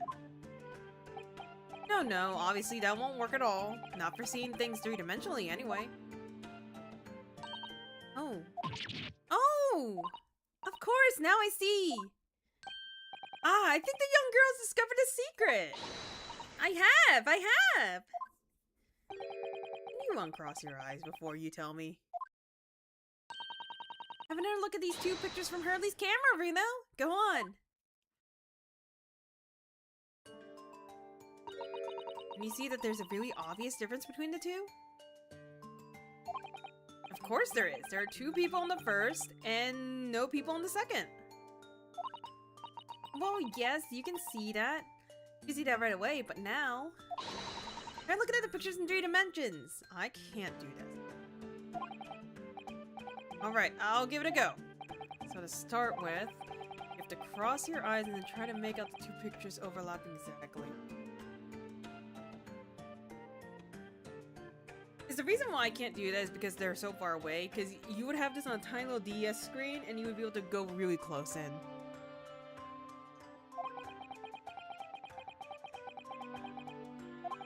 Let's see if by crossing my eyes I can make the quill pens from each other overlap in the middle. Wait. Well, did you manage to see it properly, Runa? I didn't, but let's say we did.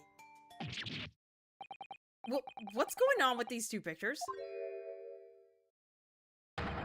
Some of the things on the counter sort of jump out at you.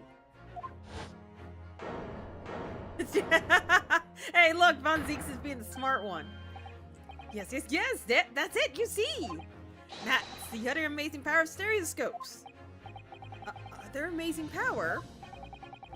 Someone gonna explain this black magic, eh?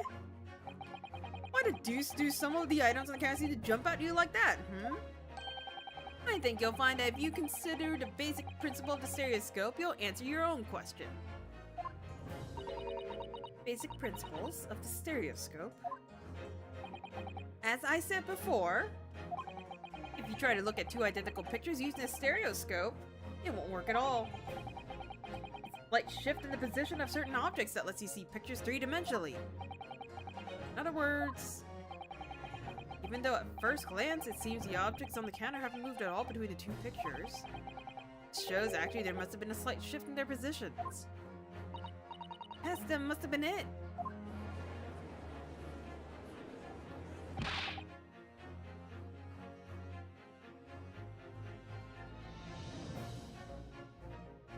Now hold your fire there, sir. Got a reasonable grasp of this whole cross-eyed business now, I'd say.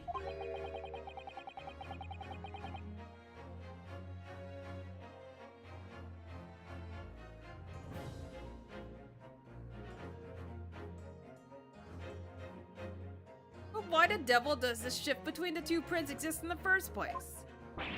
Well, what's the answer, fellow? Come on, you're the cross-eyed master. What? Me? I haven't the first idea. You know, Bruno, it's quite simple. It is? Just think it through step by step. The first photograph was taken at 1 AM. Then, 30 minutes later, the second photograph was taken. The position of some items on the counter appears to have shifted slightly in the interim. That means there's something in the half-hour interval. Someone must have tampered with the things on the counter. Zoogers. Someone tampered? New information. Stop. Not mentioned in testimony so far. Stop. Yes. We've had to go in circles around a bit, it seems. I'm starting to see what I should be aiming at in the summation examination now. Ladies and gentlemen, the question now is clear. We know the items on the countertops were moved, but by whom? Are you suggesting you might know? Of course. I can tell you right now who's responsible for the almost imperceptible shift in the items over the counter.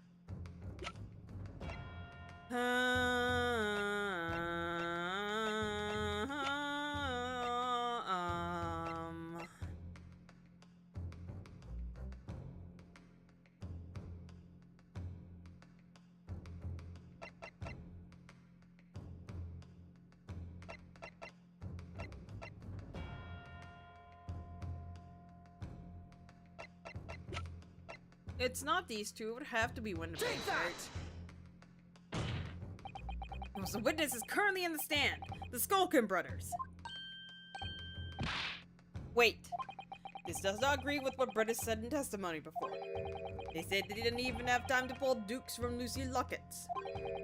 My phrase for says dukes is meaning hands and Lucy Lockets is meaning pockets. But is this another lie? Is that what you were saying? Yes, I'm afraid so. Now hold on there a minute, you can't be sure of that. I quite agree. The accused is a common pit purse, after all. It's perfectly possible that she went through the things on the desk to see what she might steal. Think that's unlikely. And why exactly? As you can see from this photographic print, the defendant was pointing a gun at the victim. It would seem, as my learned friend indicated, that she was coercing Mr. Winterbank to open up the storeroom door. In other words, Miss Lestrade's interest laid within the storeroom, not in the main shop, giving her no reason to touch anything on the counter. All of which point to one thing. The Skulkin brothers have admitted key facts in their testimony. But the accused is a pit purse, common gutter trash. Why look any further for the wrongdoer here? Because the Skulkin brothers are thieves, madam. No better, in fact, worse than a pit purse. I believe that these brothers were looking for something on the victim's counter that night. Ladies and gentlemen of the jury, if you would condemn the defendant on the ground that she is a pickpocket, would it not be at least right and proper to thoroughly scrutinize testimony given against her by two thieves? Well said. I, for one, would like to hear more from the shady pair. It's her fucking head.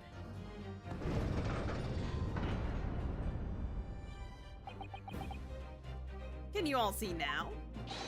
I think you'll find stereoscopes aren't playthings. You've seen their extraordinary potential firsthand.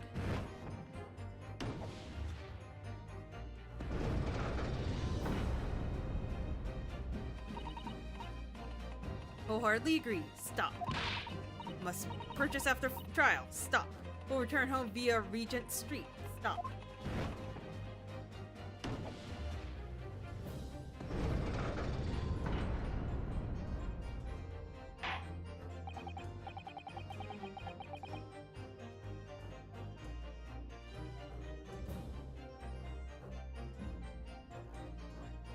Well, it seems this trial is yet to run its course. Ladies and gentlemen of the jury have declared their inclinations via the mighty scales of justice. I hereby call the summation examination to conclusion with the balance altered in the defendant's favor. 2 lean to guilty, 4 lean to not guilty. Accordingly, the jury is without consensus, and I order this trial to continue. Yay! Well done! Oh, by the way, what? You should hold on to this for now. You never know when it might come in useful. Twice in one trial would be unusual, surely, but alright.